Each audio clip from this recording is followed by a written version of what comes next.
February 17th City Council meeting. I am Jim Nash. I am the City Council President, and I will be presiding this evening.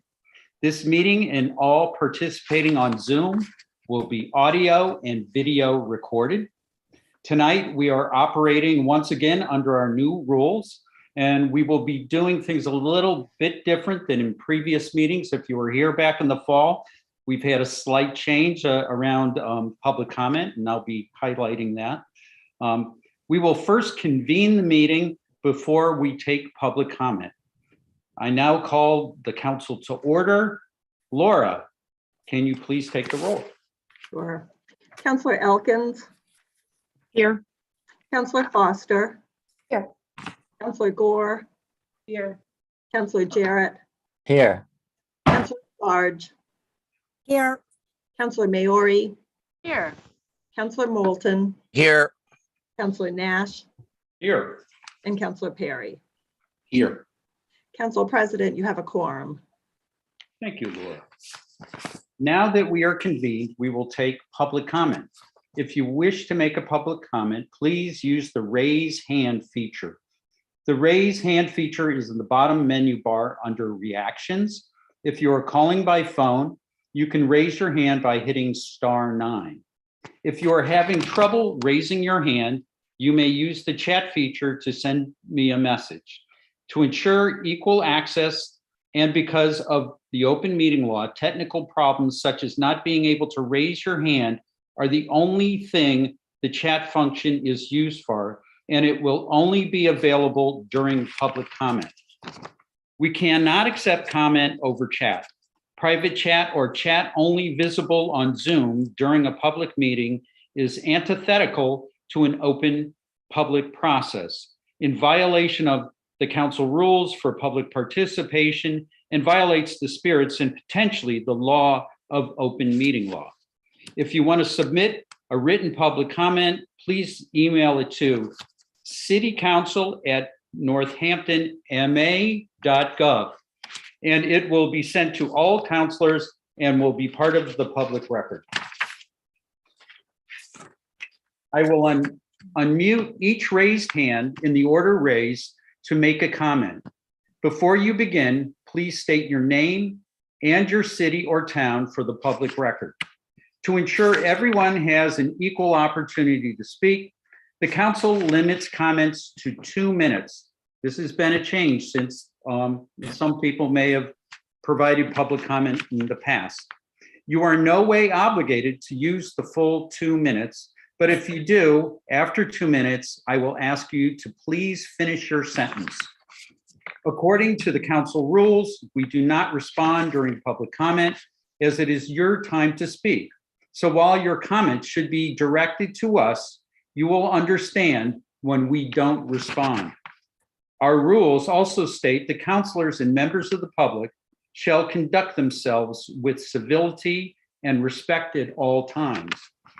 Your protected speech is a constitutional right and one that we ask you to wield with consideration and respect for all, and with recognition that the public space that grants you that freedom is shared equally by everyone.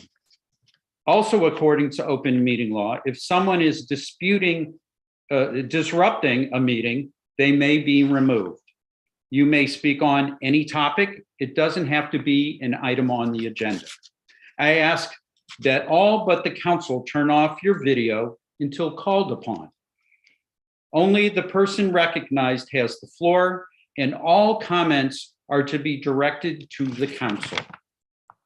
This meeting can also be watched on channel 15 or by streaming on Northampton's open media, YouTube, and other platforms. So I see people are turning off their video. Very grateful for that. And let me see.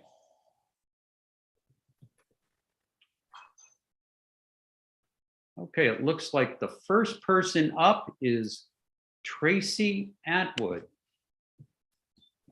Tracy, are you there? I am. Can you hear me? I can hear you. You have the floor. Thank you. My name is Tracy Culver, and I live in Florence.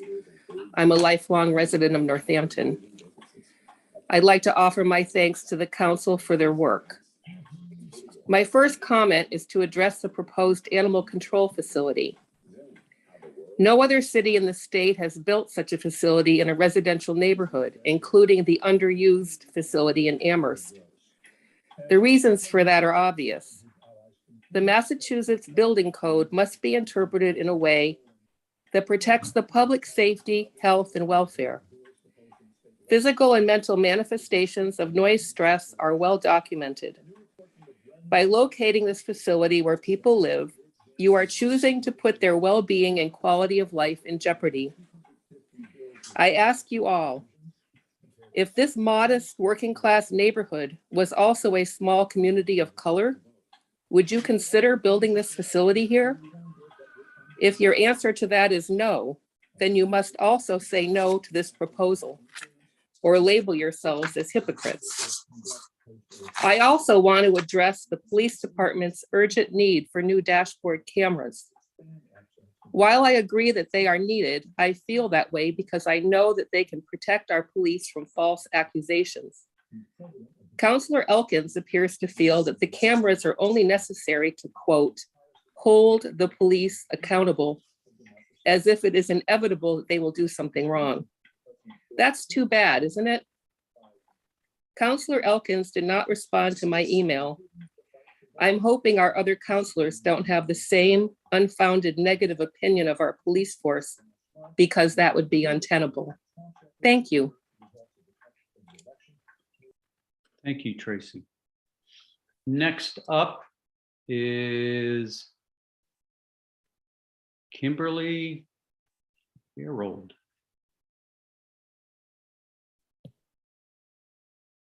Hello. Are you there? Hello, Yeah. Kimberly. Hi. My name is Kim Gerald. I live at 66 Pines Edge Drive, and I'm also responding to the proposed animal control facility at the end of Cook Avenue. And I think you should honor the previous mayor's commitment to finding a non-residential location for this facility, as most cities and towns do. I hope you can figure out how to do that and be creative and find a non-residential location for it. An idea that I heard at Saturday's informational meeting, which was very helpful, is that I think it would be an amazing gesture for the city to acquire this land as part of its efforts to grow and protect the Fitzgerald Lake Conservation Area. The city's been doing a great job conserving open land in our city, and I hope they continue. Thank you. Thank you, Kimberly. Okay, next up is Booker Bush. Let's see, unmute. Hold on, it's me, Booker. It's not you. I'm asking to unmute and you're. Hello, my name is Booker Bush. I live in Florence. I'm a member of the Human Rights Commission, which is really the reason I'm here to speak tonight. I was also a member of the Northampton Policing Commission. And I'm a member of the Human Rights. And having been involved with that, I really want to thank again all the city councilors for all of what you do. I'm actually here because at our Human Rights Commission meeting, we talked about the need to get more membership to our commission, but what might be barriers to participation with our commission. And I'm really here to speak to, I'm hoping you will all choose to approve setting up a committee to look at what might be potential barriers and what might be solutions to having more people be able to participate in commissions. During the policing commission meetings, we lost valuable members who happen to be people of color, who happen to be young women, who also happen to be people of color. There are substantial barriers to the demands of becoming involved with our democracy and our democratic process. So I'm hoping you will make plans to support setting up a committee to look at ways that we look at what are the barriers for everyone to be able to participate. I'm going to make a quick comment that as a member of the Policing Commission, I'm really uncomfortable about additional funding for the police, though I really admire our police. However, if we have to have dash cam cameras, I would support doing a process with Motorola. I would prefer actually that we didn't need dash cam cameras and we didn't need police. But if we're in that place and in that space, I would support doing that. Thank you so much. Thank you, Booker. Next up is Michael. Let's see. I assume, is that Michael Keston? Michael, you have the floor. Michael Keston. Thank you. I am also, thank you to the City Council for all your great work and for serving the city. I appreciate that. I'd like to speak to the new animal control facility. I live in Northampton. I live close by. I'm sure a number of people will speak to the noise concern, so I'm going to leave that out of my comments, but say that the cost as appeared in the newspaper and was discussed in the meeting on Saturday was close to over $750,000. With construction projects, there's always overages. That brings, if you figure in 20% plus or minus, that could bring us to $1 million. If it costs $200 a day, for example, to board a dog at the facility in Amherst, that would mean we could, for the cost of building a new kennel, put a dog up for 5,000 days or 13.5 years every single day in Amherst. It seems like the expense of building a brand new kennel is excessive. Then, of course, on top of that, you have the operating costs, the maintenance costs, the repair costs, the staff costs. There is only one animal control officer, as I understand it at the moment. If this would be a 24/7, 365 facility, how is that going to be staffed with only one person? If that person gets sick or quits or retires, what do we do then? The liability of owning the facility for the city of Northampton versus shipping a dog off to Amherst and sharing the liability if anything should happen to the dog. I would like to see the land bought by the city of Northampton and put into permanent conservation. I understand there's an opportunity to do a property swap with the owner, and I will rest there. Thank you for your time. Thank you, Michael. Okay, next up is Benjamin Spencer. Hello? Okay, you have the floor, Benjamin. Okay, thank you. So my name is Benjamin Spencer. I live in Northampton. I'm here to express my support for the residents of Cook Avenue, Pine Edge Drive, and Emily Lane, who are concerned about the city kennel being proposed in their neighborhood and adjacent to their homes. I'm glad to have learned that their city councilor and other city officials are in communication with them and are listening to their concerns regarding this matter. The concerns are very legitimate, and it's great to know that they've got the attention of our officials. I appreciate the work of our animal control officers. It's important work. I understand that there's a need for this facility. Clearly, the city's been looking to build it. Nevertheless, a municipal kennel does not belong near or in a residential neighborhood. It's just not an appropriate siting. And I ask that the city please stop considering this location and find one that is away from homes and more suitable. And I thank you for your time. Thank you, Benjamin. Okay, next up, it's a 413 phone number.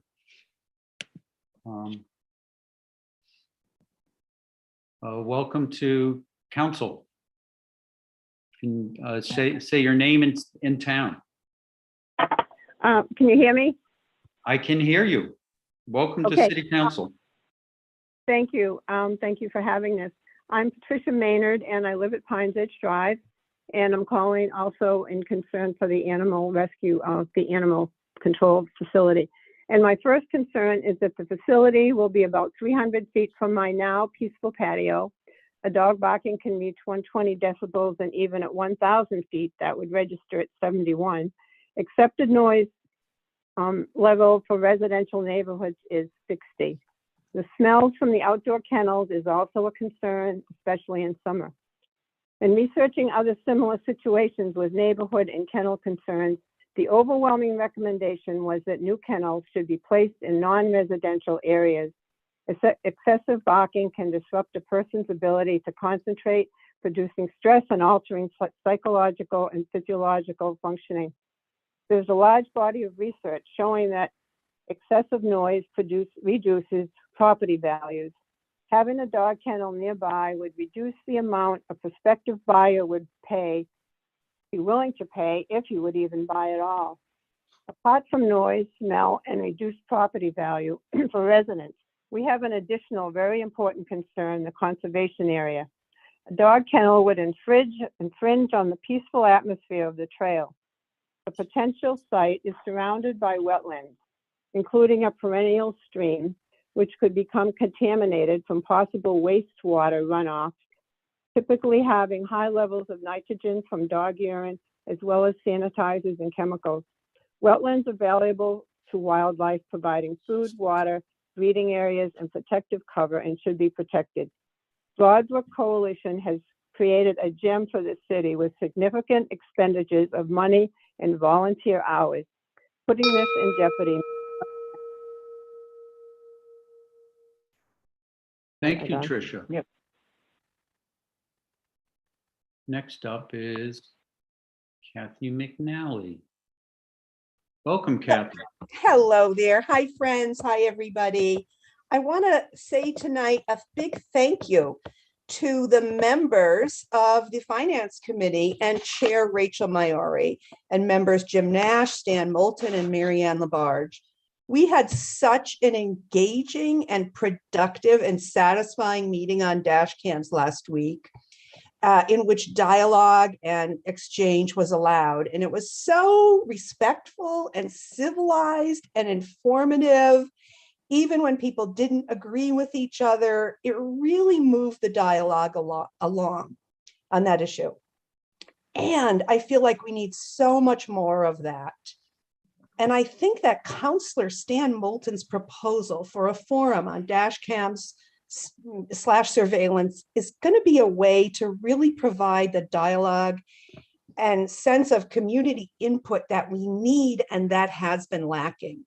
Although we've had our, our public comment, et cetera, been able to chat, been able to talk and share, I feel like lots more is needed, especially with all the information that's coming up.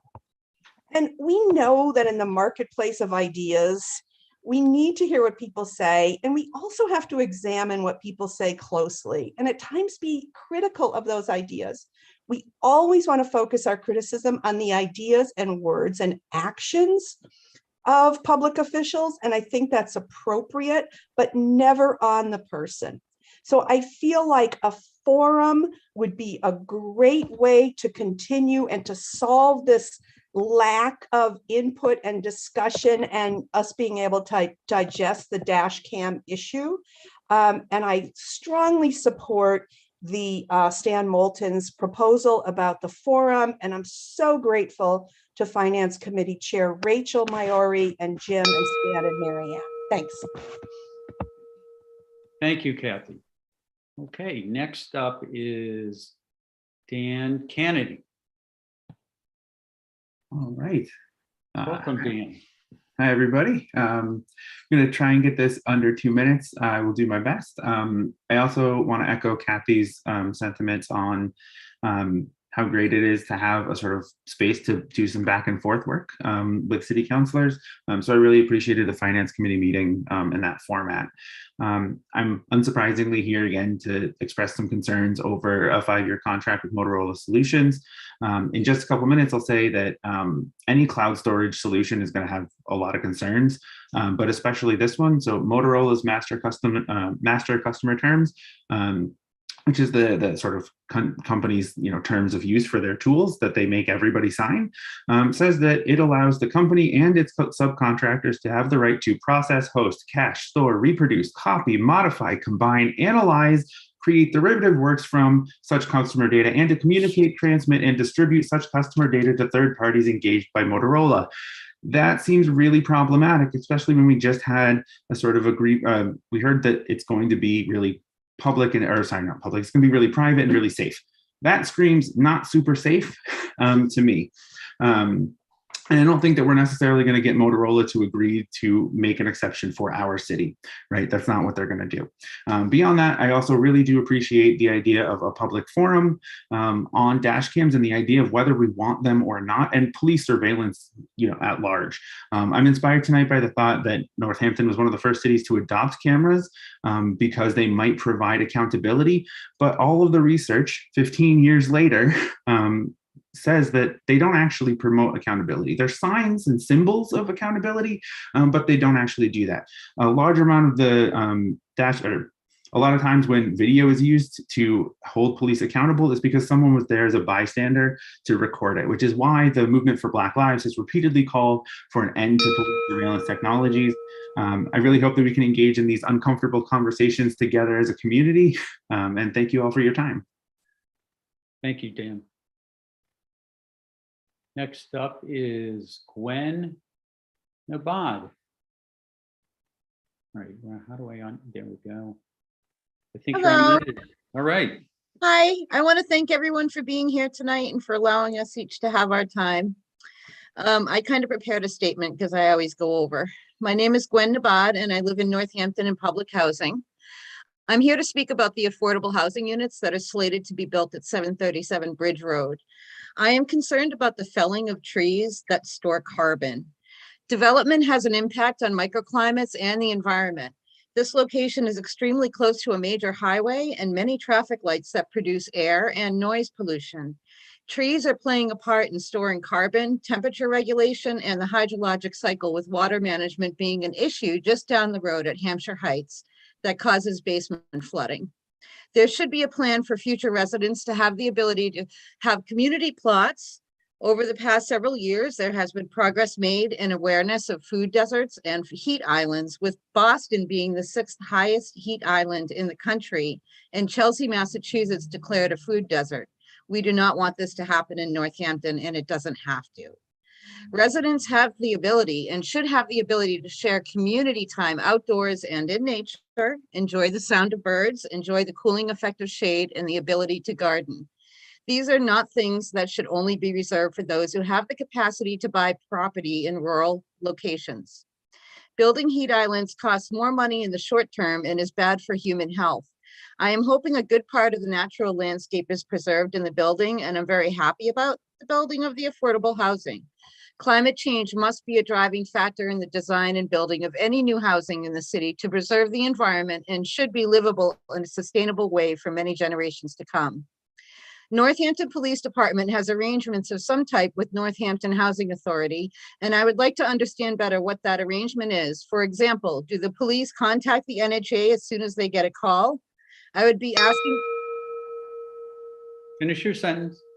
the city of Northampton to possibly hold a public forum about the nature of policing at public housing in Northampton, and for there to be more transparency there. Thank you. Thank you. Okay. Next up is Dave Pritchard. Hi, Dave Pritchard. I live in Haydenville. I'm also on the board of Broadbrook Coalition, and I realize there are many other issues relating to the dog kennel, but I would like to speak to the question of parking. If and when this facility goes through, or anything else that might be developed at Moose Lodge, the question of parking for Fitzgerald Lake Conservation Area. There are currently only 4 or 5 dedicated conservation parking spots at Moose Lodge. They're to the far right as you enter the lot, just past the kiosk. However, as most people realize, most people don't use these spots, but park instead in the wider lot in front of the lodge or along the south edge or anywhere they can. This entrance to Fitzgerald Lake gets a lot of use throughout the day. There are often 10, sometimes 15, even 20 cars parked there at the same time. Broadbrook Coalition is concerned about what would happen if the conservation parking is limited to just a small number of spots. People are used to coming to the Moose Lodge and being able to park no matter how many other cars are already there. If parking space is too limited, it seems likely that people will just start parking along Cook Avenue or even in the Pines Edge lot, either of which could cause problems with neighbors. We would like to see at least 15 spots for conservation parking, and if possible, as many as 20. Fitzgerald Lake is a very popular spot for all kinds of users, dog walkers, runners, family outings, and they're used to finding a parking spot anytime they come. There would seem to be plenty of space in that property to include 15 to 20 parking spots for conservation users, and we hope that this is taken into consideration when planning for parking needs. Thank you. Thank you, Dave. Next up is Kim L.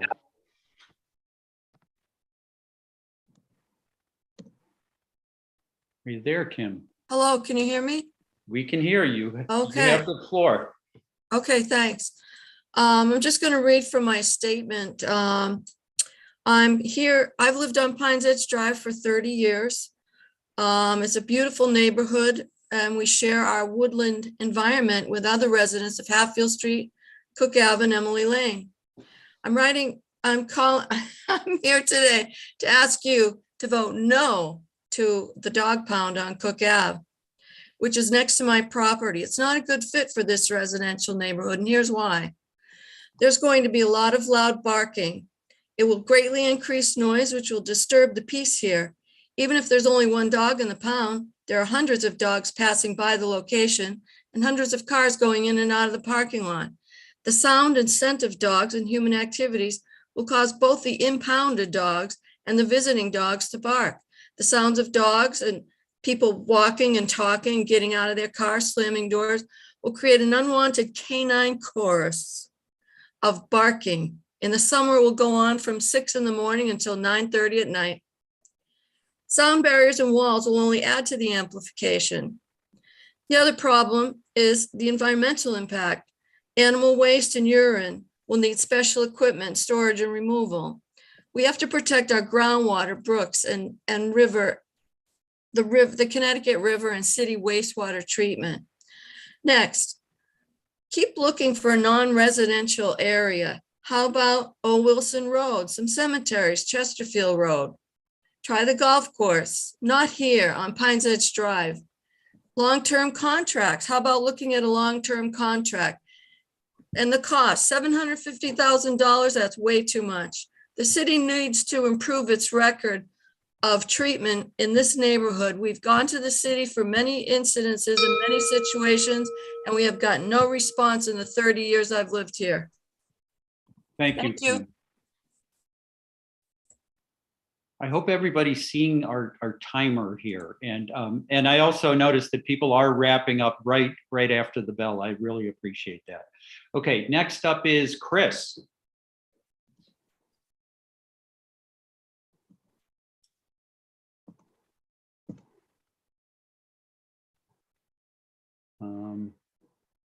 Laura, are you working to unmute Chris? I just tried to click. Oh, back. there he is. I think he's there. Chris? Okay, well, I'm a she, but that's okay. Oh, okay. I've got a low voice. All right, so my name is Christine Clark. I'd like to thank you for your hard work that the council does for our town. I live on Pines Edge, roughly 240 feet from the proposed site. The scenario is very concerning that this is the city's third attempt to put a dog kennel in a residential area. And tonight I ask the council to vote no on this proposal. It's quite possible this kennel will affect residents' property, equity property. The noise of barking dogs will challenge anybody's mental sanity. The wetland invasion is very concerning. The reduction of parking will force a lot of these cars to park onto surrounding roads, which creates other problems. The interruption of wildlife and human life is unacceptable behavior for the town's official to impose on this neighborhood. There has to be another site that will not inflict such negatives on this or any other residential towns in Northampton. The support and caring from the past kennel fighters, I call them, has been humbling. They have joined us in this fight and expressed shock that this proposal is again a proposal that is again in a backyard. There are still so many unanswered questions as to the conduct, effects, and specifics of this kennel proposal. I feel we deserve many more answers and times to try and understand how this proposal is even a thought again. We await your support and encourage you to vote no to this kennel in a residential area or any other residential areas, and vote yes, please vote yes to finding a better solution. Thank you. Thank you, Chris. Next up is Tammy Supranant.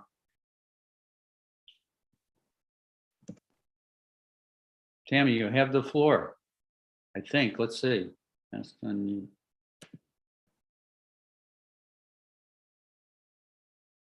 Tammy, you there? Hello? Hello, Tammy, you're unmuted and you have the floor. Can you hear me? We can hear you, Tammy. My name is Tammy. Can you hear us? I can. Yeah, I think I can beat 2 minutes. My name is Tammy. I live in Ward 6. Hello, Tammy. Hello? Hello, Tammy, you have the floor. I'm talking. Welcome. Can you hear me? We can hear you, Tammy. Oh, I've been talking. Oh, we haven't been hearing you. Or Okay, at least, maybe it's just me. Maybe everybody else was hearing you, Tammy, and not me. You have the floor and go right ahead.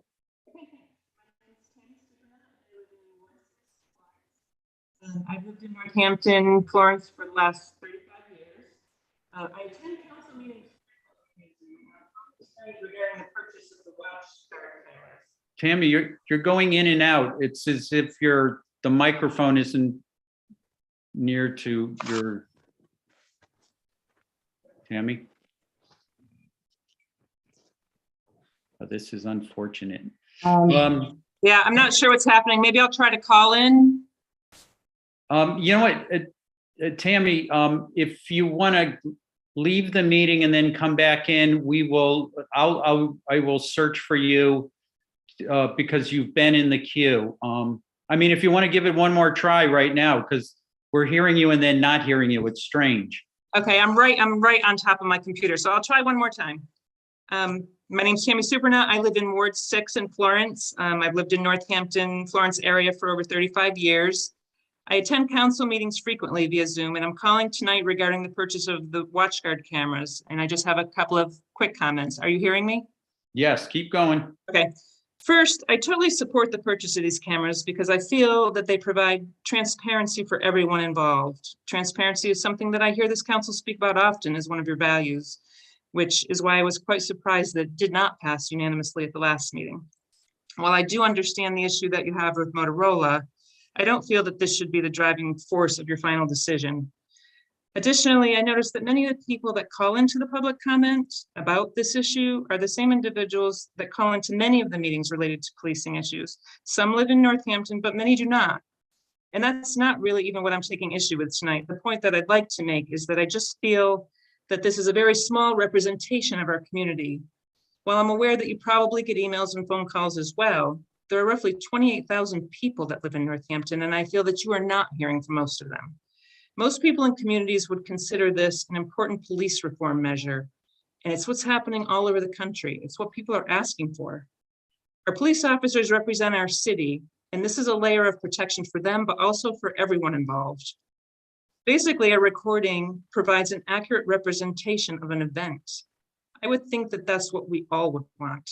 I hope you can support this purchase for the good of our city and our residents, and I thank you for your time. Thank you, Tammy. Next up is Nan S.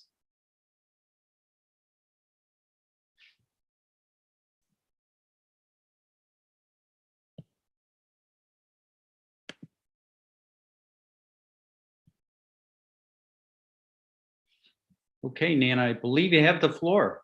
Nancy Smith, Chapel Street. The city kennel is absolutely not an animal lover's dream. Indeed, it's a nightmare for any animal placed in there. It is nothing but a deafening holding facility. The city's study clearly shows the dBs of noise inside the kennel are dangerous and damaging to the dogs and fear-struck kittens inside. No volunteers, adoptions, or visitors. An incredibly expensive dog prison. Over $750,000 is targeted for its construction, when we are welcome to use Amherst's empty dog prison for the 5 to 10 strays per year the city handles at costs well below managing our own prison.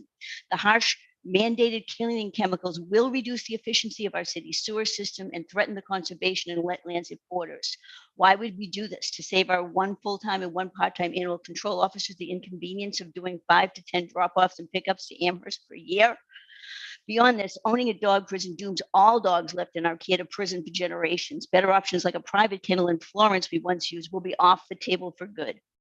The other 21 to 42 dogs we handle per year have known owners or brought to a quiet spot or a police station for pickup. If we build the prison, your beloved pets will be going to a prison where they could be exposed to infection or other harm. To move forward with the current proposed site in a residential neighborhood in Fitzgerald Lake Conservation Area would be clear negligence. The city study is based on an assumption, not a guarantee, and the numbers are not even within zoning regulations. The health risks include cognitive delays in children, heart attacks, strokes, mood and anxiety disorders, and more, which begin with as little as 2 hours of exposure. Divorce and suicides rise as an adult.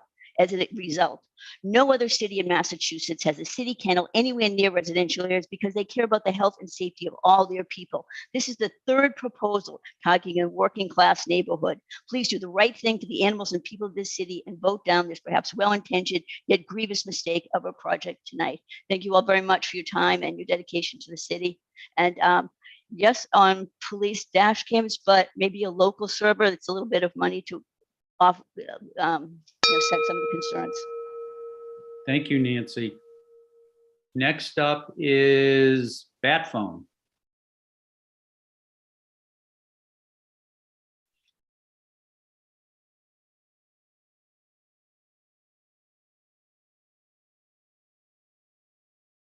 Laura, are you unmuting people or is it me?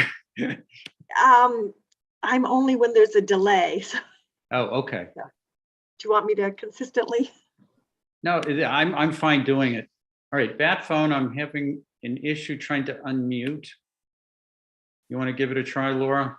I just did, and it didn't do anything.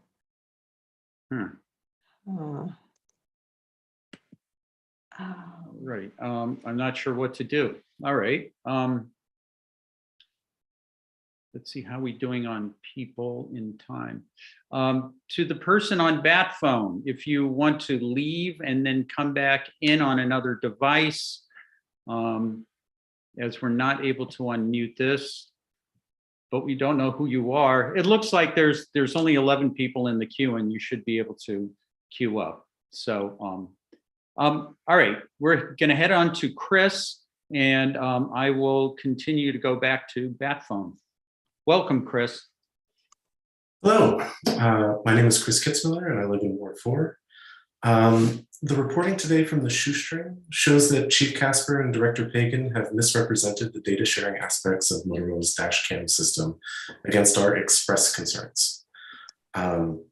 Please read the Shoestring, everyone. They're doing great investigative reporting. In 1985, New York City divested from businesses operating in apartheid South Africa. And under that pressure of losing its contract with the city to provide the police with radio and other equipment, Motorola withdrew from South Africa. It's actually hard to imagine a more direct parallel to our present day, given Motorola's operations in Israel. Additionally, the federal government has shown through their interpretation of third-party doctrine that they feel entitled to all cloud data without a warrant. Tech companies, including but certainly not limited to Motorola, have been found to be sharing data with the government in express violation of city and state laws, as in cases in California and Illinois. The Department of Justice's National Institute of Justice published a report on January 7th this year regarding body-worn cameras. Quote, research does not necessarily support the effectiveness of body-worn cameras in achieving the desired outcomes. A comprehensive review of 70 studies of body-worn cameras found that the larger body of research on body-worn cameras show no consistent or no statistically significant effects. It's not just that Motorola's cloud solution is unacceptable, nor is it that Motorola itself is unacceptable. It's that the cameras are not the panacea of accountability and transparency we hope they would be. Please don't spend money on this. Thank you. Thank you, Chris. Next up is Molly Tautman. Ooh, moved. All right, there we go. Hi, good evening. Can you hear me? We can hear you, Molly. You have the floor. Wonderful. Hi, good evening. My name is Molly Tautman. I am also a resident of Pines Edge. And the proposed dog kennel facility is directly in my backyard, as others have stated. And I'm here to just support the incredible work that my neighbors and this community have done in the last few weeks around rallying to pull together really what I would say is strong evidence to oppose this kennel going at the Pines Edge, behind the Pines Edge community. And I won't go into more details. I think everyone has stated all of the facts, and I would just ask that you truly consider the impact that it would have for us and what it would be like to have a kennel in your backyard. We love the trail, and it's such a special place. I echo others in the consideration of the state purchasing it and continuing to conserve the area. Thank you. Thank you, Molly. Okay, next up is Jody Rosenblum. Jody, welcome. Hello. I guess I'm going to go against the flow here. I'm calling in because I love Fitzgerald Lake. I use the Moose Lodge access weekly, if not daily, sometimes of the year. There's been a huge increase in its use during COVID. And I have friends who live on Pines Edge and along Cook Ave. I see a couple things with Fitzgerald Lake. I have concern about the parking. I think Dave covered that. I would support, if you're gonna do something, make sure there's adequate parking, which I think is, as he suggested, 15 to 20 slots. I think that the building, if that doesn't bother you in your backyard, I don't know what is. And I'm also concerned that there are unhoused people camping back there. So I think there's a certain amount of attending to just,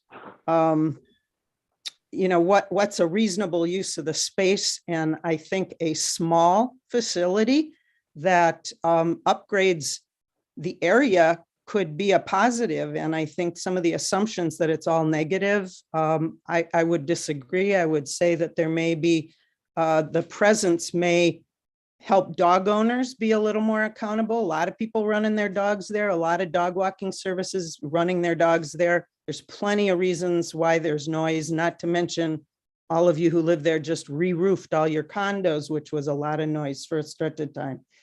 And I think the animal control center, it's reasonably isolated there and with an effort to keep the noise, and it's more accessible for people to come and get their dogs. I'm also a pet owner. So I wouldn't be so quick to dismiss that there couldn't be a win-win with some improvements of the site and an accountability for the noise and traffic mitigation. Thank you, Jody. Okay, next up is Shelby.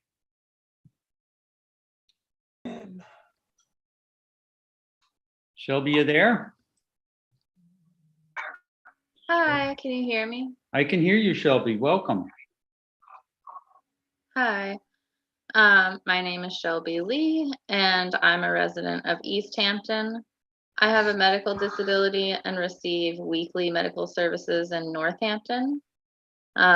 This Motorola contract and dash cam issue concerns me because, as Chief Casper stated during the last city council meeting, most interactions between the police and the public occur from driving incidents. I have to drive into Northampton for my regular medical services. I cannot go without.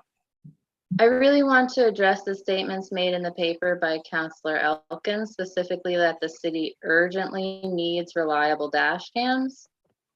Based on Chief Casper's statements during the last meeting, the dash cameras currently in use record just fine. The problem they're having is that the recorded data doesn't automatically wirelessly upload correctly all the time. Many first responders use dash cams and are capable of offloading the information from the cameras manually at the end of their shift without difficulty. If 911 responding EMTs can do it using a manual offload during the height of a pandemic, the NPD should be able to do it. This would leave the city plenty of time to have a conversation about what they want to do overall in terms of dash cam technology and police funding in the city moving forward. Members of the community of Northampton are very clearly asking you to delay this decision and have a larger conversation about this. They're not confused or misunderstanding the situation. You're simply not listening to them. Lastly, I would like to say, as far as cloud-based storage solutions go, there are many alternatives to Motorola. From my understanding, the city of East Hampton uses a company called Enterprise to handle cloud data. They picked that company from a quick list of pre-vetted companies provided by the state. They also get a discount for using a company from that list. Thank you. Thank you, Shelby. Next up is Dana Goldblatt. Welcome, Dana. All right, Dana Goldblatt. Welcome, Dana. Hi, can you hear me? We can hear you. Okay, I heard somebody say hi very excitedly. So I hi had no to idea whoever who that it was. was. Me neither. Hi. You have a fan somewhere. Yeah. Go ahead. So, sorry. I'm an attorney. I live in Northampton. I have my office in Northampton. I practice in Northampton. And I am here to basically provide a counterpoint to some of the statements that Attorney Elkins made in her op-ed. I have to say, 5 years ago, if you'd asked me, I would have said all the same things. I would have thought dash cam, they seem really helpful, right? Like it's objective video. And I've learned a lot about what the drivers are of mass incarceration and how police tools help with that. And so I just want to go through some of the things that I've learned over the past years of working against mass incarceration. First of all, the goal of the dash cam is to elicit self-incriminating statements during a conversation. And they work. Not only do they preserve the statements, but people who are aware of being videotaped are more likely to make incriminating statements. This data has been reproduced, but is not well theorized. People don't know why, when you tell people they're being recorded, they start making incriminating statements about themselves, but this is a thing that they do. It is part of the reason that interrogations are recorded. The reality is judges don't disbelieve police most of the time. So the police aren't recording it to prove that what they said is true. The police are recording it in part because they know that people talk more in that situation. Second, it's a police perspective video. It's staged. The police officer is also the cinematographer. He knows when to step in and out of frame. And that pretty much eliminates its use as an accountability tool for police.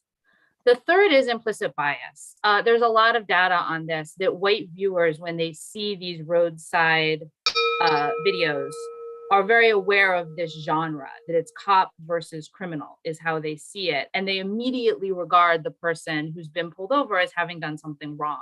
The lighting, the angles, they recognize it all. So Dana. there's more. And of course, we Time's can't up. get into it. Yeah, it's difficult, right? Because this is such an important issue. I hope you'll take up the invitation to have a real dialogue about this, because there's Thank so you, much Dana. data and I've learned so much about it. And I hope that other people will have that opportunity too before they. Next up is Amy Bookbinder.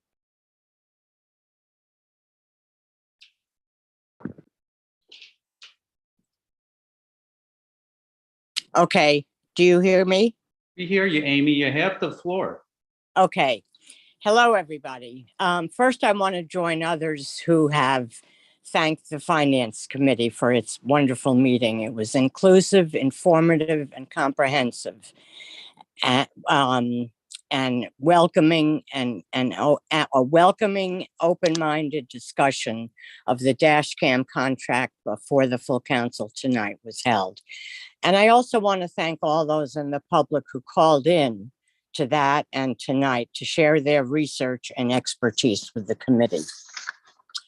And although one counselor wrote an op-ed in the Gazette this week, strongly arguing for and stating her vote tonight will be in favor of contracting with Motorola Solutions, before hearing from the public, including her constituents, and the Finance Committee's report back, although she voted to send the matter to the Finance Committee, I hope she and all of you on the council will pay attention to the expertise of the public and the report back from the Finance Committee, including its recommendation for a community forum on dash cams in our sanctuary city. That's what I believe city councilor integrity looks like. In closing, personally, I feel more surveillance will harm us all, particularly those most marginalized. If you don't think that matters in Northampton, remember, it wasn't body cams or dash cams that brought justice to Jonas Correa, a young Black man in Northampton a few years back. It was a bystander's video that held the police accountable for excessive use of force here in our progressive city. We need a public forum. I hope you all support it. Thank you. Thank you, Amy. Next up is Adrienne, or Adrienne. Please correct me on the pronunciation of your name. Ask to unmute. I'm sorry, it's not unmuting. Let's see. There we go. Okay. Yeah, Okay. it's Adrienne pronounced, but it's spelled Adrienne. Anyway, I'm Adrienne Andrews and I live in the Pines Edge condos. And I'm hoping and asking that the council vote no on the proposed, what I call dog pound, which is, it's not a kennel as was distinguished at the Saturday morning gathering. It's something else.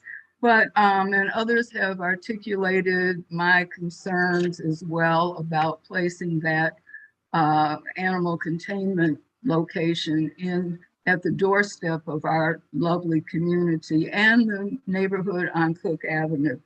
And so what I would ask is that the city consider the cost benefit. Supposedly at any given time, there may be 2 dogs housed, if that many at one given time, but there's being housing accommodations made for 8 animals, 8 dogs, and however much else for cats and other varieties of animal life. And so to spend $3/4 plus of dollars, city dollars, taxpayer dollars on something that will be minimally, hopefully, used doesn't seem to have much of a cost benefit value. And I think, you know, to protect the wildlife that roam the woods that surround this area, perhaps the money could be better used to foster community of care services, houselessness, housing, and other more human and citywide needed citywide needs. And so please vote no. Thank you. Thank you, Adrian. Next up is Lemmy. Hi, my name is Lemmy Coffin. I live in Northampton. I just want to make a quick point that, people are upset about people commenting from outside of Northampton, but an Advocate article in 2015 quoted that the NPD chief at the time said that 66% of arrests were residents outside of Northampton, 19% of whom identified as homeless or transient. And I want you to think about the demographics of our region and the intense segregation. And why do you think so many of the arrests are in fact not Northampton residents? And it is not only Northampton residents who are being surveilled and policed by Northampton Police Department. And unless 100% of the arrests of the NPD are Northampton residents, then anybody should be able to comment on it. And we need to listen to those who are being over-policed in this country. Black and brown leaders fighting for racial justice around the country have made it clear dash cams is a tool we can put down to minimize mass incarceration. It's a tool we can put down literally right now to stop the funnel of mass incarceration that we all know about. Some of us were in the room 2 years ago when counselors that are sitting here were saying we need modest, incremental, low, step down funding of the police. And here we are 2 years later, and here's a perfect, normal, systemic opportunity to simply divest from one tool that policing uses to feed the system of mass incarceration. There's nothing more routine than just not signing a contract. I don't understand why it's so controversial. And lastly, what the shoestring really said in their article was about, and Dan covered it and other people covered it, but it's very clear that they can process, host, cache, store, reproduce, copy, modify, combine, analyze, create derivative works from such customer data. And also the emails also illuminate that there is an actual incentive that from the police department to continue surveillance, to continue the tools that are feeding mass incarceration in our own town with our own taxpayer dollars. So please just do the systemic thing and don't sign the contract and get a public forum. Thank you. All right. Robert Eastman. Well, you have the floor, Robert. Great. I'm Robert Eastman. I live in Northampton, Ward 3, and I just want to thank Lemmy for their comments. I agree with all of that. I also really want to echo what Kathy McNally and Dan Kennedy spoke about tonight, about the importance of community dialogue. And so I wanted to share a quote from the Shoestring article that many people are referring to tonight, from Cade Crockford, who is the Technology for Liberty Program Director at the ACLU of Massachusetts. Cade said that too often, local police make decisions about acquiring and using surveillance technologies unilaterally and in secret. These police surveillance technologies, like policing itself, disproportionately target Black and brown people. Cade went on to say, the people, not police, should decide if and how surveillance technologies are used in their communities. Again, that's the people and not the police should decide. And it just feels like the police are really trying to push this through. As others have said tonight, they have really refuted the urgency of this request to sign the contract. And I really would hope that a public forum is possible. I couldn't attend the finance committee meeting, but I had a chance to watch it and was just so impressed by the conversations that were happening at that meeting that night. So thank you. And finally, I just want to also echo Gwen Abad's request for a public forum about police presence at public housing in Northampton. I would also like to know what that relationship is about. And I have a few more seconds, so I'll just read a quote from a Valley Advocate article. It said, speaking to Hampshire Heights, residents of Hampshire Heights, including a 16-year-old, looking out her window at night and seeing police cruisers is oppressive. To them, everyone is the aggressor, she said. They make me feel comfortable. Thank you, Robert. Walking down the street in Springfield. It says 16. Thank you, Robert.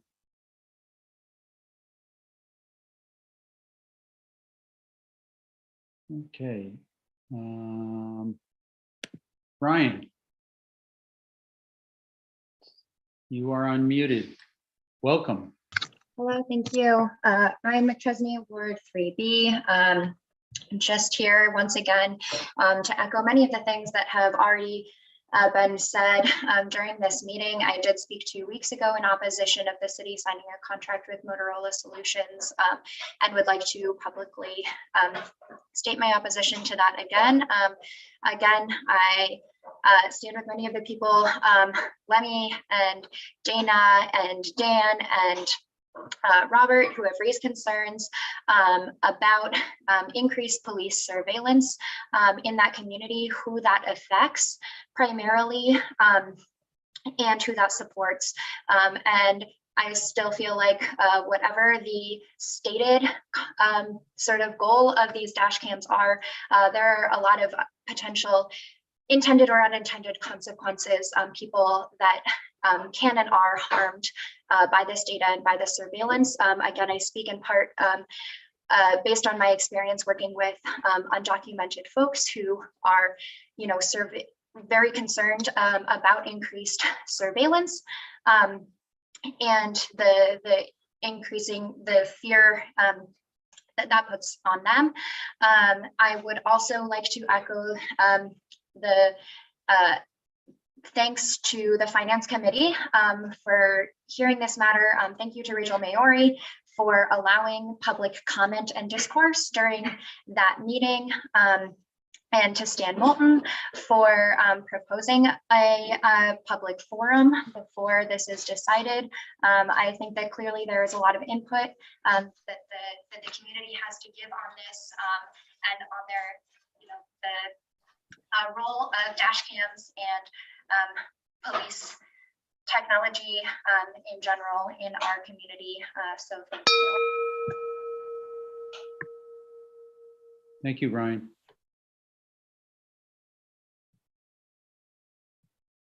Okay. Spencer. Spencer, you have the floor.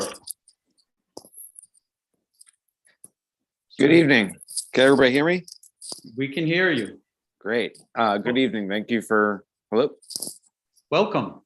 Thanks. Thank you for the time. Basically, I'm saying, I'm Spencer Peterson. I'm calling from Holyoke. I work in Northampton and spend money in Northampton. So for all the taxpayers in Northampton, remember that we produce in your economy and pay taxes too, and policing, like everybody, other people have said, affects people that aren't from Northampton. I'm from Holyoke. I echo everything everybody said regarding the police surveillance issue. I don't think anybody could say it better. I recommend going forward with any forum regarding police oversight. And, the reality is we're Americans. We should not be giving more power to a police state. I don't understand why this is a foreign concept. Everybody likes to beat their chest and say they're Americans. This is pretty straightforward to me. No surveillance states, pretty straightforward. And the reality is, let's spend the money somewhere else, and literally anywhere else. But I appreciate the time, and the real thing is, people out of town calling in. We're not calling in about your dog kennel. We're just not, because that's your issue. Policing is everybody's issue, and we have a history of fascist policing in the United States. It's just a sad truth, and we just got to deal with it. So no to more surveillance, no to more tools.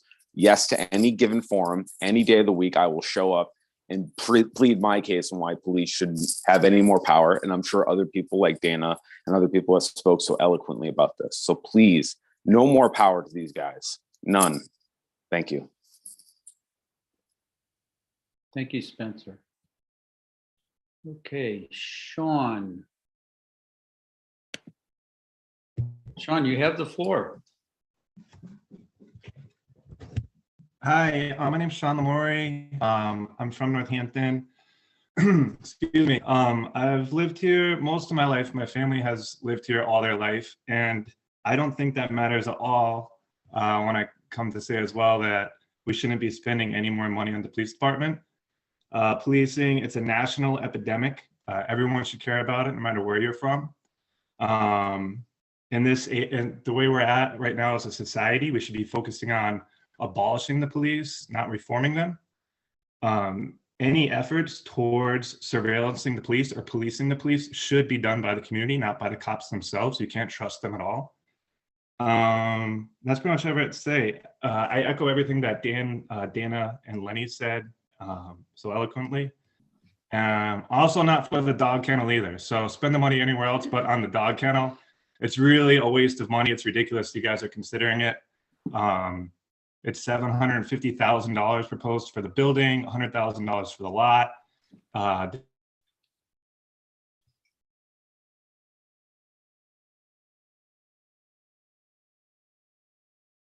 Sean, I think did you mute? Sean, we're not hearing you. Sean?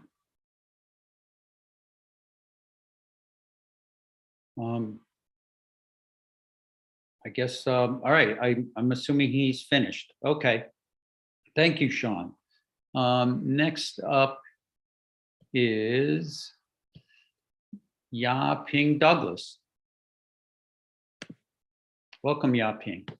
Hi, thanks. I wanted to read some quotes from a few sources. So I'm going to first read from a report done by the International Associations of Chiefs of Police on dash cams. So it says, to measure the impact cameras have had on the judicial process, the IACP entered into a collaborative effort with the National District Attorneys Association and the American Prosecutors Research Institute. Of the prosecutors surveyed, an overwhelming number, 91%, have used video evidence captured from the in-car camera in court. They reported that the presence of video evidence enhances their ability to obtain convictions and increases the number of guilty pleas prior to going to trial. A great majority of prosecutors, 93%, rated the overall use of video evidence as successful or highly successful. And then in an article, an online police publication in an article titled 5 Reasons Why a Police Department Needs an In-Car Video System, number 4 is dash cam video evidence improves conviction rates. The use of dash cams has increased conviction rates for most cases. Officers may now collect any evidence of value and still have video as an additional piece of evidence for cases. In some instances, when there is no other evidence collected, the unit cam remains as a source of evidentiary value. This may also provide a more solid account and in turn help the police officer win their case. Indeed, 93%, oh, that's a repeat. And then also from the Motorola Solutions WatchGuard page, there's a little icon and it's called Judicial Sharing. And it says, keep partners up to date with a dedicated, streamlined page for prosecutors. Provide access to all of the case content shared with them, even from multiple agencies from one secure location. And with the movement for Black Lives, they say, while a vast and web of surveillance spreading throughout the US impacts everyone, the harm targeted to... I'll send the link. Thanks. Thank you, Ya-Ping. Okay, next up is, I'm going to go to Joanna May Booty. Let's see. Yep, that's me. I'm here if you hear me. There you go. You got the floor. Thank you. I'm a resident of Montague, Mass. Currently, a former resident of Northampton. Happy to be here this evening as an out-of-towner who visits very often and speak and stand with everyone and echo what everyone who talks against the surveillance and the contract with Motorola has been saying tonight to the council. I don't think there's much more to say than that. I hope that you listen to the community members that have come out tonight to speak to you. And I know that the Finance Committee has already done that. Thank you, Rachel and others, for listening to the community. I hope that more forums can be held so that individuals can continue these conversations and that an action, a vote yes, will not be made tonight or anytime soon, and that this will remain a sanctuary city and not a surveillance city. This is not what the community needs or wants. And thank you for your time. Thank you, Joanna. I see Amy Bookbinder's hand raised, but Amy, you have already spoken, and it could, I'm going to lower your hand, and I'm assuming that I just couldn't figure out how to unraise. Oh, my okay. hand. You and I are both having technological challenges. Okay. All right, Amy. Thanks. Thank you. And then we'll mute. Okay, great. All right, is there anybody else here for public comment? I don't see people in the queue. I'm doing a scan through the screens here. Oh, it looks like we now have somebody here. We still have time. Gabe is here. Hi. Gabe, welcome. Thank you so much. My name is Gabriel Peoples. I use they, them pronouns. I am a resident of Ward 2 in Northampton. I am also a social worker. I am here to echo what has already been said to oppose both the use of dash cams and the contracting with Motorola Solutions in particular. I think that people who are a lot more knowledgeable than I have enumerated the many harms of this technology and why it doesn't make sense in our city, in a sanctuary city, in a city where we purportedly care about immigrants and people of color. I also do want to speak briefly to purchasing land for a animal control center. I know that there was a proposal, a number of months ago at this point to do that in my neighborhood in Ward 2, which I was a fan of. I know that some neighbors were upset about it, but I do think that in moving facilities away from policing so that animals that are picked up aren't being held at the police station, that would be really great. I know that there are some difficulties in the city with finding an area that isn't a residential neighborhood. I know that neighbors are concerned about noise. I think that those are valid things to be aware of, and I am in favor of moving our animal control office and our animal control officers away from being housed in the police station. Thank you all very much for your time. Thank you, Gabe. Okay. I see there's an Allison who is in, she said she's having trouble raising her hand. Let me see if I can. Allison.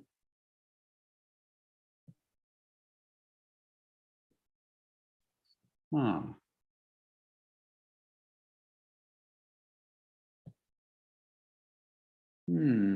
Oh, there's Allison. Okay. Allison. I'm asking. Allison, are you there?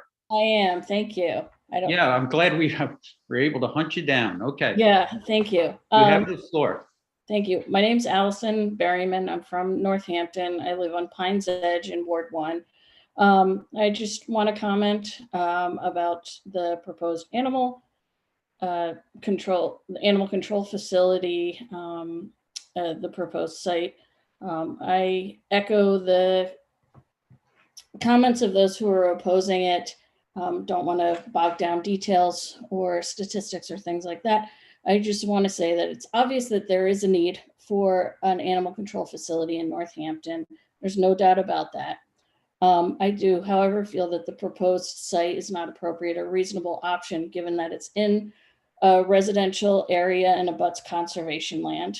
It will increase noise, light, and environmental pollution to a precious and vital part of an active residential and conservation area. It concerns me that the noise, light, pollution from this facility will detrimentally impact the well-being of my community members, including humans, wildlife, soil, trees, flowers, plants that live in close proximity to this proposed site. I just ask that you consider this when voting tonight and in the future. Thank you very much.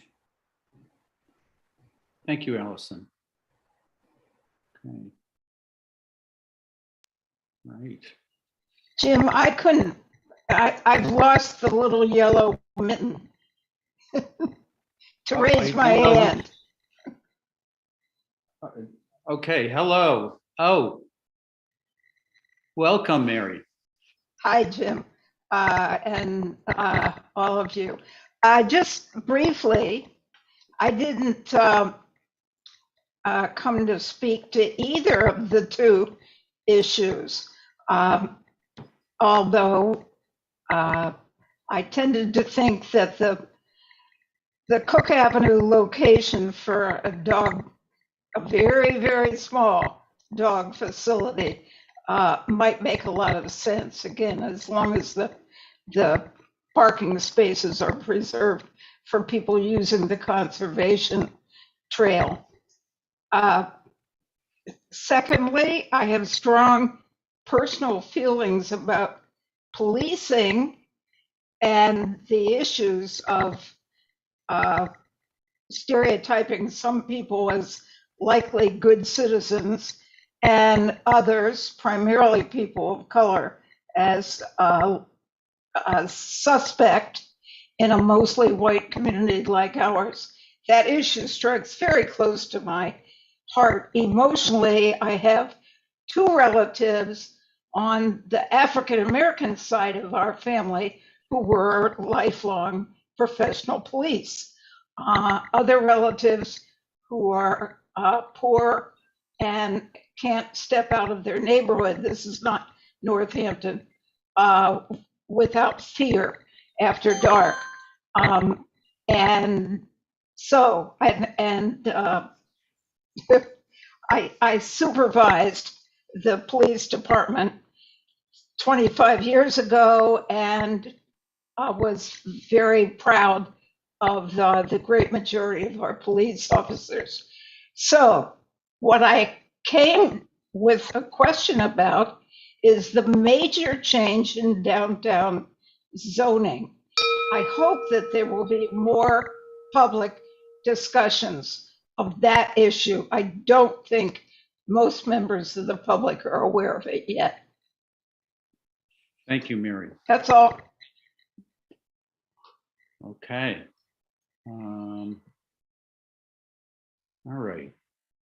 It's like we're having people ghostly show up and all right. Anybody else? Counselors, you see anybody else in there? Anybody else chatting? All right. Okay. I think we have completed public comment.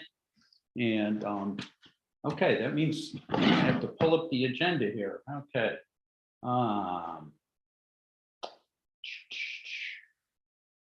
So first on the agenda is the announcement of a public hearing. Announcement of a public hearing concerning the Northampton Capital Improvement Program for FY 2023 through 2027 will be held on Thursday, March 3rd, 2022.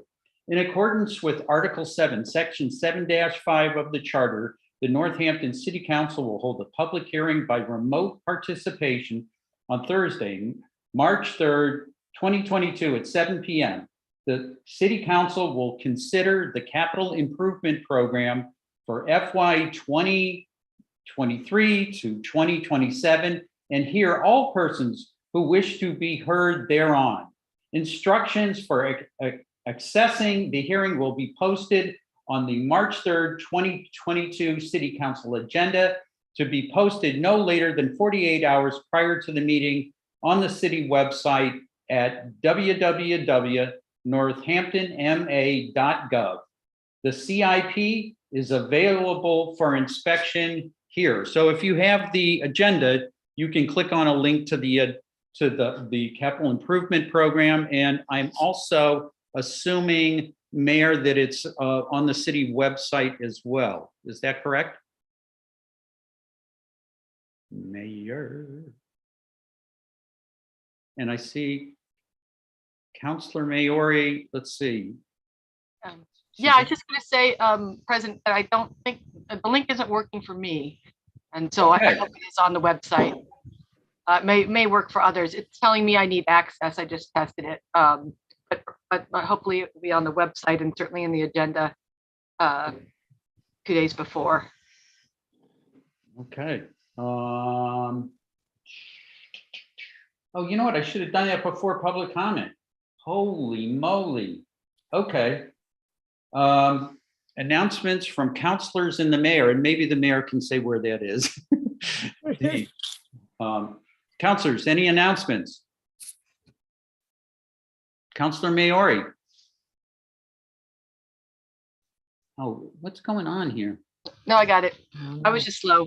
I was just going to announce as chair, I was wearing my chair hat of finance and saying the next finance committee will meet via Zoom Tuesday, March 1st at 6 p.m. Okay. Thank you. The agenda will be posted a few days before on the city website. All right. Counselors, any other announcements? Does anybody see the mayor? Nope. What You the? can't see me? There she is. I hear you now. Where'd you go? There you are. I can see me. You can't, can anybody see me? Now we see you. Welcome. Do you have any announcements? Well, first, Councilor Maori, I will check on that and make sure that the link is working. It was uploaded, Yeah. so I'm sorry if it's not working, but we will make sure that it is. I actually did want to announce something to the council that I've made aware of in the last day or so, which is that Governor Baker signed a law extending until July 15th the authorization for virtual public meetings, so a remote option for public bodies. So that was set to expire in April, but they have extended that now till July 15th. So I just wanted the council to know that. Thank you, Mayor. That's a timely announcement. Okay. Any other announcements? Right, gone. Now,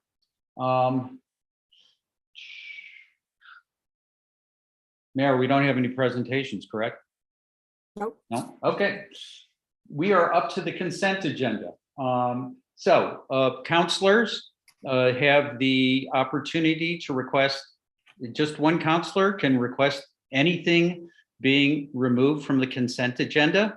I'm going to read what's on the consent agenda, and counselors can ask for removals. We have the minutes of the February 3rd City Council meeting. We have appointments to boards, committees, and commissions, all positive recommendations from city services. We have Garrett Williams of 4 Sun Hill Drive, Florence, to fill a term running from 2022 to June 2025 to fill a vacancy for the Arts Council. For Parks and Recreation Commission, we have Kelsey Flynn, 15 Edward Square, Northampton, term 2022, January 2022 to June 2025. To the Planning Board, Chris Tate of 46 Upland Road, Leeds, the term January 2022 to June 2025. Full member from associate member. Trust Fund Committee, Jacob Dissinger, 8 Stonewall Street, Leeds, term June 2021 to June 2024. That's for a reappointment. So those folks are all coming forward from city services with a positive recommendation. We have the item that went to city services for the reappointment of Attorney Alan Seawald as city solicitor. There was a positive recommendation from city services. We have in order to appropriate $45,000 in Whiting Street Trust funds. This is the second reading, and we had it put on the consent agenda for today. And then the following two names are for appointment, for referrals to city services. For the Arts Council, we have Pete Olson of 380 South Street, Northampton. The term would be from 2022, February 2022 to June 2025. And for the Human Rights Commission, Chelsea Sunday Klein, 42 Cherry Street, Northampton, term February 20, that's got to be wrong. I'm sure it's 2022 to June 2025. That is the consent agenda. Counselors, are there any requests for removals? Okay. Councilor Jarrett's Council hand. President. Yeah, Counselor Jarrett. I'd like to request the removal of Garrett Williams. Okay. All right. We will remove Garrett Williams from the consent agenda. Any other removals? Seeing no other requests for removals from the consent agenda, there's no discussion on the consent agenda. Laura, roll call, please.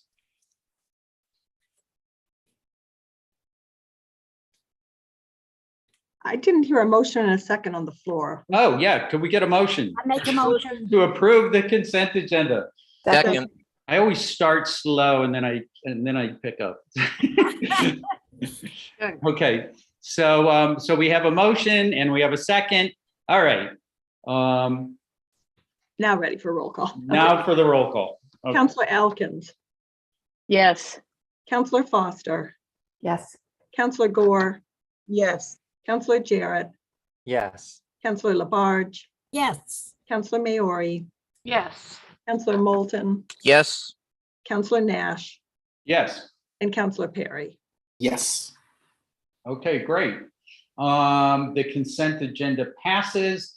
We had one removal, which was Garrett Williams, requested by Counselor Jarrett. Counselor Jarrett, you have the floor. Move approval of Garrett Williams to the Arts Council. Second. Okay. Yeah, so my question is more general. It's not just about this specific appointment. I've heard from many constituents about the Arts Council, especially in regards to the canceling of the biennial show. And I just wondered if the mayor and the city services committee members, if they would be able to speak about how they're considering these issues during the appointment process as we're kind of repopulating the Arts Council. As I know, there have been many resignations, and that's an option if anyone would care to speak to that. Mayor. She can't unmute. What the heck? There you go, Mayor. Thank you. Yes, thank you, Councilor Jarrett. I mean, I haven't had a process for very long, but I can tell you my process thus far has been to check in and see if there's an area of expertise or something that would be helpful for the board or committee. And so, for example, for the Board of Health, there's often areas of expertise that they're looking for. For the Arts Council, the director, Brian Foote, tries to have representation from the different arts on the board. And so I had checked in with him and he felt that the two appointees, so the one that you pulled off, and then there's someone who was appointed tonight and was referred to city services, fit areas he was happy to have represented. So in this instance, it was cinematography and someone with digital arts and digital expertise. The Arts Council has dropped below having quorum to meet and is not able to meet, and heartbreakingly lost a member from the Arts Council on February 7th when Kent Alexander died. So that is a tragic loss to them, and we're trying to get them back to a place where they can meet. So those are those two appointments, and I have actually been doing a lot of work talking to different arts organizations and artists to see if they're interested or if they have ideas of other folks who might want to serve. But that's just sort of been the process for me thus far. Thank you. And yeah, any city services folks want to chime in? Well, I see Councilor Foster has her hand raised. Thanks, Councilor Jarrett. That's a good question. I'm the City Services Committee member that spoke with Garrett Williams to make a recommendation for his appointment. And we spoke at length. Actually, he's newer to the area, has expertise in lighting. Really interesting. But we spoke about kind of his goals and what he would hope to contribute. And, he's definitely aware that the Arts Council has had a fracture and is willing to work with that and is looking forward to contributing in whatever way he can.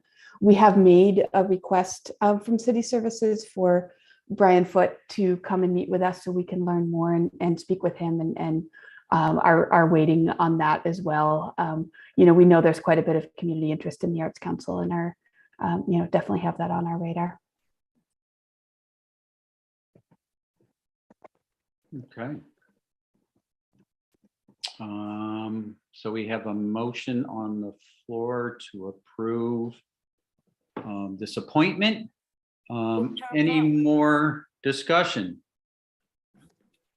I'm looking at Councilor Jarrett. You good? All right. I'm good, thank you. When I would, Councilor Foster, do you know the date yet of when Brian Foote would be coming to the City Services meeting? We made a request for March, but I don't yet know if he'll be able to make it. Okay, yeah, I look forward to that information, that announcement. I think that could be an opportunity for folks to engage. Looks like the mayor may know. I would expect the mayor would know. Okay. Yeah. Yeah, there could be a great opportunity for folks to engage. And in our committee meetings, we often have more opportunity to have a back and forth or to ask questions. I'm still waiting to figure out whether he can be there in March as well. I don't have a definitive answer. Just for those who don't know, he is on paternity leave and is not working at sort of full capacity. So that's just why scheduling is a little bit harder right now than it normally would be. His son is absolutely adorable. Well, on that note, can we have let's have a nice little vote here. No more discussion. I can't see any more hands. All right. Roll call, Laura. Councilor Foster. Yes. Councilor Gore. Yes. Councilor Jarrett. Yes. Councilor Labarge. Yes. Councilor Maori. Yes. Councilor Moulton. Yes. Councilor Nash. Yes. Councilor Perry. Yes. And Councilor Elkins. Yes. Okay. Councilor Nash, can we have a brief recess before we proceed to the financial orders? Sure. Does a 5-minute recess work for folks? 5 minutes. Thanks. Okay. All right. Oh, so.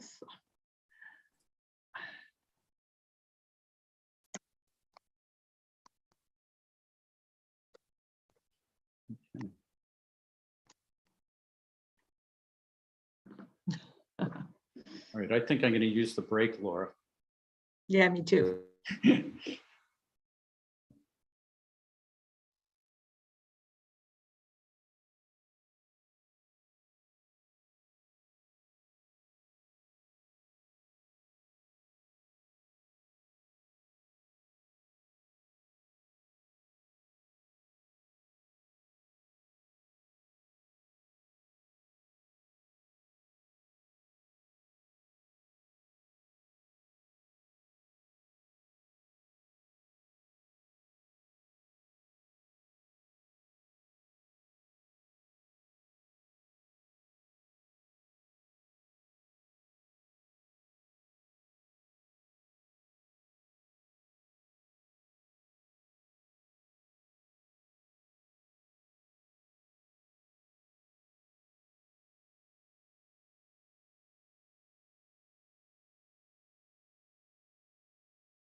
Hey, Jim,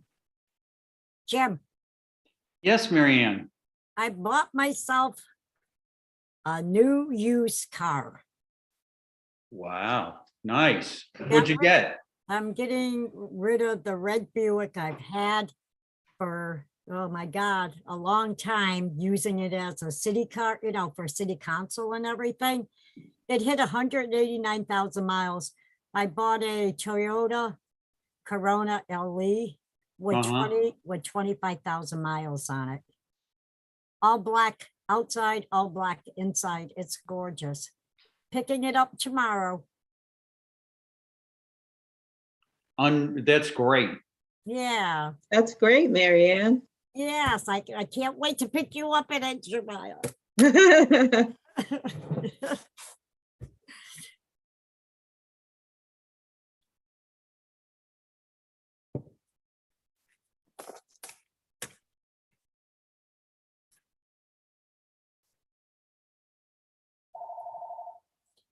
Come on.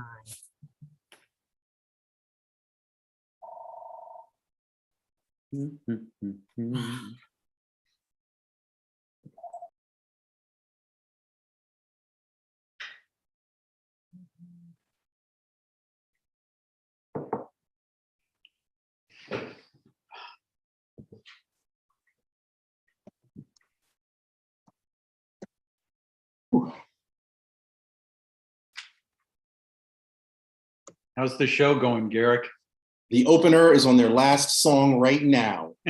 Quickly, the building's not burning down. There's so much multitasking that goes on in this meeting between parenting and working. That's the story of my life. I'm not doing two things. I'm not doing it. Okay. I know I said 5 minutes, but I didn't look at the timer or on my clock. So I'm going to assume 5 minutes is up. And where's Liz? You with us?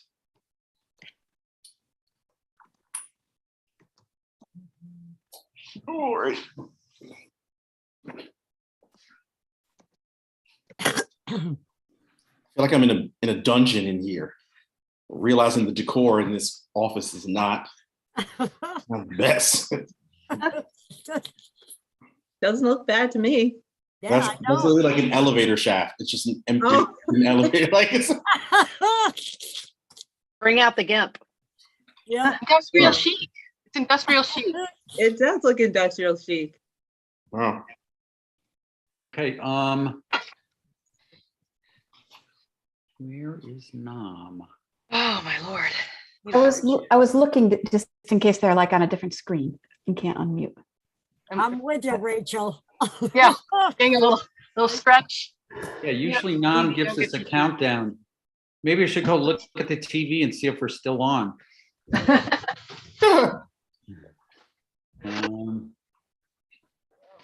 see. Councilor Nash, I got a call just now from a resident in the city in regards of during public comment also, and problems with the voicing and the video parts of what's happening tonight. Okay. Thank you. All right. Well, I think I'm just going to get us started, and I'm assuming that Nam has us running right now. So we're going to hit record again, right? Yeah. Yeah, I don't see them. Okay. Are we recording? Yes. Yep. Okay. Here we go. All right. Now we welcome back, everybody. Now we are up to financial orders. We have an order 22.025 in order to acquire property located at 196 Cook Avenue. This is up for its first reading. I'm pulling the document up here. I'm going to read it because there's a lot of people interested in it tonight. In City Council, February 17th, 2022, upon the recommendation of Mayor Gina Louise Shera and Office of Planning and Sustainability, 22.025, in order to acquire property located at 196 Cook Avenue. Whereas the city's capital plan approved by City Council provides funding to develop an animal control facility for the police department and animal control officer use. And whereas the city identified 196 Cook Avenue, the former Moose Lodge property owned by Apple Tree LLC, or some or all of their principals, as the best place for an animal control facility, with opportunities for sound mitigation from the nearest homes and for limited parking to serve the adjacent Broadbrook Fitzgerald Lake Greenway in a rural yet relatively central location. The city has entered into a purchase and sale agreement, whereas the city has entered into a purchase and sale agreement and option with Apple Tree LLC to purchase 196 Cook Avenue for $100,000, subject to due diligence and City Council approval. Ordered that the City Council hereby authorizes acquisition by purchase, gift, eminent domain, or otherwise of the property located at 196 Cook Avenue. Further, the City Council authorizes the mayor to execute such documents and instruments as may be necessary to achieve the purpose of this order. Further, the City Council appropriates the $100,000 from the receipts reserved for appropriation sale of land account. And there's a kind of a rough site plan for this order. And so I have introduced that. Mayor, do you want to say some words about this? Sure, absolutely. And Director Fiden is also here. Okay. And we have some slides. First, I thank you everyone who spoke at public comment and those that attended the meeting on Saturday. I want to assure the residents in that area that I know and absolutely hear their concerns, and I want to work to address them. So I'm going to talk about some of the questions that I've heard, as will Director Fiden. First, I want to talk about the need for this facility. Some of you counselors, this will sound very familiar. We've had this conversation quite a few times. This has been a need for a very long time. And the council has appropriated funds for it in the past through capital improvements. It's been a very active discussion for many, many years, and many locations have been thoroughly investigated. The kennel that we're currently using in Amherst is an unstable situation, to sort of put it mildly. They've not always agreed to contract with us, and we've had to find other solutions. In addition to the annual cost of using Amherst, there's also a per dog cost that can be very expensive.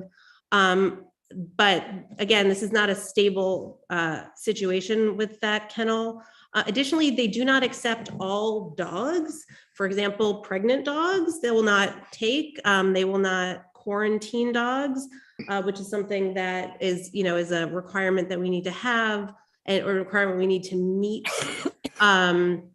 They also don't accept any other animals like cats, and we certainly do have cats at times. And that's something that I think this community has always supported, caring for cats in that way. So because of this and other reasons, Amherst it's not a good temporary solution. It's certainly not a long-term solution, and could sort of at any moment cease to be part of an already not good situation.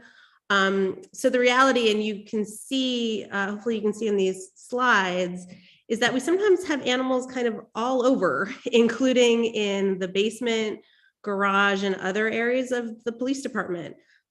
We often rely on the generosity and good graces of vet clinics and others to help sometimes. We have to store food and supplies in places like the cold storage at the PD, which is damp and not meant for animal food or any of this kind of stuff, or kennels and things that can rust. And right now there is a temporary cat kennel feline area in the police department wash bay where vehicles are washed and repaired. This is not a heated, it's not a space that is heated or cooled like a regular indoor room because it's a garage or a bay. And so mitigation has had to happen to make it, for it to be safe. But it also means there's not enough room to pull a vehicle into the bay, so that space cannot be used for what it's meant for, including repairs. So additionally, we're required by state law to wash and sanitize all blankets and bowls after each use, which we can't accomplish. And so the animal control facility would provide the space to meet that regulation among many other regulations. It would also have a separate space for quarantining animals, which I mentioned is a regulation that we need and we currently don't have. You know, our community has a lot of need for animal control, and I think we have high expectations for the quality of care, as do I have high expectations for that quality of care. This is not sort of the cartoon dog catcher vision, right? This is, our ACOs are very different. We have 2 ACOs, and they are compassionate and love animals and are working to provide care to animals that end up under their care for various and sometimes really hard reasons that they do. So there is very much a need for this facility and has been for many, many years. Kind of going back to sometimes the hard reasons, this is sort of hard for me to talk about. You know, one of the questions is, why does this facility need to house potentially up to 8 dogs if the average is somewhere more like 2 dogs? And you know, this is not, doesn't happen often, but sometimes there are cases that involve abuse or neglect or cruelty that involve animal hoarders and multiple animals that need to be removed at once. Thankfully, as I said, that it's not often, but this does happen. Additionally, we are committed in all of our planning and factoring in climate resilience and a need to be able to accommodate an emergency, whether it be a storm or a fire that displaces people from home, and where they would need help with their pets, and we want to be able to provide that space for them. So those are some of the things that I wanted to cover, and I know Director Fiden is also going to go over some things about this particular spot and why it's been identified and why we're having this conversation right now. Thank you, Mayor. So I have a lot more slides. The mayor is more articulate in one slide. I'm just going to race through slides. I'm not going to go over all these points, but it's just sort of big picture things. So the city has been looking for a long time. You know, I mean, the story I tell people is I've been in the city for 33 years, and David Musanti, who was mayor when I was hired, before he was mayor, when he was county commissioner, wanted to put a regional dog kennel, dog and cat, but primarily dog at the time, at the state hospital. So there's been conversation about this for a long time. Central services with mayor's support and police support and animal control officer support have been looking for a long time at a number of sites, have been narrowing it down. You know, you heard some speakers say there was an agreement not to put in residential areas. I don't think that's exactly what I heard. It was, we wanted to make sure we had a good separation from houses. We wanted to make sure we could control noise. So series of sites have been looked at over the years, lots of challenges. You know, basically most undeveloped land in Northampton has wetlands, has homes, has conservation areas nearby. So a lot of challenges. So one of our key decisions after the last mayor said we don't want to do it at Chapel Street was to think about what didn't work on Chapel Street. So Chapel Street had a few challenges: close to homes on all 3 sides, some topographic issues that would have, instead of capturing sound, would have spread sound out. And so when the mayor asked me to sort of look at sites that, you know, we were saying, okay, we need to not replicate those. We said internally, we want our standards, we want to be a site that's flat if possible. So we're not getting sound moving around, or at least a depression into the ground instead of, you know, on top of a hill. We want to be at least 250 feet from homes. We've been looking at the old Moose Lodge site, I don't know, for 10 years, first for affordable housing, then for an animal control facility. We thought the price wasn't reasonable for a number of years, so we made offers, as I say, going back, I don't know, 8 or 9, 10 years ago. But then the owners of the property lowered their price to something that we thought made sense. And so it fits some of those criteria. It's flat. We can be at least 250 feet away. You heard a speaker from Broad Brook Coalition saying, can we move it further from this site? And that's certainly our goal if we can. We want to come before you in what we could commit, which is the 250 feet. We did just enough site assessment to do sort of a go, no-go analysis. We know this site works. We know we can mitigate the noise. We know it can be 250 feet. If council authorizes it, we're going to have to spend more money for design, which is why we haven't done it now.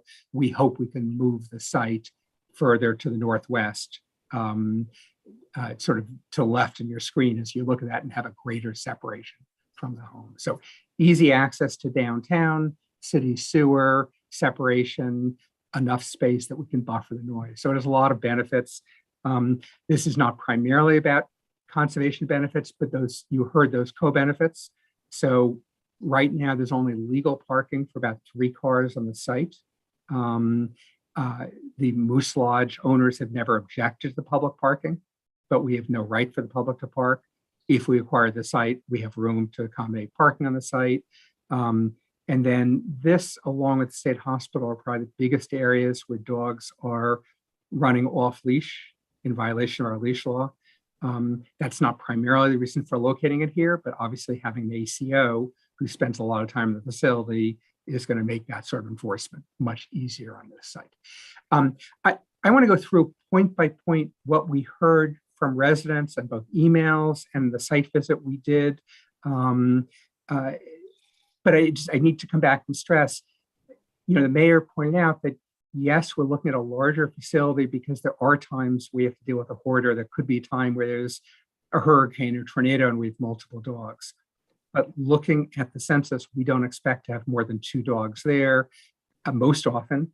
And those dogs will be inside, and inside the building, it's much easier to deal with the sound. They will only be outside when there's an ACO on premise. So it's not like, for those of you who own dogs, you may go to a private commercial kennel where the dogs can wander indoors and outdoors at will, and where the buildings might be cinder blocks or concrete and you get an echo from the sound. That's not what we're talking about. One of the reasons this is a bigger budget item than you would think for an animal control facility is the mayor is committed to allowing us to use the budget from the capital improvements that city council approved for sound deadening, for more mass in the building, for earth berms, for all those things that it takes to deaden the sound. So I'm not going to go through this because it gets technical. I think it's the part where a little bit there's been some lack of understanding. Dogs are noisy. And so if you look at the sound right at a dog's mouth when the dog is barking, it's very noisy. And if you have a chorus of dogs setting each other off, it's even noisier.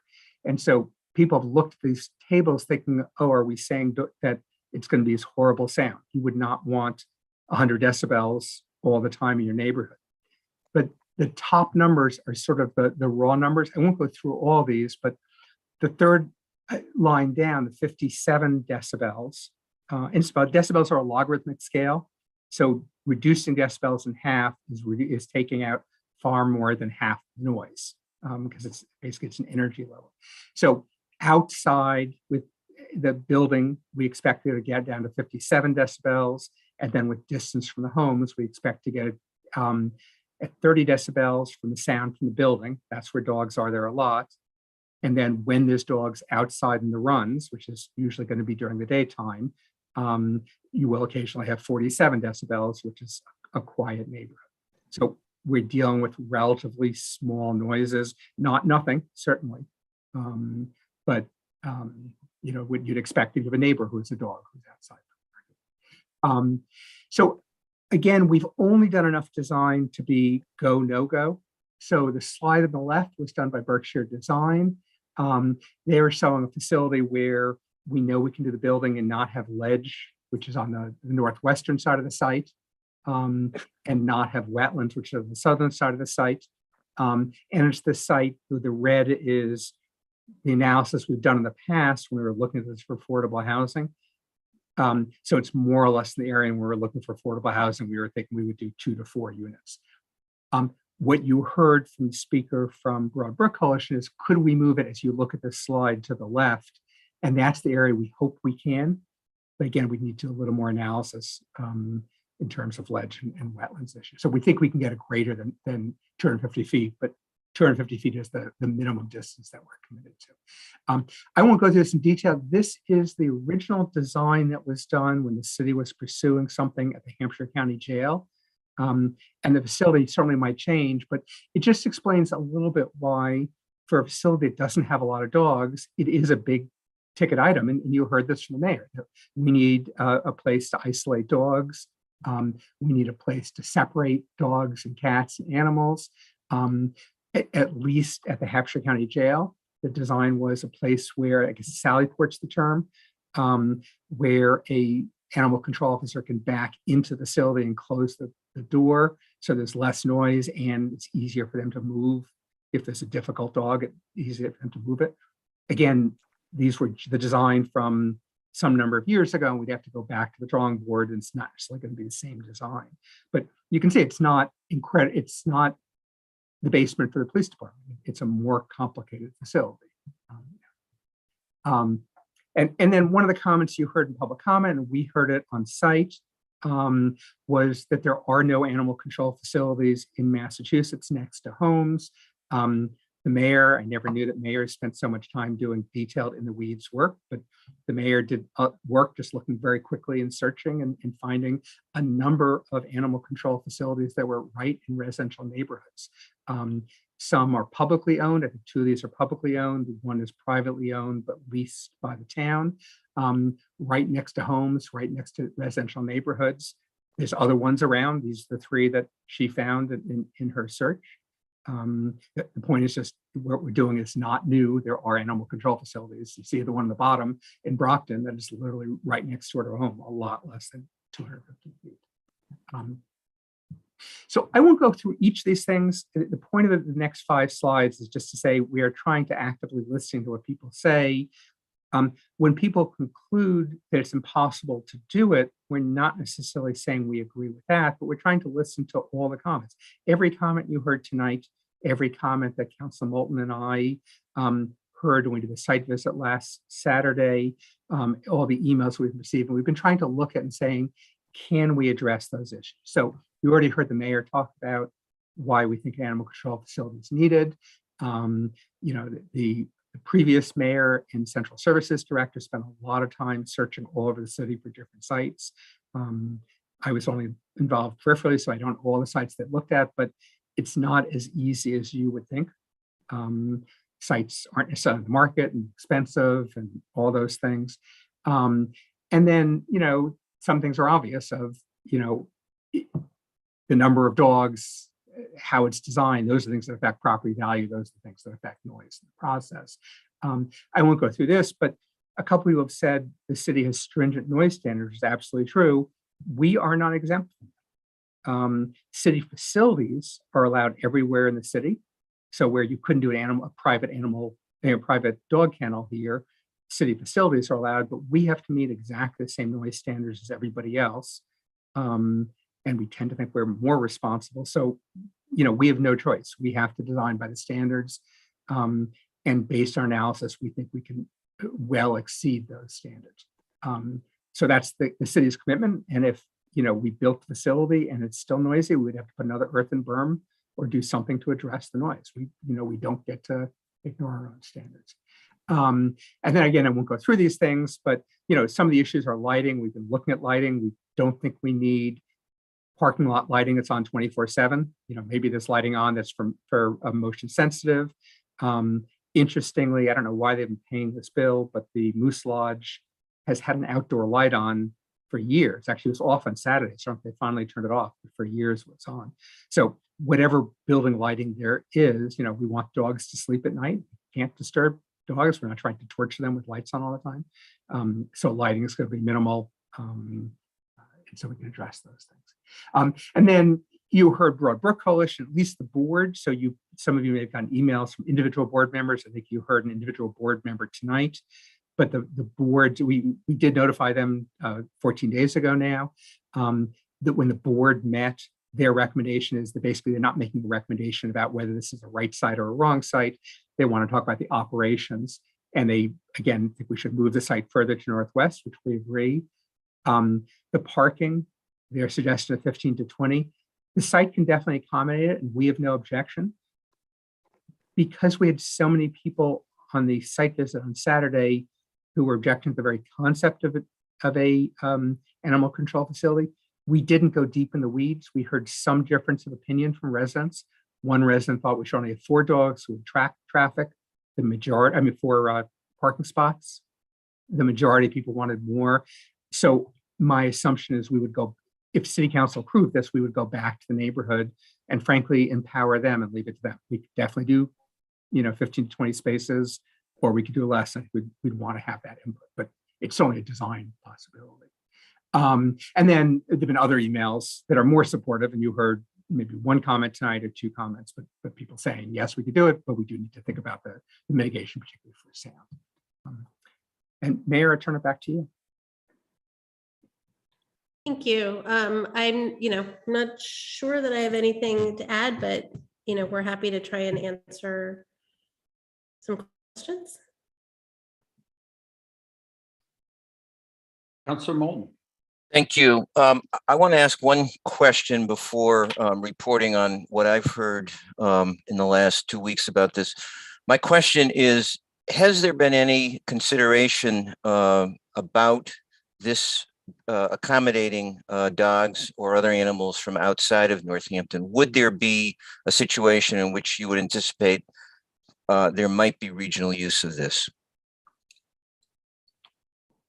That has not been part of the discussion for this building, and I certainly don't think it's sized for that discussion at all. This is really meant for the need that Northampton has, which is not, which as we've gone through, we need a facility, but it's not meant to hold a lot of animals. It's meant to sort of hold on average a couple. Okay. So I want to amplify some of the things that both the mayor and Director Fiden have said, and I want to thank both Councilors Labarge and Gore for attending the Saturday session, and Director Fiden, as well as particularly want to commend Animal Control Officer Shayla Howe, who is on maternity leave and came out for a couple of hours to talk about the need for an animal control facility. There were about 45 people there, and I think the objections that you heard tonight accurately reflect what we heard on Saturday.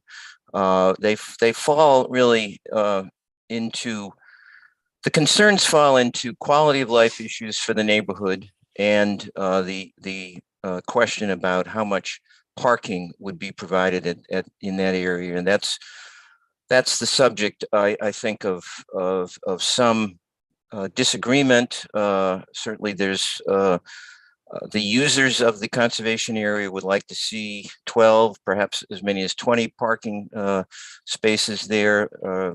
Neighbors want to see fewer. So that, I think, is subject to further discussion and neighborhood input, as Director Fiden indicated.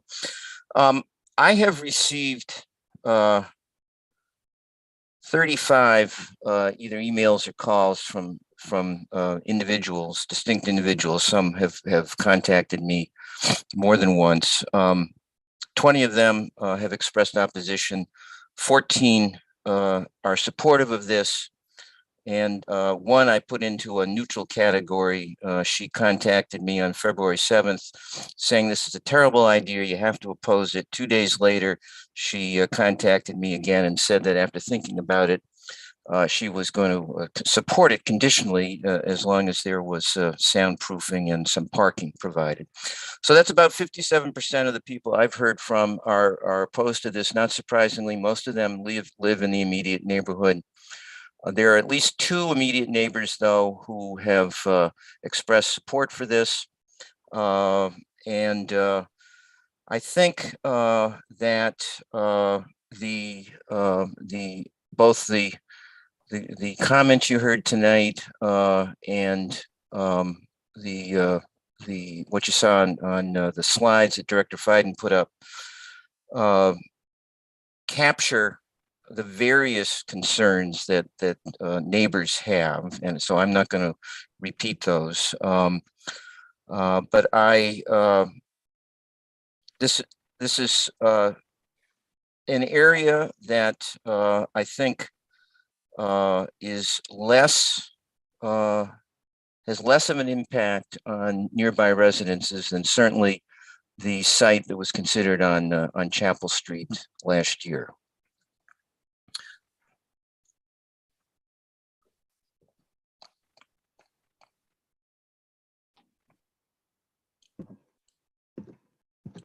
Okay.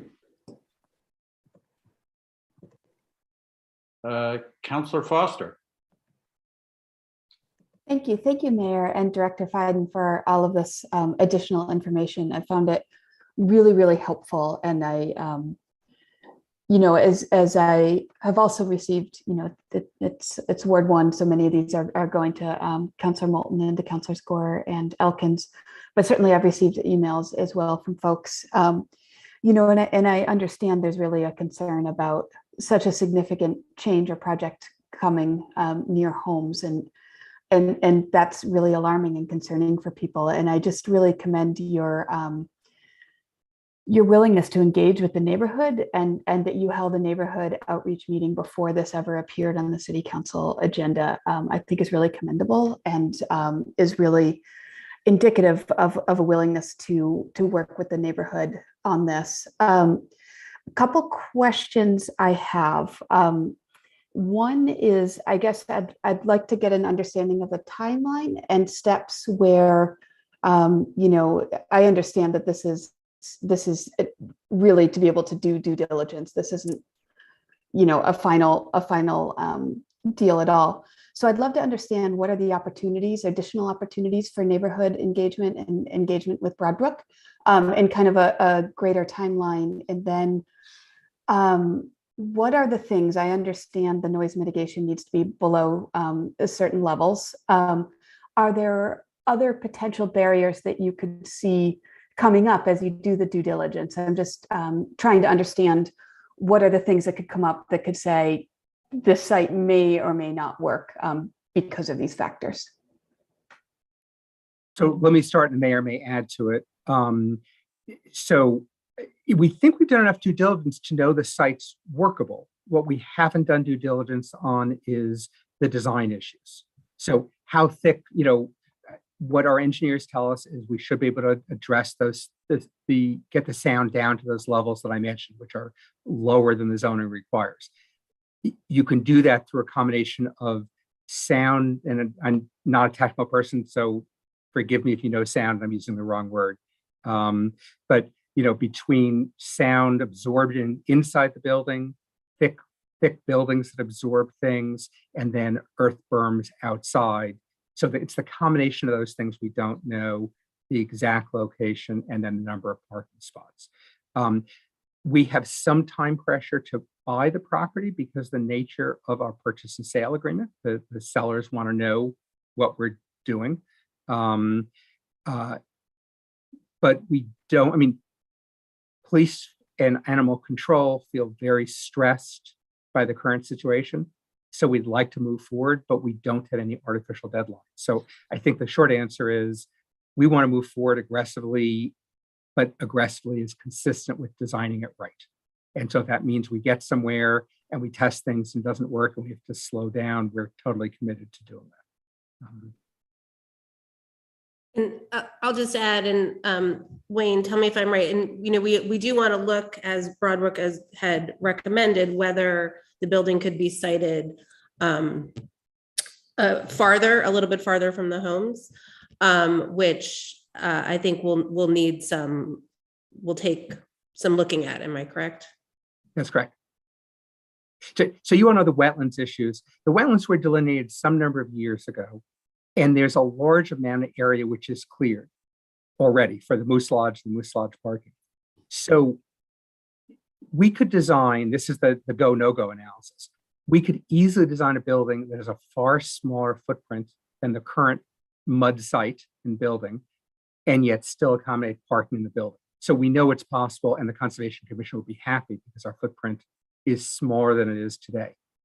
As we move further, as you're looking at this slide to the west, then you get into more virgin area, and we couldn't do virgin area if we were having wetlands impact. So that's the area we need to do more analysis for doing. There was a church that looked at this site some number of years ago, and they decided not to pursue it. So they didn't get that far, but we at least have the benefit of the due diligence that they did at the time. The ledge is pretty obvious. So, can we move it 50 feet further to that west? Yes. Can we go much further? That's the part we need to do more work on. Thank you. That was really helpful. And as the Ward 2 counselor, when this was proposed last year on Chapel Street, I certainly had the opportunity to take a deep dive into different animal control facilities and the city's need for one and concerns of the residents. And just to speak, the location on Chapel Street was surrounded by residents on three sides, and was, for people not super familiar with it, was kind of uphill from the neighborhood. To echo somebody who spoke in public comment earlier, it was my neighborhood as well. And so the idea of noise mitigation was one that I had certainly really looked into as well. And there's quite a bit of information out there about, it's better for the animals inside when the noise mitigation, and I know you know this, I'm just saying this because I had that really learned quite a bit, but it's so much better and less stressful for the animals who are being held there when that noise mitigation is taken very seriously, as well as for those living around. And there's quite a bit of information out there about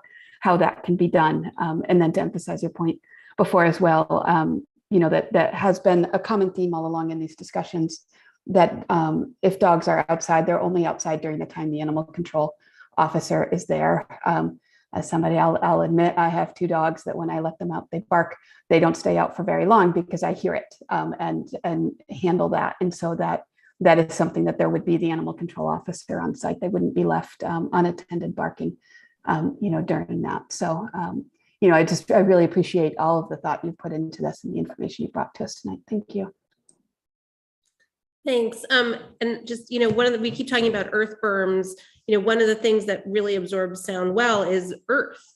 So that's one of the things that makes this site, we think potentially a good site, is that it would be backed right up onto sort of raised earth as it is. And so it sort of provides this natural mitigation. And then we would, as we said, do due diligence to see what other additional mitigation would need to be done.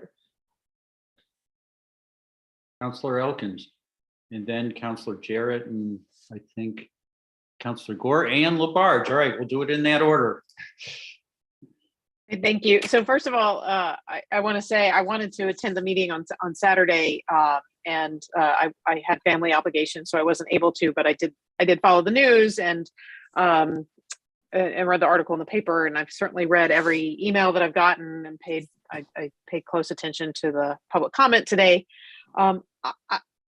I also want to thank you, Councillor Foster, for your input from your previous experience dealing with this.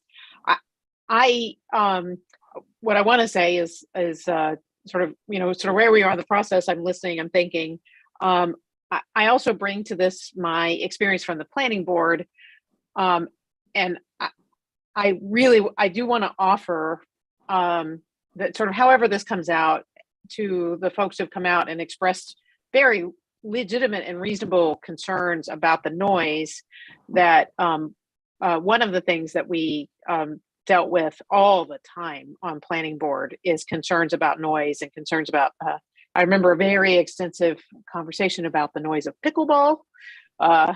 And that is not to, and what I found from that experience is I learned a whole lot about the nature of things that we really can do to meaningfully control noise and to dampen these concerns. So they're very really concerns. I will also suggest that in my conversations at the planning board with those projects, in addition to being a sort of fun thing to say, I think earth berms.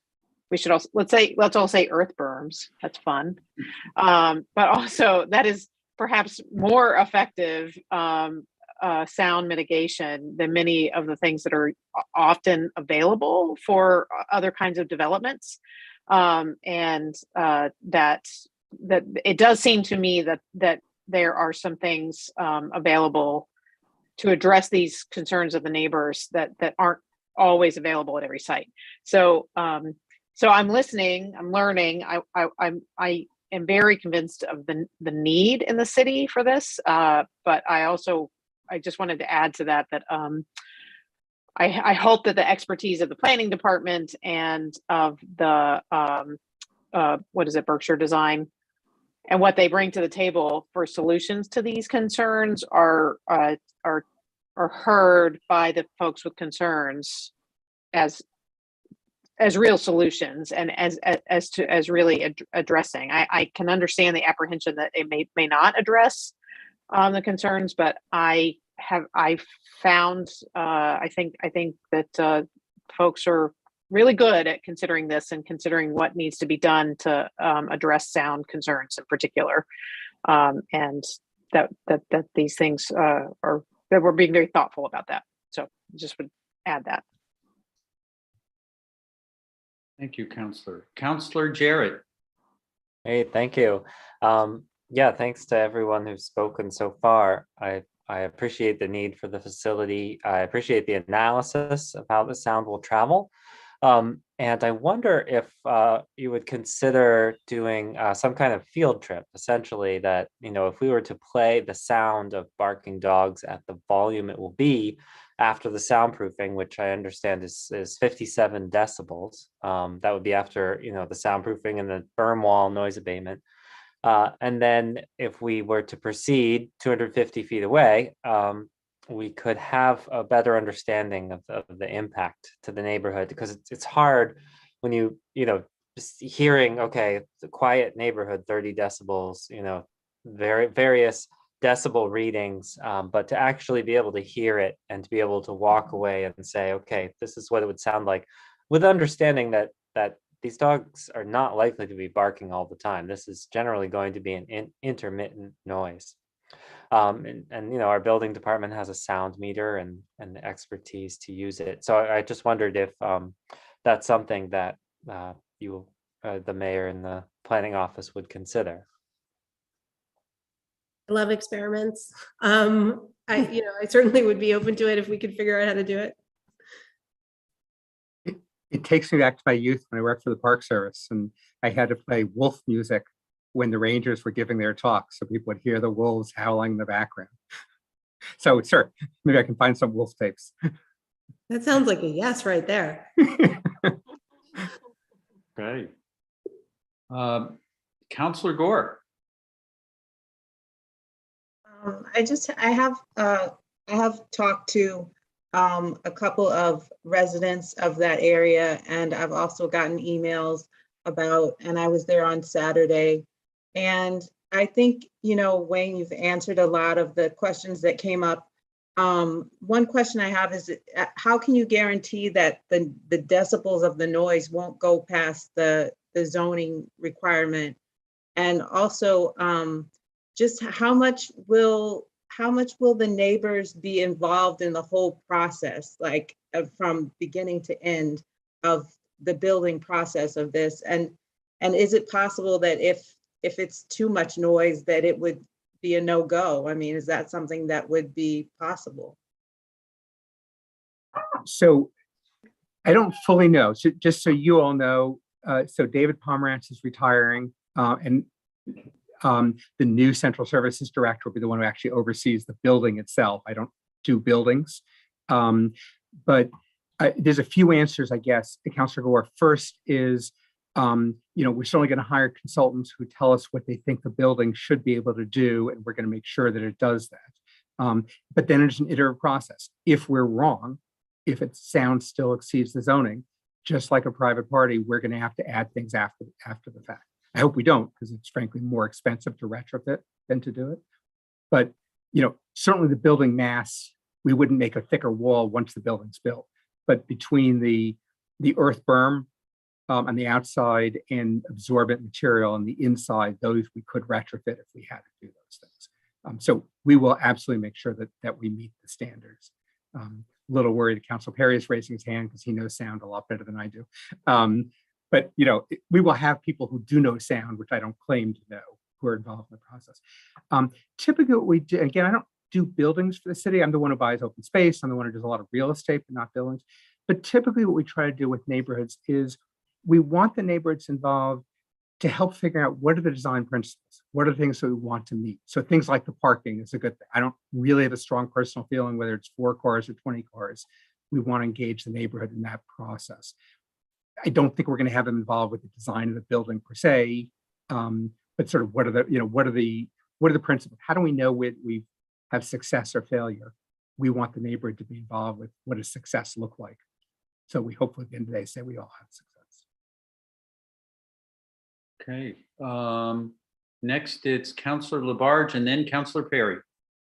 Thank you, Council President. Wayne, thanks for talking with me today when I called. And Councillor Moulton is very correct. I have received quite a bit of calls. And Councillor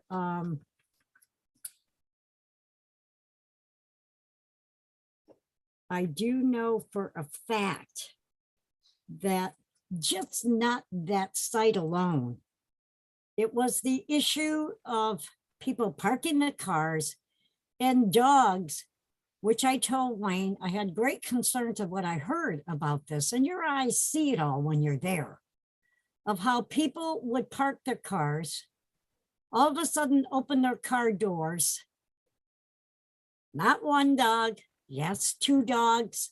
Then somebody else drove up in a car, 4 dogs came out of that car, not leashed. So I have concerns with that. If you're going to put in a shelter, you're going to go ahead and have a dog outside, even though the mayor and everybody is saying there'll be somebody there, hopefully, because you never know. There could be an emergency or whatever, and the dog would have to go back in. But I have great concerns about what we saw on Saturday. And also that was brought up by the attention of the homeowners of the condos, of dogs that were not leashed. They were right about that. No question about it. And one man actually brought up how he had got bitten by a dog not leashed on that trail, on the conservation trail. I have great concerns because I know what the people are going through. We went through that on Glendale Road. That was awful, awful. And I know it was brought up about the left of the Moose Club Lane. How many acres is that in that area? And possibly, can it be moved further way back? So again, that's the part we need to do more due diligence. When you get deep in the wood, the site's about 5 acres. I'm not exactly sure. I'd have to go back to the slides if I had that. But there's definitely wetlands and ledge when you get into the woods. So it's not that we could move it 1,000 feet away, but yes, we believe we can move it some distance away to get a greater separation from the site. But how much of a distance do you think? Again, we have to do more due diligence. I mean, you know, I'm sure we can do 50 feet, maybe we can do 100 feet. Those are sort of the right numbers. I don't think we're going to be able to do a dramatic distance. We're not going to go deep into the woods. When you were on the site, you could see where the woods began. So imagine us sliding, you know, that hill that goes up is ledge controlled. So we couldn't go very far up the hill, but we could slide a little to the left, sort of up to the tree line is the realistic part. But again, we do need to do more due diligence to the wetlands before I could answer that question. Okay, also, we did hear at that meeting from a resident, a couple of residents, in regards that they had talked to realtors in regards about this being placed in the back and back of their yards, okay? Of them being told by realtors to put their condos up for sale. You heard it. We all heard it who was at that meeting. So this is my question. Okay, you know, being the director of plan and sustainability one, have you talked to any realtors about the condos, the people living there for 25, 30 years, whatever, would have a great depreciation on their property? So I haven't spoken to a realtor. I can tell you two things. One is it's typically the impacts of projects that affects real estate, not the concept. So, you know, if it was 100 decibels in their back porches, yes, it would certainly be depreciation in value, but it shouldn't be at the numbers we're talking about. And I guess, you know, Marissa was talking about her the council was talking about her experience in the planning board. You know, I would say I was working for the city when Pines Edge was built, and we were sued by, frankly, a realtor who is the next property over, who said, "Oh, you're going to hurt my property value." And I think the reality is we hear this for every project going forward. It's not that we discount that, but we tend to say it's not about the property, it's about the impacts of the property. So when someone says they're going to devalue the property, as the abutter did for Pines Edge, we say, tell us how and what are the things that we can do to try to mitigate that so that doesn't happen. So I think that's our approach here, was for when Pines Edge was built and every other project that's been built that people object to. Okay. Let's hear the reasons.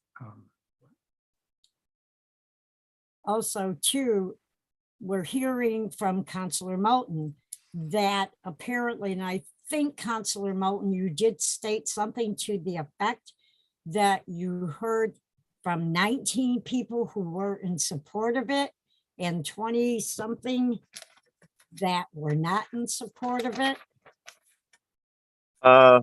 20 people have contacted me expressing opposition and 14 supporting it. And were the 14 of those supporters, were they abutters of the property? To my knowledge, 2 of them live in the neighborhood. None of them are direct abutters. Everybody that I've heard from in the closest Pines Edge condo building are opposed, as is the couple who lives in the closest Cook Avenue home. There's 2 neighbors that I'm aware of in that general area. I think they both live on Emily Lane, who are supporting it. Much of the support has come from people who live at the Lathrop community who use the conservation trails. Thank you dearly. Okay. The mayor would like to chime in. Sorry, Councilor Perry. I wanted to go back to the first thing that you mentioned, Councilor Labarge, about unleashed dogs. I just want to acknowledge that, you know, that is something that the Broadbrook Coalition has been talking about for a very long time, and is, you know, they consider it to be a significant issue in the Fitzgerald Lake area. So I just wanted to acknowledge that. And obviously no dogs that would be under the city's control at the animal control facility would be unleashed and running free. That's actually the opposite of what this is, right? These are dogs often that have gotten lost that we're trying to reunite with their owners. But you know, that's one of the advantages. I think it was on one of the slides that Director Fiden had, is that, you know, there's often been a request for more animal control in the Fitzgerald Lake area, and this would be placing the facility and the animal control officers there in a place where they could be of hopefully greater assistance to the Broadbrook Coalition in that general area and that issue. Thank you, Mayor. Okay, Councilor Perry. Yay! I just want to thank everyone for these reports and this information. It's been very informative. And I just want to speak as a person who has dealt with sound for a number of years. And I do have some anecdotal evidence of, you know, for years, the Alchemistics practiced in a space, Caboose Design Studios. And after years of practicing in the space, a new tenant took over the upstairs, and this tenant was a doggy daycare facility. And this facility, we were worried, was going to leak sound and kind of ruin the space around us. And this, I'm talking, this is 8 years ago, and I was surprised at the sound baffling technology, the ability to muffle sound. There were at least 15 dogs in this facility most times. And until those dogs went outside, you would not know. And that situation is very different from the situation we're talking about with 2 to 8 dogs. And these are dogs that are running around, playing, doing their doggy things. And so I know a lot of people have fear about that, but I can attest to the fact that there is a great way to mitigate the sound. And if we're starting from the basis of building a facility to baffle sound, we're going to be even better at it, because the facility that these people moved in above the studio was not built specifically to house 15 to 20 dogs. They utilized this facility because it was an open space and they had the capacity. So, I just wanted to throw my sense in there because that is in my wheelhouse. So there you go. Thank you, Councillor Perry. Councillor Maori. Yeah, that was really fascinating. Actually, thank you, Councillor Perry. Maybe we'll have you be part of the experiment. You can help with that, because I think sounds very experiential, and that's what you're saying is like, there's a reality in the impact. My only, someone who's not getting a lot of emails about this. The only one I got, I remember I got for the Chapel Street proposal as well. And you've answered this, but if you could just briefly answer again, why don't we look at commercial properties? Why are we not putting this in a probate court? If you could just address that, Director Fiden, because that's the first question and only question I've gotten about it. Sure. I mean, we have looked at some commercial properties, first of all. I think we're hoping not to do this by eminent domain. So we're looking at properties that are available on the market and not properties that we have to seize, which we avoid doing for doing it. So there's not that much of those properties. And, obviously downtown, for example, exactly the same neighborhood issues. We are getting more and more people living downtown. We're trying to encourage people living downtown. So the universe of commercial properties that don't have people living there is mostly just the industrial park. There's things within the Packaging Corporation of America, but generally, if it's zoned business, we allow residential and business zones, and we encourage residential and business zones. King Street is obviously fairly thin. First of all, King Street allows residential. And as the market changes, we hope to get it. But King Street's also fairly thin, so you get residences on both sides of it. Which is not to say that it's not necessarily an appropriate place, but it's not. You're going to have a lot of the same issues. So it's really just the industrial park, and there's not a lot of land. We have looked at the industrial park. Are there spots that work for it? And there is, for example, a preschool or Montessori school. It's an industrial park. So we still have, the jargon is sense of environmental receptors. We still have sense of environmental receptors really everywhere, just the nature of our city.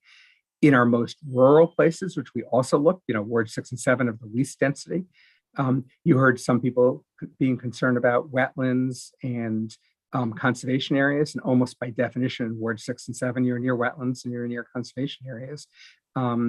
And while you can do these on septic systems, it's certainly easier not to on a city sewer. So the most isolated areas don't really solve our problems either. Thank you very much. Councillor Perry, then Councillor Moulton. I kind of want to circle back to what I said. And I also wanted to say sound mitigation doesn't just work one way with the dogs making sound, but I heard a lot of concerns about people bringing their dogs to the area and riling up the animals.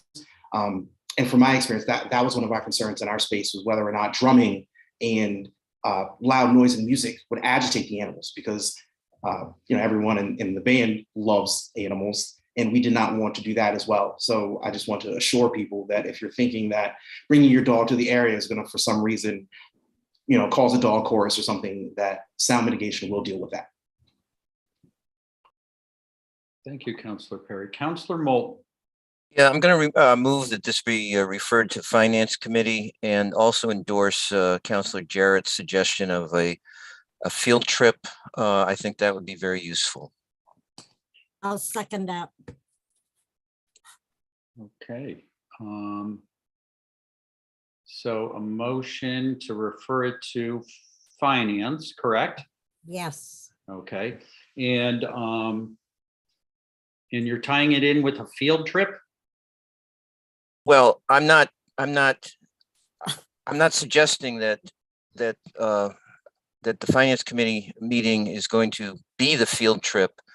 I'm simply saying that Councilor Jarrett's proposal is helpful and would, I think, help inform all of us. And I would be happy to work with Director Fiden and whoever else to try to organize that sometime in the next 2 weeks.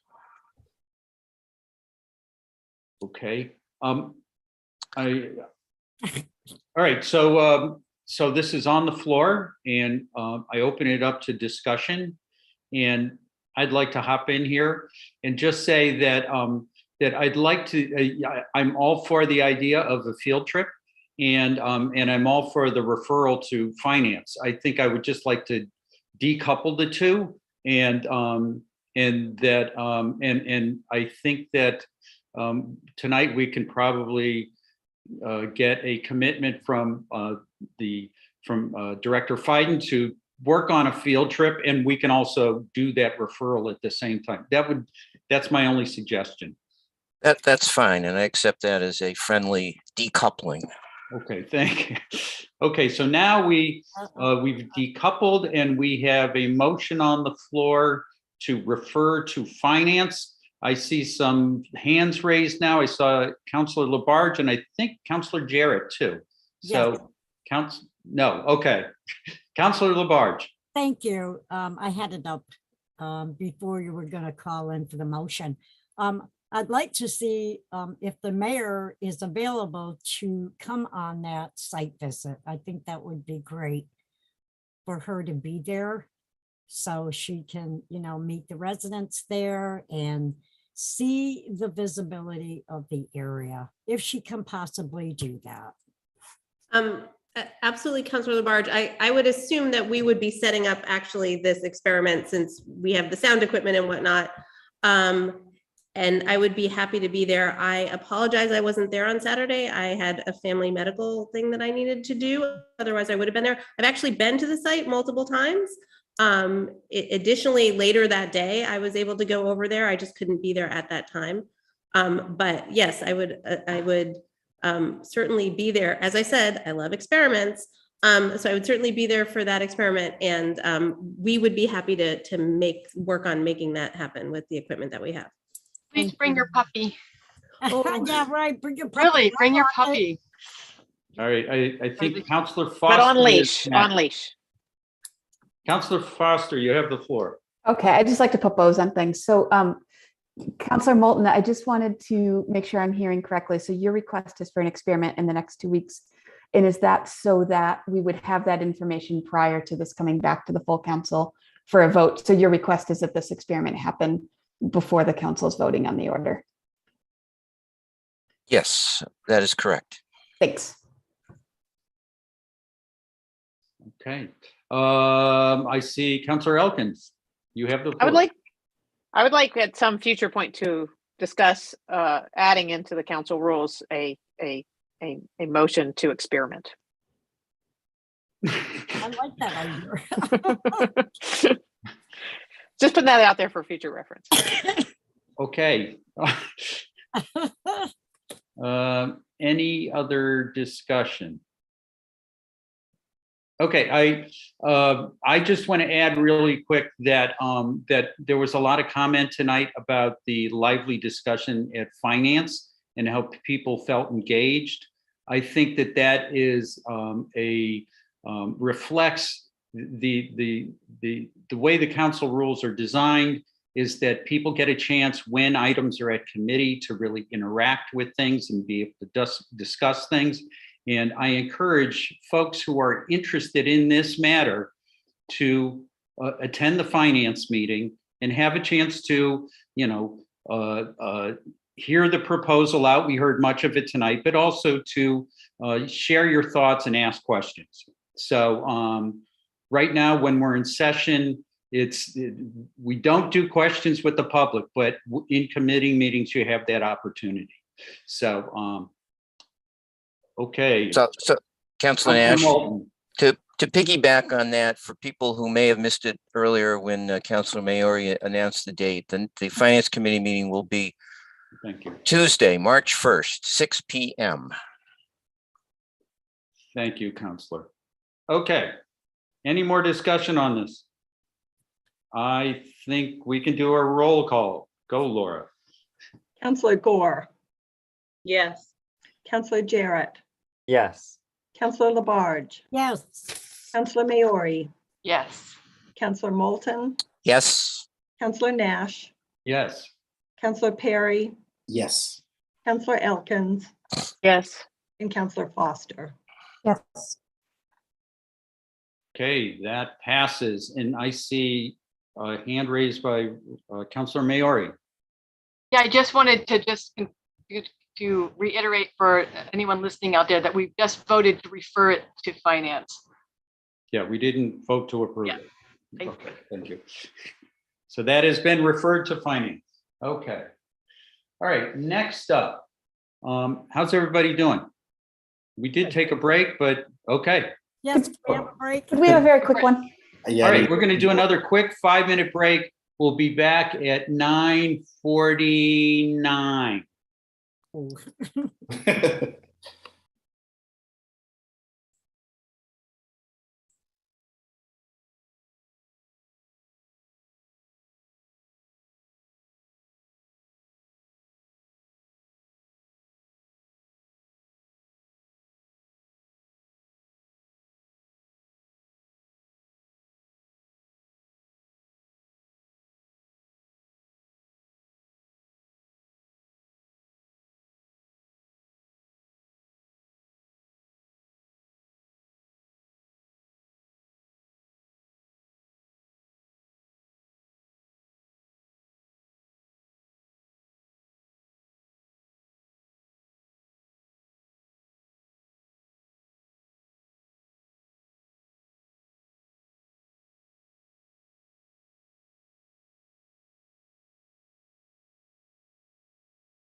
Okay. We're back in session. Next up, financial orders on second reading. We have item 22.016 in order authorizing a 5-year contract for IT services department equipment and software. It is here today on second reading. The history, initially, this was referred to the consent agenda on 1/20, removed from the consent agenda and referred to Finance Committee for further discussion and input on 2/3. From Finance Committee, it came back with no recommendation. A motion for a neutral recommendation failed 2-2. And there is a Finance Committee report attached to the agenda here. And I think everybody's pretty familiar with the order. I'm not going to read it. And so this is now on the floor and up for discussion. Councilor Maori. Yeah, I just wanted to just kind of jump spring from that report and say, you know, we really we discussed our mission, and they'll tell you I was kind of fixated on trying to come up with a criteria. Just really, I wanted to bring something back, and then I think we all wanted to bring something back, and we, you know, we voted on it, and but we realized quickly that the social responsibility rubric was a complex one that was going to take more than one meeting. And I have to say, you know, it was a very refreshing to talk in that forum with our community members. And I want to thank them because they were really thoughtful and respectful. And I thought that was very helpful. So there was a lot that I gained from that, but we weren't able to fill that part of that mission. We did approve a motion that would recommend City Council hold a community forum of some sort on dashboard camera, you know, dash cams before the vote. So that was something 3-1. So that's something that we can discuss as well. The need for a forum or some place to house a discussion on dash cams in general.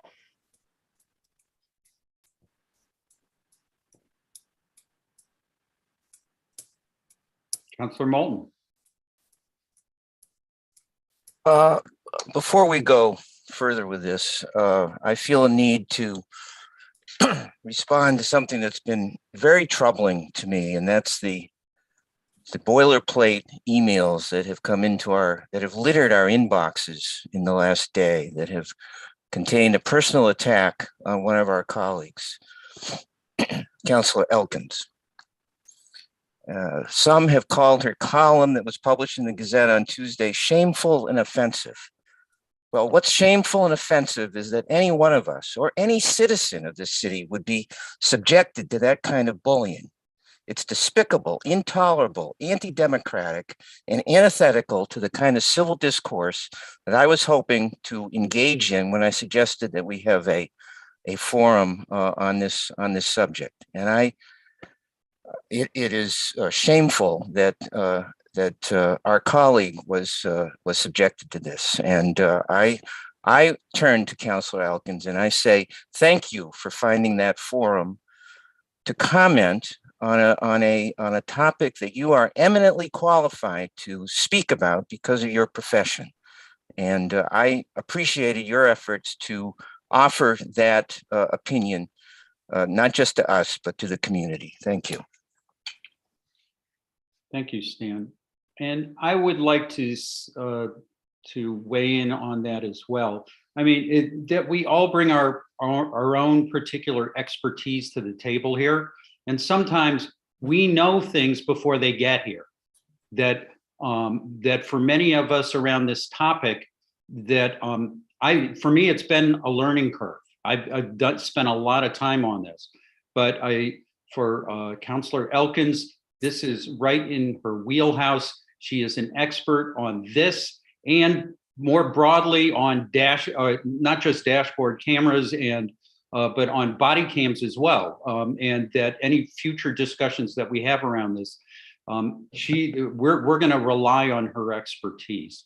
So that I think that, you know, if this were an instance where, you know, folks were talking about people with disabilities and their ability to work, yeah, I'd be out in front on. And so, and as I'm sure that Councillor Labarge would as well. So that, so I applaud Councillor Elkins for stepping up. She has expertise, she has opinions, and frankly, we need to rely on each other to guide us here. So I thank her for that. Councillor Perry. Yes, I want to mirror what people are saying. I want to thank you, Stan, for standing up for Councillor Elkins. I think it's very brave to speak out, and she is an expert. And one thing that I wanted to talk about today is what I've seen is an overarching issue of trust, and trust in our elected officials, our city employees. And I also want to talk about something that really hurt me personally and was disconcerting. And that is how our IT director, Antonio Pagan, was treated. I watched at our last meeting as he, as an expert, talked about these issues and was dismissed by a number of people who, you know, may have worked with Google Drive for a little bit or had minor knowledge, and their opinions were equated to someone who was running an IT department for an entire city. I thought that is very disrespectful. I also, it again broke my heart to watch as Director Pagan felt the need to go before us and the public and to state that, you know, he's been a resident here, he's been here for, you know, decades, and he's had to deal with discrimination, and that he has advocated and fought for underrepresented people and people of color. And he stated that he would never do anything that would hurt his community. And as another person of color who, whether I was in DC surrounded by Black people or here in Northampton, I've always had to deal, especially at being light-skinned, of feeling the need to prove my Blackness or feel that I was enough.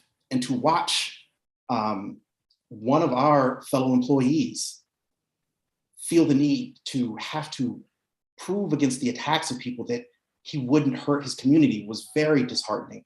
And it seemed a little bit hypocritical, especially because some of the people who were against these dash cams never addressed the fact that a person of color was looking at these issues.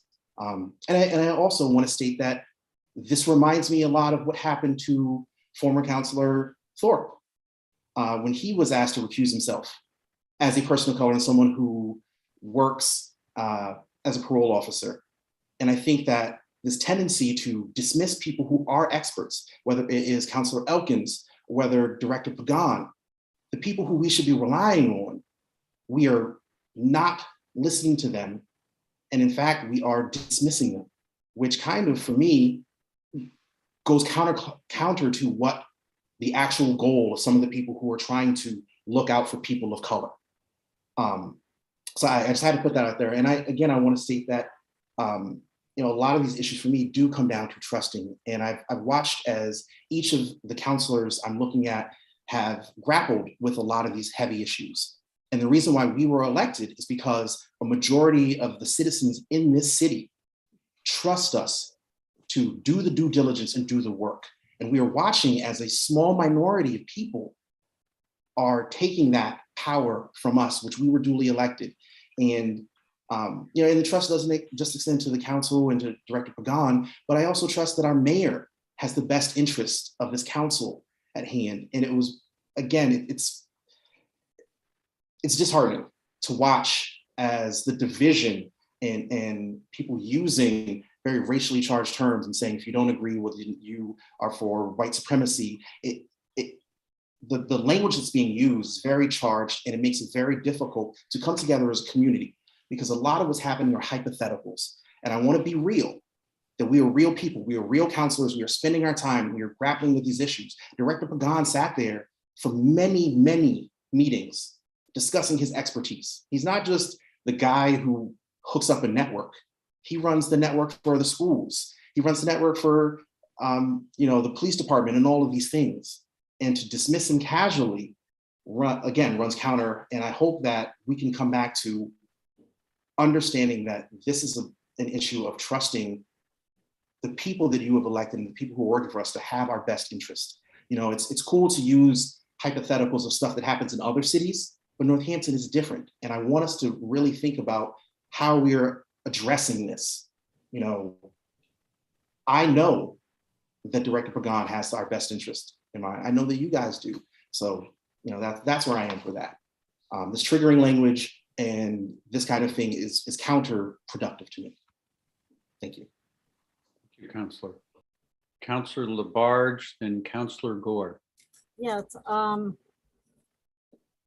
have to say, because of hearing Councillor Perry talk, this has happened before at City Council, where we had a councillor also.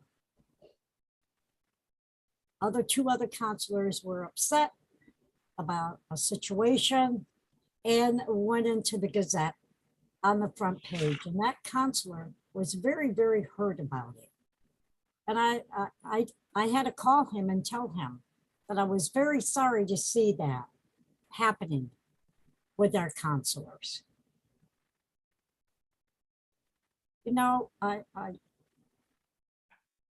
We have a huge responsibility. And I, being a councillor for a long time, I know a lot of people throughout this city, born and raised here. And no matter who you are, everybody deserves respect and dignity. I have worked with Antonio ever since he started, and he's a fantastic director. Very honest, very knowledgeable. And yes, I did feel bad for him also. And I have to tell you that, Councillor Perry. But it's like, how do you educate people to realize how hurtful somebody could be in their hearts, because it stays there for a while. And I think Antonio did an excellent job explaining to the best that he could. And I take a lot of things serious, a lot. And knowing a lot of people who need help, that's what I'm concerned about in my city. Helping, that's our job, helping our city make it what it is, and making all our residents have a good quality of life and feel safe. And that's a big job. And we have to make sure we have to work hard on this. So anyways, that's how I feel about all this. Okay. Councillor Gore. So I've gotten like over 100 emails opposing the dash cams, and I've gotten calls and emails for the dash cams. And I just think that the community forum is a good idea. I think we need to hear, from all people in the community about this before we make a decision, because it's really, I've been thinking about it, and it's really a hot button issue in our community. And it seems like from the public comment that a lot of people don't want the dash cams. And I think that we need to take that into account before we make our decision. I have one more thing. So let's go to Councillor Foster, then Councillor Labarge. Thank you.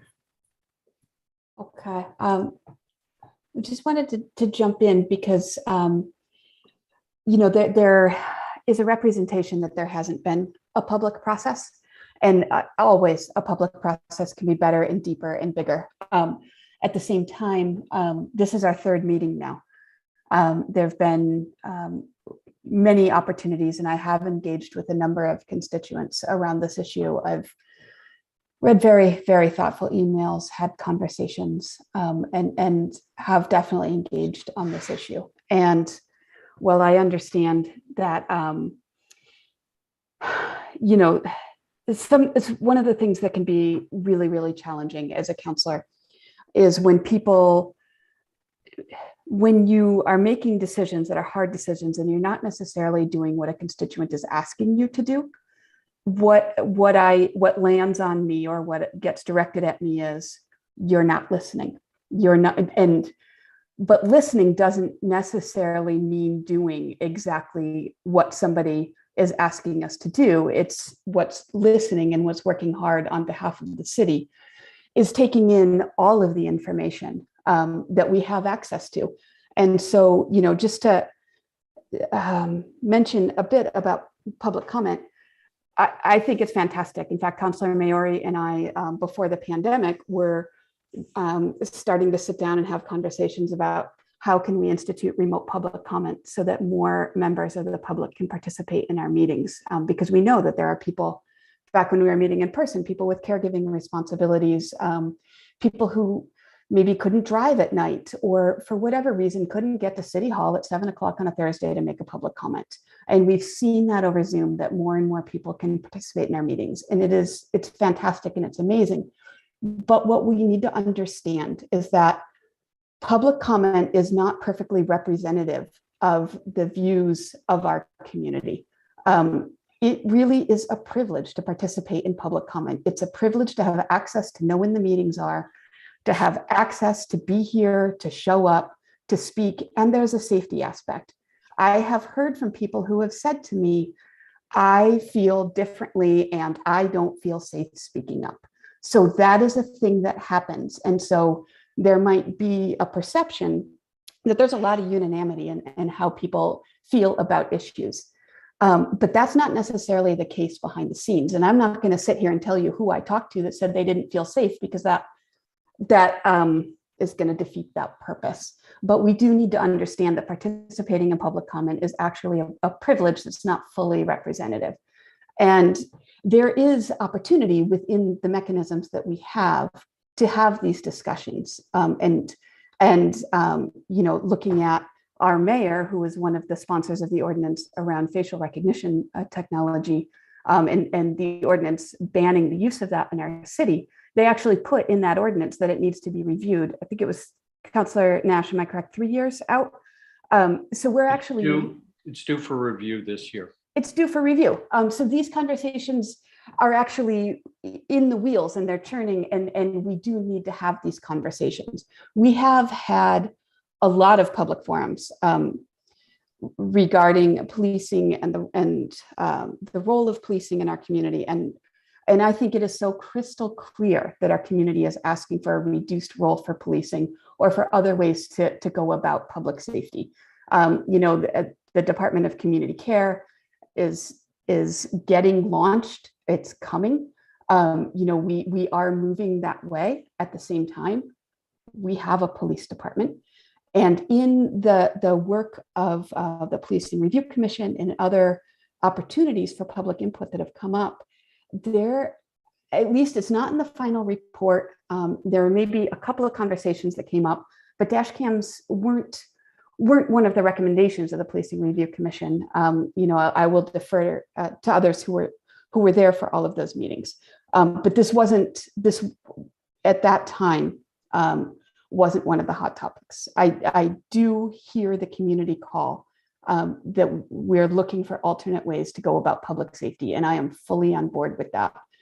Also, the Policing Review Commission, the report said we're still going to have a police department, and we need to re-envision how we do public safety and go about these other ways of doing things. If we're going to have a police department, I do feel that it's incumbent on us as counselors that they have the tools that they need to do the job in a way that's in line with our community values. I understand there is a question about our dash cams in line with our community values.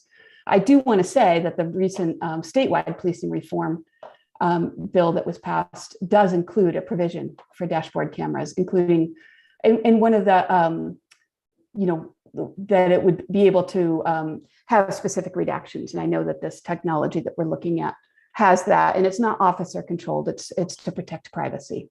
The ACLU has made a statement, and not specifically and not locally, but we're against pervasive government surveillance, but when cameras primarily serve the function of allowing public monitoring of the government instead of the other way around, we generally support their use. While we have opposed government video surveillance of public places, for example, we have supported the installation of video cameras on police car dashboards in prisons and during interrogations. And I understand, we heard during public comment, there can be different uses of that video. I hear you, it's not perfect. I'm not trying to say it is.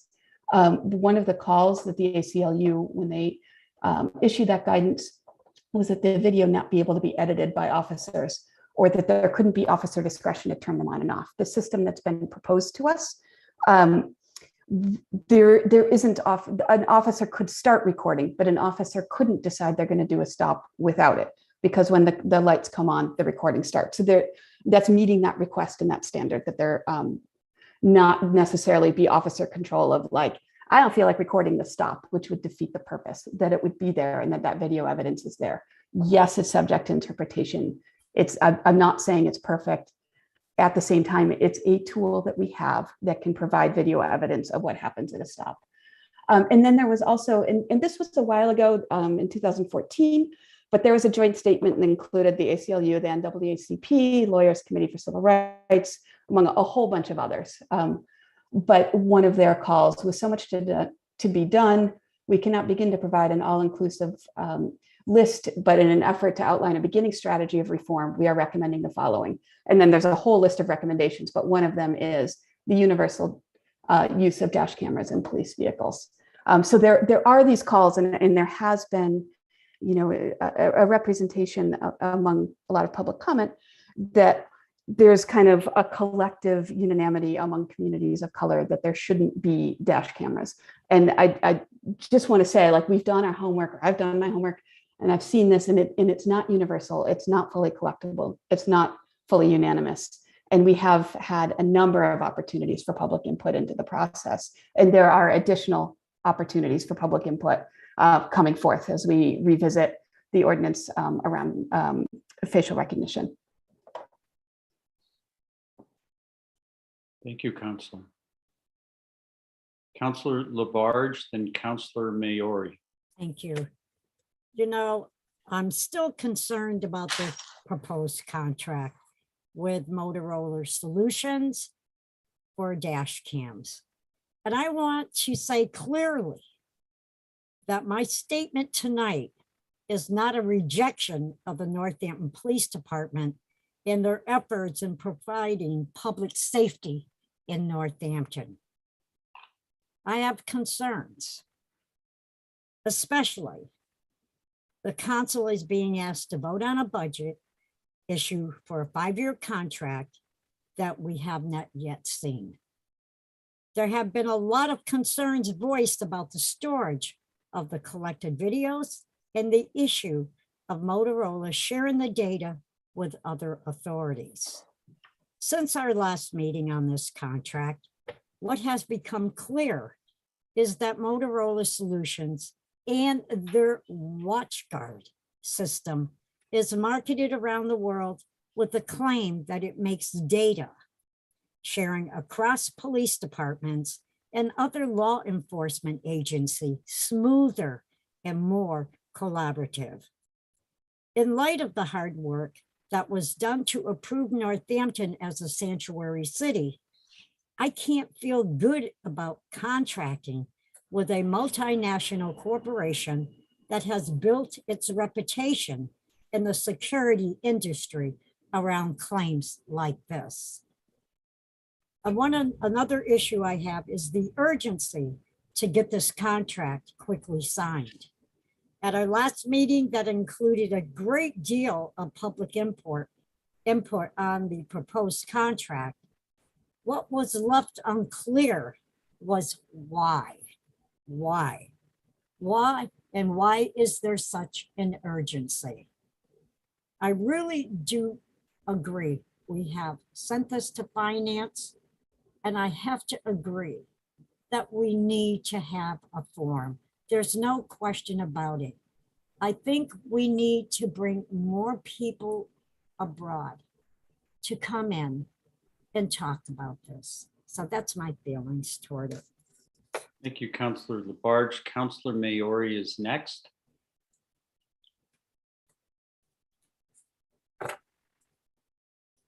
Sorry.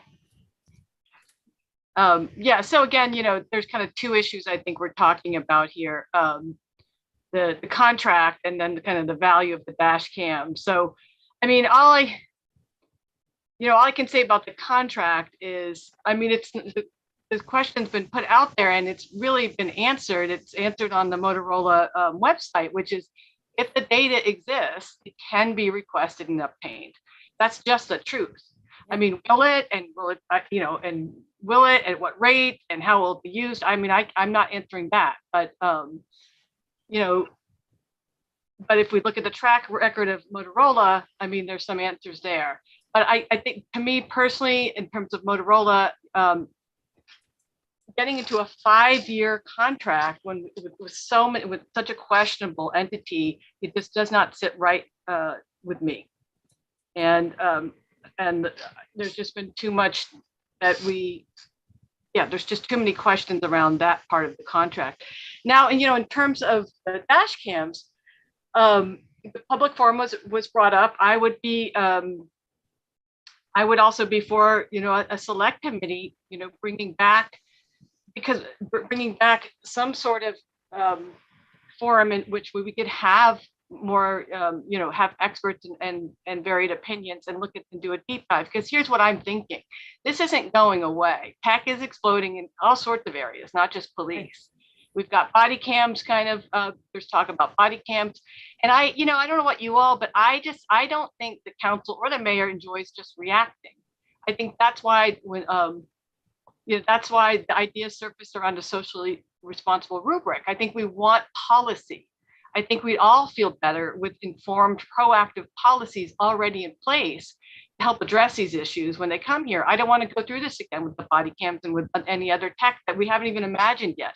We need to really have a policy as a city around police surveillance technology. And this is, I know we all have experience here. I'm not taking anyone's experience away, but this is complex stuff. And I think in some respect, it's above all of our pay grades. Maybe together it isn't, but I think, I just want to name that this is, people who ushered in dash cams, 5 or 10 years ago are now saying that they have some doubts about it. And so, I mean, I didn't question dash cams. I didn't question it being part of, accountability, but I'm hearing other stuff. And I guess what I really think about that is, I think most of us agree that something is not, something is not right in our country nationally, and we're in Northampton. I don't think that we're some island. I don't think it's hypothetical. We sat here and listened to hundreds of hours of people telling us very real harmful experiences right here in Northampton. And I'm not going to get into questioning people's intentions. I'm really trying to look at impact. And so, I think all of us here would agree there's something that's, that there's systemic racism and that there's a crisis, and we care about that. And it's tiring to ask questions and question things all the time, especially things that felt like a given. I get that, but we cannot continue as a nation or in our community doing the same old things and expect different results. It's critical that we are very conscious of the steps that we take and the things we invest in. The most important thing I think we all must understand is that we can have great intentions, but that does not actually speak to impact. We can argue intentions, but all day long. But this national crisis around policing is about impact, which is real. So that doesn't mean we throw everything out, but it does mean that we have to be conscious, that we have to throw, the light of awareness on this and take the time it needs to truly examine it, to understand the impact of what we do. I don't have the answers. I don't really know, exactly what to do, but I think we owe it to everybody, to the police, to our city, and to those most at risk, whose voices are probably not here either, the undocumented, undocumented folks who live here and other folks people who also don't feel comfortable and their voices aren't here. We owe it to all these people to take this with proper caution and reverence, because we want to keep everyone safe. That's the point. So let's figure out how to do that. The main part of our job, as counselors, is to help protect the coffers of taxpayer money and make sure when it's used wisely. So all I'm saying, the thing about the dash cam is that the light of awareness on it for me is, where is the evidence and the data on the benefit of this investment for our community and for Northampton? I just don't think a quick Google search is going to answer that. I think that we need to be able to answer why we are investing like this, investing in this, and also my concern about investing in other things that might come down the pipeline. And I'd really like to do that in a thoughtful and proactive way with community and expert engagement. Thank you. So I'm going to hop in here, Councilor Perry. So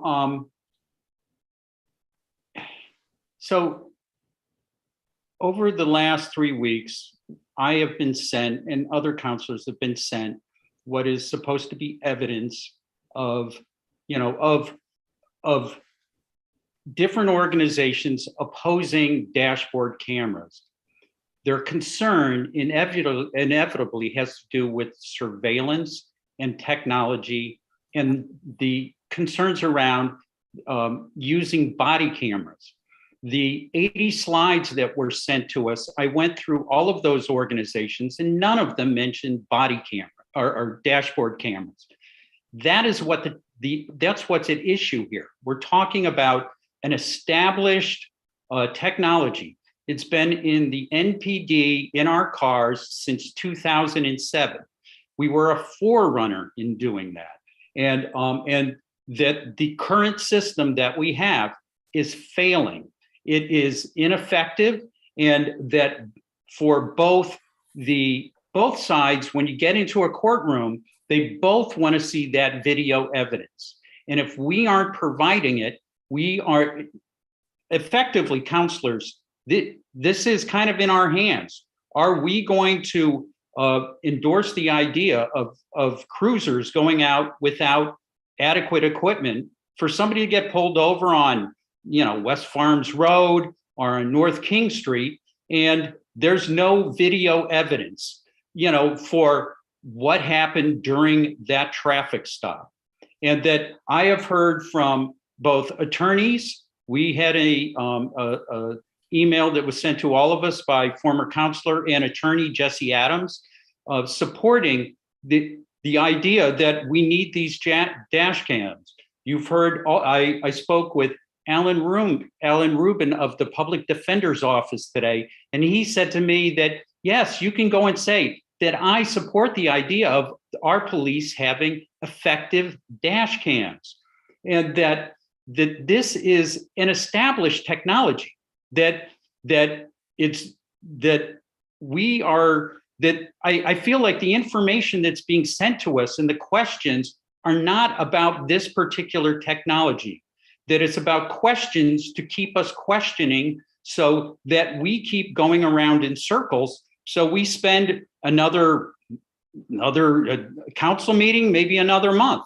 And I think it's time for us to say, what is the evidence? Well, here's the evidence. Our chief of police thinks that a terrific chief of police is saying she needs this. We have a mayor saying that we need this. We have an IT director who oversees all of our IT technology for our school systems, for HR, for all of our private information. And he's saying that this system is safe, and that we are spending lots and lots of times answering questions posed by people who aren't providing us with answers. This is our third meeting to discuss this, and I still haven't been sent a report by anybody with evidence saying this dashboard cameras are really bad. I still haven't seen it. So I think that we are at the point where we need to make a decision, and that that it's our duty as counselors, and to pick up on what Counselor Perry said before, that we're elected to make decisions, not to kick the can down the road. This is a situation where we need to make a decision. The system is failing, and I'm hoping that that we make a decision tonight. And one last thing is that, you know, I've heard many people say during public comment that finance, you know, that lots of people felt heard. And you know what? They were heard. And I hear their concerns about surveillance. I hear their concerns about body cameras. I hear their concerns about the way data might be shared. And I think that's a worthy discussion. But I think it's time to vote on this, and we can then move forward and have a discussion on surveillance. In fact, to the point of that, I have already asked Laura to put on our next agenda that ordinance from 2019 that had to do with facial recognition. It will be on the agenda for our next meeting, and we can start tackling that right away. And we can add things to it like license plate readings, and we can have this discussion. But I think it's time to vote on this. Thank you for listening to your council president. All right, Councilor Perry. Thank you so much. Thank you, everybody. This is a discussion that I think does warrant a lot of weight. You know, we are dealing with the well-being of our citizens. But to address the issue that this is just something that has not been thought about, I want to say that one thing I've noticed about the government in Northampton is that we are very forward-thinking. Learning that we were one of the first places to institute dash cams. I didn't know that before. Learning that in 2019, before most of our councilors were elected, that they formed an ordinance to ban facial recognition, and built into that ordinance was a 3-year, let's go back and look at it, because they knew it was growing technology. So to say that we have not had these things is not true. In fact, it's the opposite of that. We are talking about very thoughtful counselors and civic servants who really do care. And you know, to go back to this issue of trust, we've talked about the fact that you know, these dash cams are not working. And so our chief of police stated that when they go into court, it makes the police look at that they don't have it. It further erodes the trust of the police. And, you know, I watched this Booker Bush talked about, hey, you know, if I don't really want to support it, but if we have to have police, I will support these dash cams. I feel like that is an idea and a thought that many of my constituents have spoken to me about, because I agree, we need to reimagine policing. But right now, the issue that is before our council is whether or not to approve a 5-year contract. It's not to talk about the merits of dash cams. And in fact, again, it was already built in 3 years ago to have this discussion.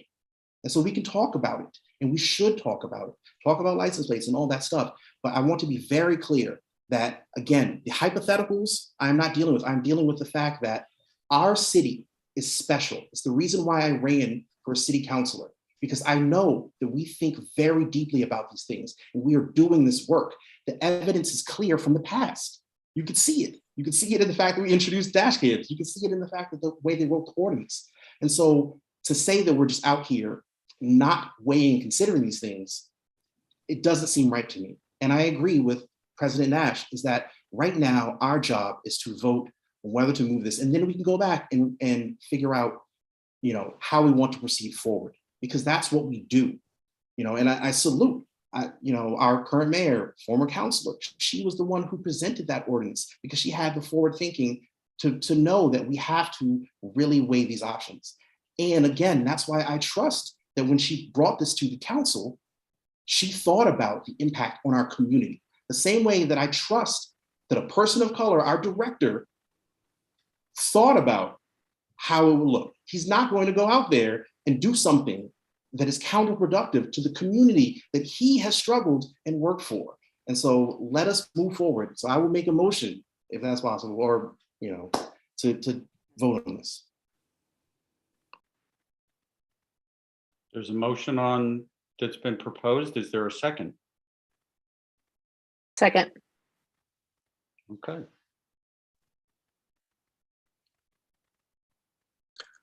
Counselor Jarrett. Thank you, everyone, for your comments so far. I really am appreciating all the perspectives here. And I agree that having respect for the expertise of the folks that we're hearing from and respect for the varied opinions that we have is very important. I do want to bring it back to that we are deciding on whether to accept a 5-year contract. If we vote yes, then that the mayor's office, executive branch can enter into that contract if they deem it to be acceptable after vetting it and making sure the terms are good. And if we vote no, a 3-year contract could be established without our authorization. It looks that from the data I received, a 3-year contract would cost about $3,000 more per year. But that's with Motorola Solutions, and Motorola Solutions only offers on-premise storage rather than cloud storage in their 3-year contract. And we've heard that the cloud storage tools are easier to use and provide more features. So thinking, sort of recapping some of the comparisons. With regard to dash cams, many organizations that have previously fought for more surveillance technologies, such as dash cams and body cams, are rethinking their support given the outcomes that they're seeing. But I think for dash cams in particular, that data is not conclusive. I don't feel ready to take a position on dash cams. And until we've made a decision to change our use, I do think that that it should be reliable.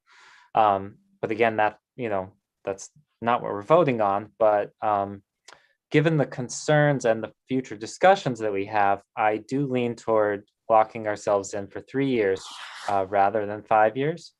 The other issue, I think the biggest concern that I'm contending with is Motorola Solutions behavior as it directly relates to their customers. Most of the concern has been with one of their subsidiaries, which was alleged to have shared license plate data without permission. And the ACLU, the Electronic Frontier Foundation, all wrote about this. It's hard to determine if this behavior would carry over to this particular product. It's not the same use case. But certainly, using an on-premise storage solution would be safer from that perspective. I have recently read the master customer agreement that Motorola Solutions requires municipalities to sign, although it sounds like there could be changes to that. But and there are a number of things that are pretty troubling in it. There's a non-publication and non-disparagement clause. So does this mean would our departments be allowed to basically speak publicly about their experience with the product? That with customer with the information, there's Motorola can share pretty freely with the people that they choose to share with, and that I have a lot of legal questions that I would want to speak, say, with Attorney Seawald about, and I just haven't had the time to do that. So that is concerning for me. So I guess I also want to just say around community forums, I think it's great. I think we've had a lot of forums on this topic, and you're always never sure whether you've heard from the affected groups in a representative way, and how do we make sure we've heard from enough folks to make an informed decision. But I certainly would like us to have more of a discussion about surveillance. These trying to make a change through these budget decisions doesn't seem very effective. I'd like to see us work on a surveillance ordinance that's broader. Cambridge has passed one that really ensures community control of decisions around surveillance expansion. So I'd love to see us move there. So, in weighing all these things, I'm uncomfortable with voting yes on a 5-year contract, given the terms of what we know and the cloud storage and such. If there is cloud storage, I really would like it to be completely controlled by us and not controlled by Motorola under their terms, which seem too broad.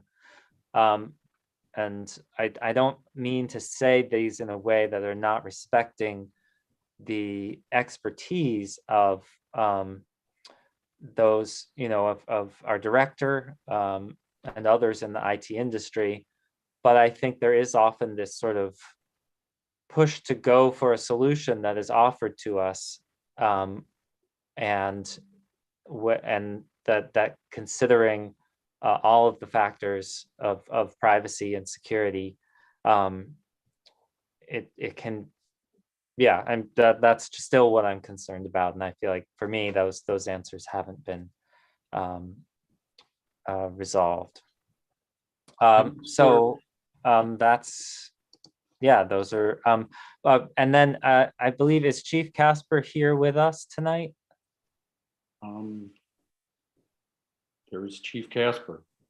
Great. I just had a question about some of the comments that you had made at our last meeting around data sharing. And if, there's the CopLink service that we participate in, and are all the things that are shared, that we share with that service, available to the federal government? What is the process around that? Because what I was hearing is, I think you said you didn't think that there was any way for the federal government to swoop in and extract data. Were you referring specifically to the data from dash cams in that case, and not the data that we already share? If you could elaborate on that, that would be helpful. Can you unmute the chief, please? Oh, yeah. Let's see. Oh, and then I muted you, sorry. Come on, these buttons, they slow to react. Come on. Laura, you want to give it a try? There we go. See? Good evening. Yep, thank you for the question. Yes, Counselor, I was referring just to the cloud-based storage system, and that the federal government accessing our particular cloud would only really be done through, court documents. I think I talked about like ongoing investigations when there was evidence, just like, any piece of evidence that would be accessed. So that's what I was discussing at that time. CopLink is something completely separate from, dash cams and cloud storage. Great, thank you for that clarification. Mm-hmm. Okay. You done, Counselor Jarrett? I'm sorry I interrupted you before. I thought you were done. No, I'm done. Thank you. Okay. Thank you. Counselor Elkins. Thank you. First, Counselor Moulton, thank you very much. Your remarks are very, very appreciated. I am not going to lie. It's been a difficult day, in few days, in which, frankly, people in my community and people who I thought knew me and knew my integrity have questioned me and my experience in ways that were profoundly painful and denigrating. And I have to say that.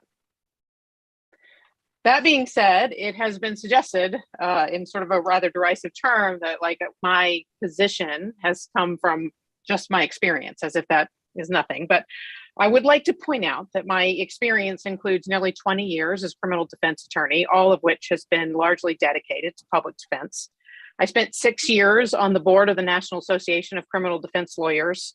In 2017, I participated in the defense of, or in the sort of the debate around the publication we did in 2017, the Policing Body Cameras, Policies, Procedures to Safeguard the Rights of the Accused, where we had extensive debate among many people who all made A+ in issues of racial justice in discussing how we should deal with this.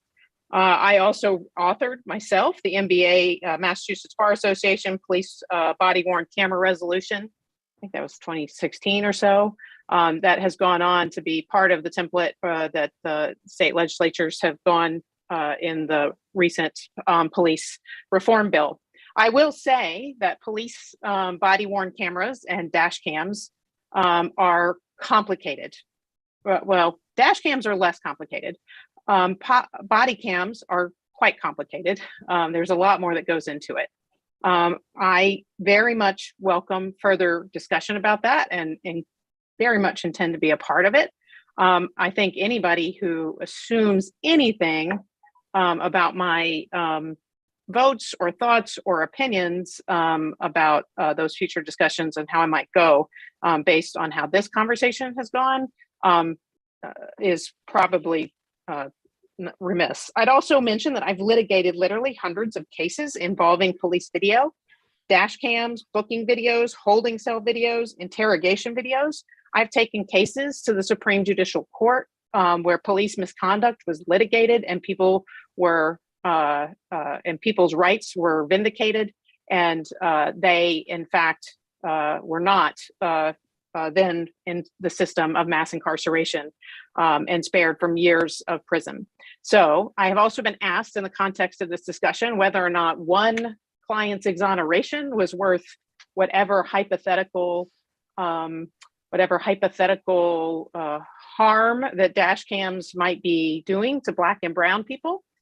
All I can say to that question is I absolutely come at this from where I am because I'm a defense attorney, and it is absolutely the case that one client's exoneration based on the evidence and my pursuit of their defense, it's just all I know. It's just the job and it's the perspective I bring to it. So that's all I would say about that. I would also say that I've dealt with many cases that involve what I would characterize as true surveillance, which is to say hundreds of hours of poll cam footage, wiretaps, and including privately controlled surveillance, which is to say every store on Main Street, every private business, every Ring doorbell, and the things that go into that. Those are frankly much more difficult and problematic issues to deal with. And I only point that out is just to say, for those folks who have taken umbrage with the fact that I did come with somewhat of a formed opinion, it is fair to say I came to this issue with some extensive amount of knowledge regarding policy, the applicable law, the operation of invasive surveillance technology, which, by the way, is defined by in a number of ways. I would say justfuturelaw.org defines it as remote video surveillance systems, thermal imaging, aerial surveillance drones, facial recognition, automated license plate readers, mobile and vehicle forensic software to hack vehicle systems and track mobile location data broker tools to aggregate information.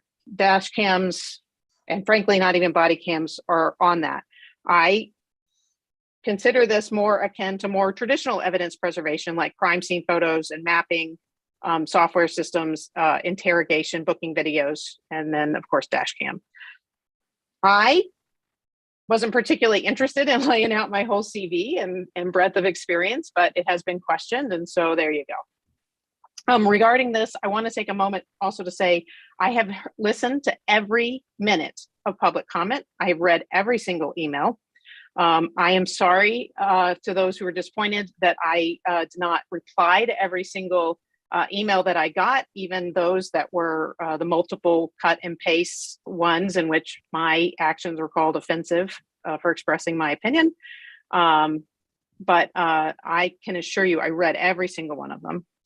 I also did my own, as I came in with my own experience, I also did my own review and research. I read the things that were presented to me to further consider.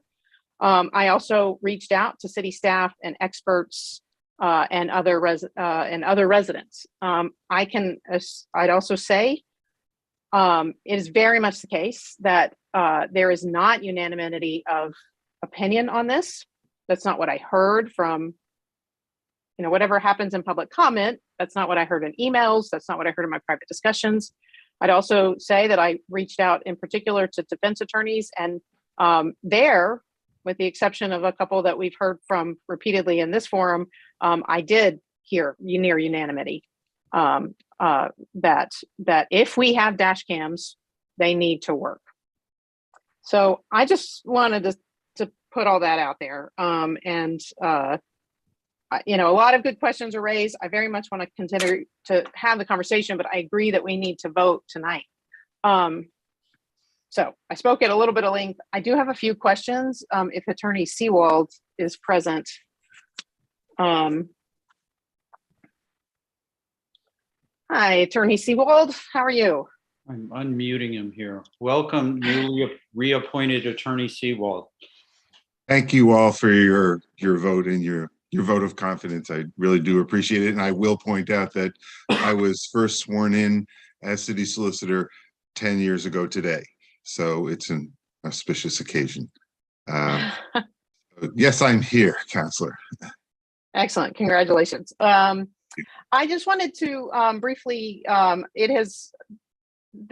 you seen the master contract that has circulated? It was in the Shoestring article, and I think Counselor Jarrett. I have seen it. I saw it this afternoon. I just have a couple of questions about that. Okay. So I went through it and read it, and I actually found a great deal to reassure me that the contract provisions are what Director Pagan said, and do in fact protect security in the way that I understood them to be. So I just wanted to go through a couple of things. So first of all, it's been suggested that that this is a contract that we just can't negotiate and that we're just stuck with all the terms no matter what. But I was looking at section 1.1, which notes that the parties can, in addition, the parties may agree upon solution descriptions, equipment lists, statements of work, schedules, technical specifications, order forms, and other stuff, basically. And additional rights and obligations of the parties to the extent required by applicable procurement law. So I take that to mean that when we talk about negotiating this kind of contract, that's the clause that says we can say things about what the software is, what the system is and its capabilities and terms of length and all that sort of stuff. That's where we get into the fine details of negotiations, correct? Well, let me just, as I said last time, I'm not directly involved in contracting generally, and I get involved when there's an issue for me to get involved about. But I have seen a lot of tech contracts, and this one looks very much like all the other tech contracts. And, we do negotiate these contracts. There are a lot of provisions that do get negotiated, have gotten negotiated, and I've negotiated less around the technical aspects of how the system works. I get more involved in things like indemnification and liabilities, sharing of liabilities and that sort of thing. So I couldn't really comment on how much we're going to negotiate the technical aspects of this agreement, but I wouldn't say it's an agreement that is devoid of the ability to negotiate. There are some areas that will be negotiated. So that is true. And, I will also say I did hear that this referred to as an adhesion contract. And, that's a what lawyers call boilerplate. Okay. Boilerplate contract is one you truly cannot negotiate. And so, I'm going to my niece's wedding in Florida. I booked a flight, couldn't negotiate the contract with the airline. I booked a hotel, couldn't negotiate the contract with the hotel. I rented a car, I'm not going to be able to negotiate the car rental agreement. Those are adhesion contracts. Those are truly non-negotiable contracts. I don't think this is necessarily an adhesion contract, but even if it is, that's not a pejorative term. We sign adhesion contracts every day. As a matter of fact, everyone is looking at a computer right now, signing an adhesion contract to have the software necessary to be involved in this meeting tonight. So there are adhesion contracts all over the place. This is probably not technically an adhesion contract, and because there is room for negotiation. The upshot of an adhesion contract really is more about how it gets enforced, usually by the party who wrote the contract. And so ambiguities are strictly construed against the party who drafted an adhesion contract. So really, it adds very little to the conversation to call it an adhesion contract or boilerplate. So I hope I've answered your question, Council. You did. And if you'll bear with me, I'll try to make it brief. There were a couple of other provisions that I saw. Section 10, 4.1 defines a number of different kinds of data.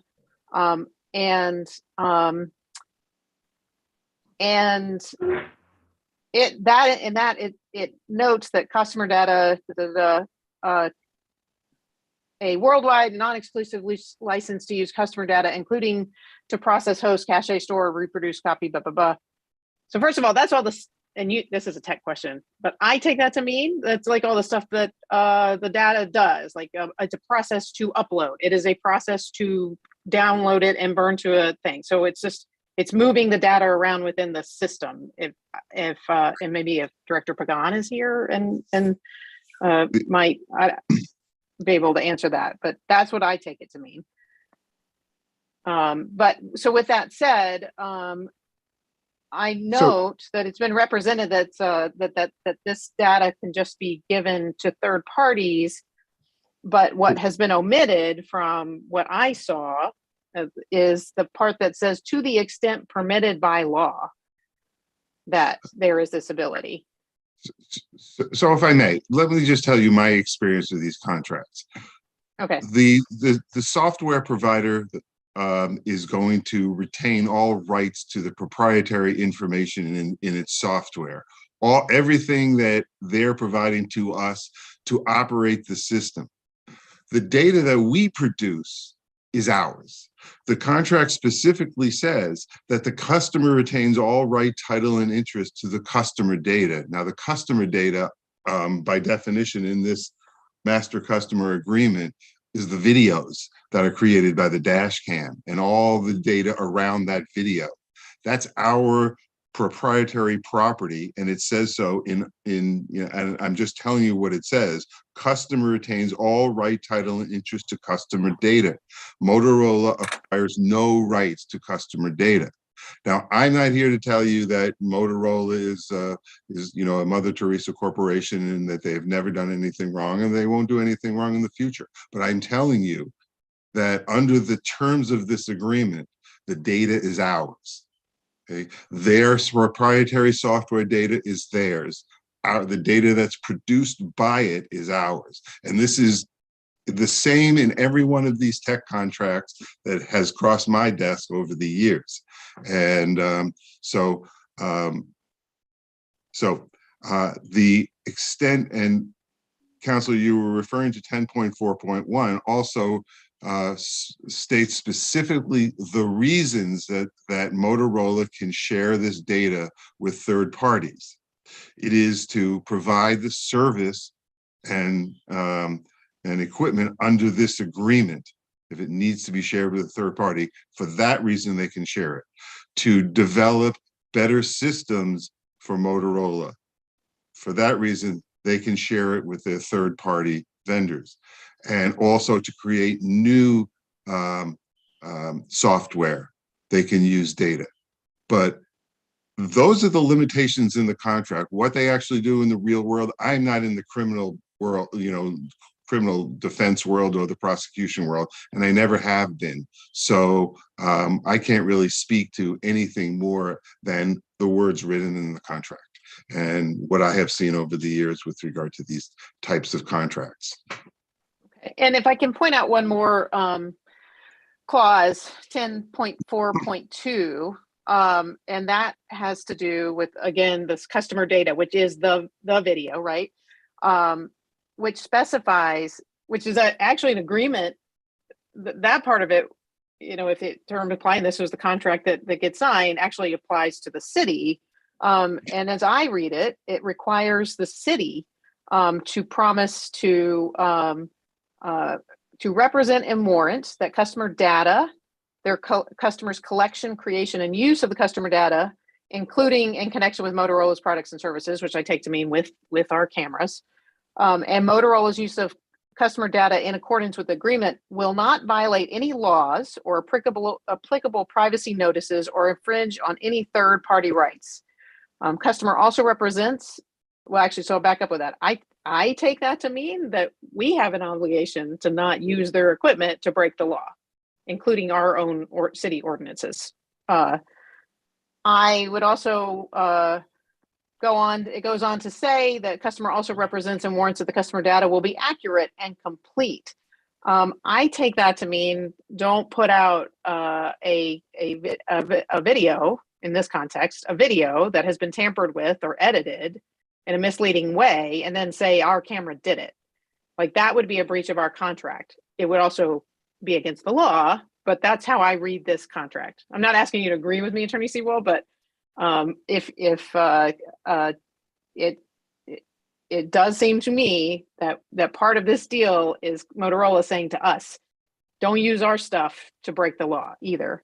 And then goes on to say, it's in every one of these agreements. That is in every one of these agreements, because Motorola, if Motorola allows us to misuse their information that's produced with their software, they could find themselves liable as well. So they're trying to protect themselves. They're obviously not trying to protect us from ourselves. They're trying to protect themselves from us, and that's understandable. So yeah, fair enough. And it just goes on to say that the customer also agrees has obtained all required consents, provided all necessary notices, and met all other applicable legal requirements with respect to collection and use. So I was really struck by the part that says that also binds us as a city to follow the law, and which would include ours. So I took some heart in that, and I felt like a further, more detailed look at this was useful to me. I guess my last question is the ownership of the data and the security issues. Director Pagan, this question for you. So I have two questions. First of all, do you have a guess as to what percentage of city data is cloud-based at this point? Yes, I mentioned before that based on budget, I would not say on amount of data, but based on budget, we have about 80% of our systems are cloud-based.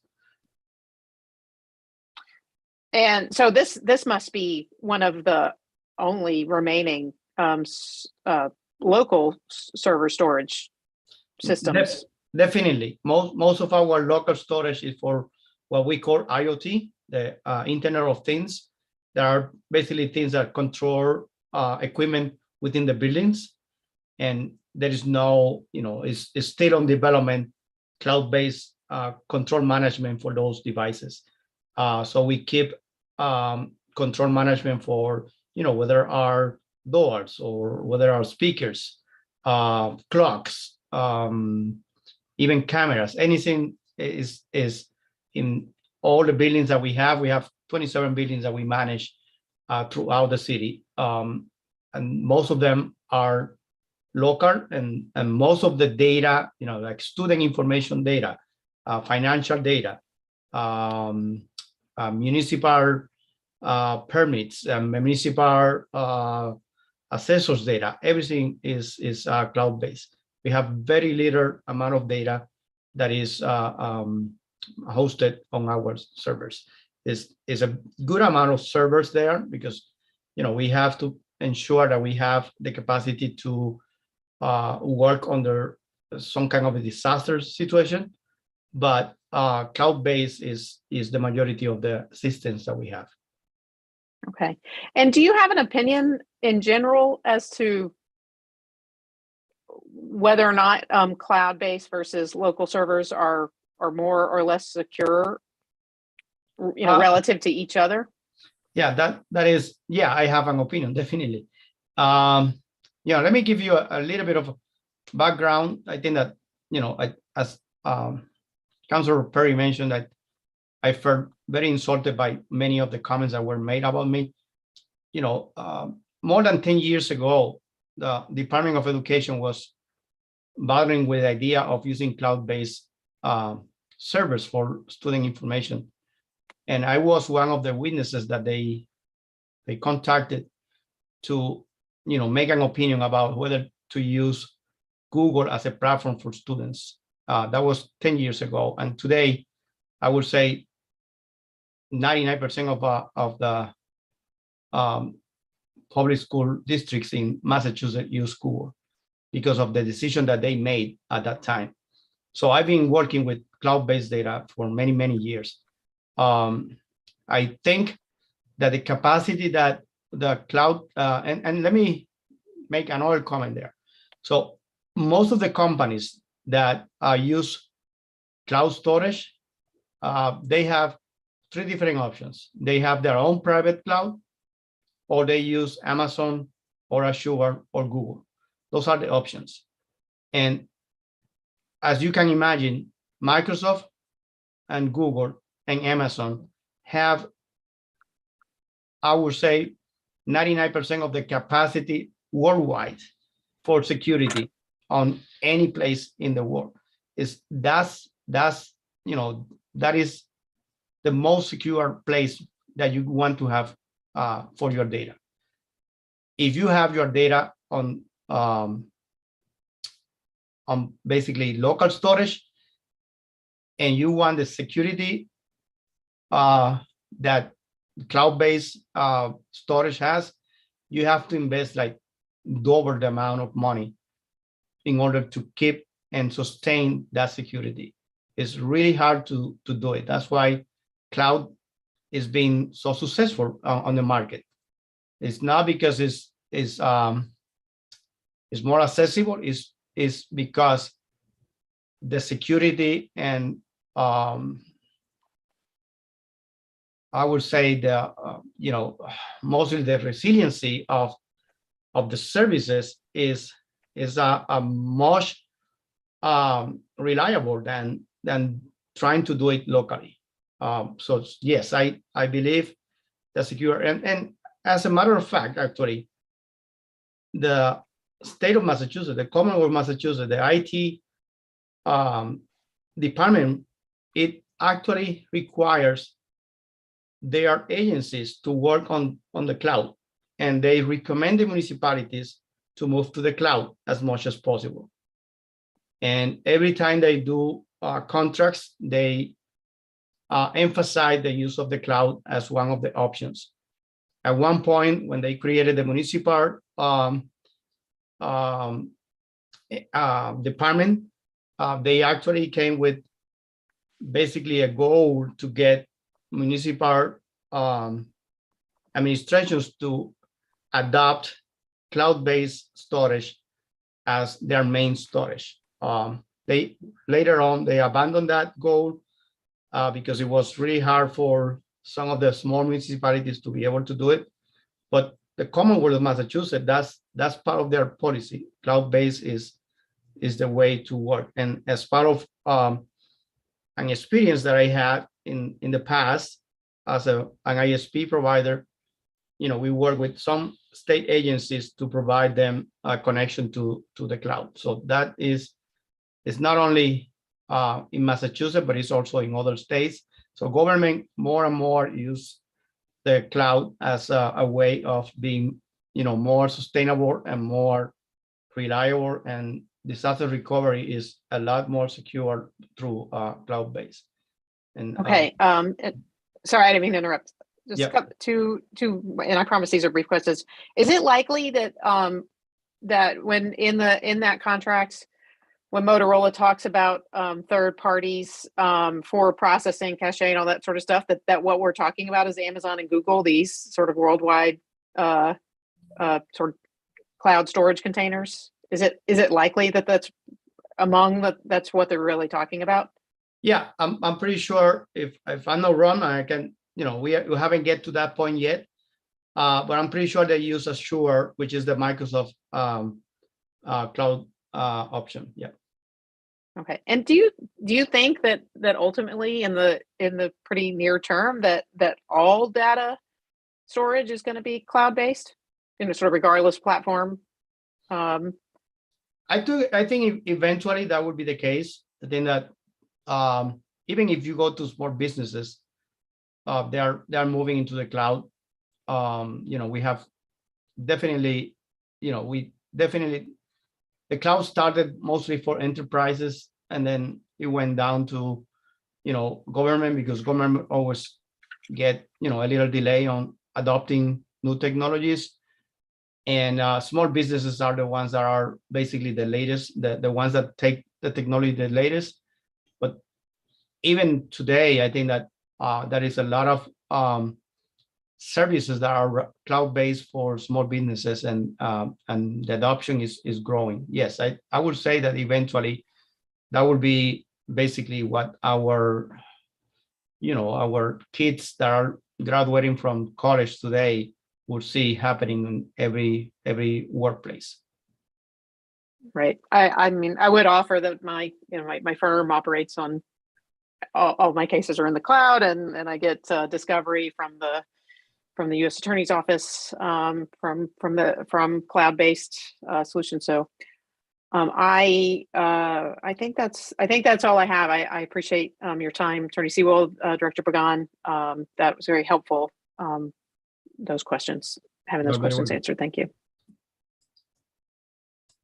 Thank you, Councillor Elkins. I appreciated that line of questioning, because there was information sent out earlier today specifically around the contract and how it was the opposite of what we were just hearing from Attorney Seawold and Director Pagan. Okay, next is Councillor Jarrett, and then Councillor Moulton.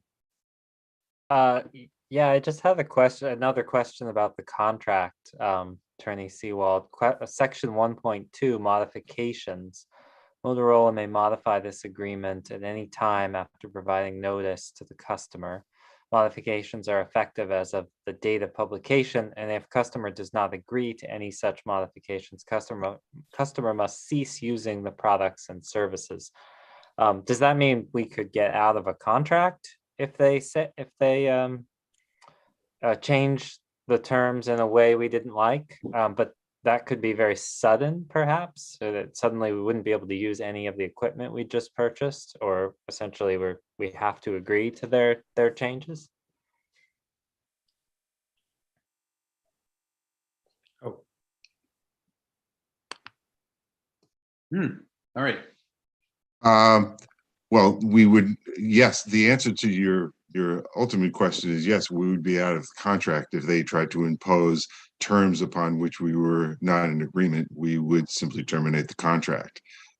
This is the agreement we're entering into, and one of the things about writing a contract like Motorola does is that they would never be able to enforce this contract against the city if they've changed the terms unilaterally. But they could change them, and if we didn't agree, we would have to immediately stop using the service. Theoretically, I suppose that is a theoretic possibility. Yes. Thank you. Counselor Moulton. Counselor Nash, I wanted to ask you about the bringing forward of the facial recognition ordinance to the council agenda in March. This ordinance was adopted in December of 2019, and it calls for a review after 3 years from the month of enactment for such amendments as councilors may propose and the council may adopt. So theoretically, then we'd have about 10 months to review this ordinance. We could move slowly or we could move quickly. I think that it's, that it's triggered for us, Laura, our amazing Laura actually already had set this aside to put on the agenda in December. So when this topic came up, she said, "Oh, by the way, Jim, we're talking about this, and we're scheduled to discuss this ordinance in the months ahead." And I was like, "Well, that's fascinating because we're having the discussion now, and there's no reason we can't start talking earlier." Review, to me, a 3-year review means you review before 3 years rather than beyond 3 years. So if we want to take, 7-8 months, we could do that. But I think we can take a very thoughtful approach here. I think that's what you're getting at, is that and that we, there's some complex issues here, and we can take our time and get some thoughtful answers. And I think we could also use our committee structure to that end to really get lots of good input. So I don't want to start debating it now, but that's kind of my thought. But Councilor Nash, as part of that, we would have robust community discussion. Absolutely. That would be the goal. Once again, like we did with finance, and the way we're doing things now is that our committees do the interaction with the public and get, residents' ideas. And then this is our business meeting for us to discern a way forward. So. Okay, that's very helpful. And I want to note that I agree with Councilor Jarrett that the Cambridge ordinance, which Councilor Maori brought to my attention this week, would be one that we'd like to look at, because among the provisions of that ordinance are a surveillance impact statement for equipment that's being used. So I would think that would be a useful tool to look at during this review. I want to circle back to several things that other councilors have said. Councilor Perry talked about our responsibility as leaders not to deal in hypotheticals, and I completely agree with that. We're dealing with evidence of real life experience in our community, and during the past 4 weeks since this first surfaced, I've had no one approach me with any evidence of misuse of dash cam video footage in Northampton. I also agree with Councilor Foster that public comment on this topic is not representative of the range of opinions in Northampton. In fact, part of my motivation for suggesting community forum, further discussion, is to hear those voices that have been missing, whether it's lawyers, defendants, anyone who's had experience with dash cam video. And my suspicion is that we haven't heard that, and I know we haven't heard that range of voices, because I have talked in the last 10 days with a number of lawyers about the idea that defense attorneys in general oppose the use of dash cam footage, and I am told that that's just wrong and backwards. That the equipment is if functioning properly, is used as it was intended to be, as a transparent record of interactions. So that has been missing from our discussion or our public comment. And I think that those voices are very important to hear. And I'll also circle back to Councillor Foster referred to the ACLU. This is for a broader context. I looked at statements by the ACLU of Massachusetts on this subject, and they, in arguing for the use of police cameras, they write, "We hear countless stories from poor people, people of color, non-English speakers experiencing discrimination, harassment, and abuse at the hands of police. Unfortunately, however, the evidence necessary to support these accusations are rarely, if ever, available unless bystanders or nearby surveillance cameras happen to capture it on video." So I look to the ACLU as a credible protector of civil rights, and I think that they are accurate in that point of view, and I think that the thought that that hypothetically there could be misuse is not what we want to consider in voting on the continued use of this technology. Thank you, Counselor. I thought I saw Counselor Labarge's hand. Is that right? Counselor Labarge? Oh, asked to unmute. What is going on here tonight, guys? All right, asked to. Laura, can you try? I think you're unmuted now. Go ahead, Counselor. Okay, I don't know. And then we're going to go to Counselor Maori. I saw her hand too. Okay. I want to thank Counselor Elkins for going through of what she read on the contract and so forth, and also having Attorney Alan Seawald here. My question is, because we've always been into a 3-year contract, now we're going into a 5. And I'm hoping that our mayor is still here, Council President Nash. Do you know if the mayor is still here? I wanted to talk to In her. my screen, she's right above your head. Mayor. Hi, Mayor. Question. Okay.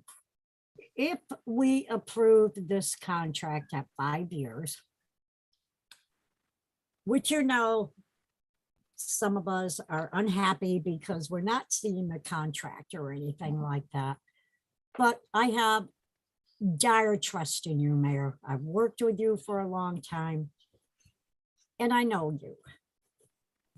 And especially you sponsoring on an ordinance, on a resolution of Northampton being a sanctuary city. When you sit down with Motorola Solutions and you tell them what you want on that contract, will you be able to, Mayor, because you are an honest person, come to us city councilors and tell us what you have placed on that contract? Absolutely. First of all, thank you very much, Councilor Barge, for those lovely words about me and my character. I appreciate that. And likewise to you. Yeah, absolutely. I would be, once we've established the contract and, have the provisions in there that are going to protect what we already have for ordinances and what we need to protect in our own city, then I'll be happy to share that with you.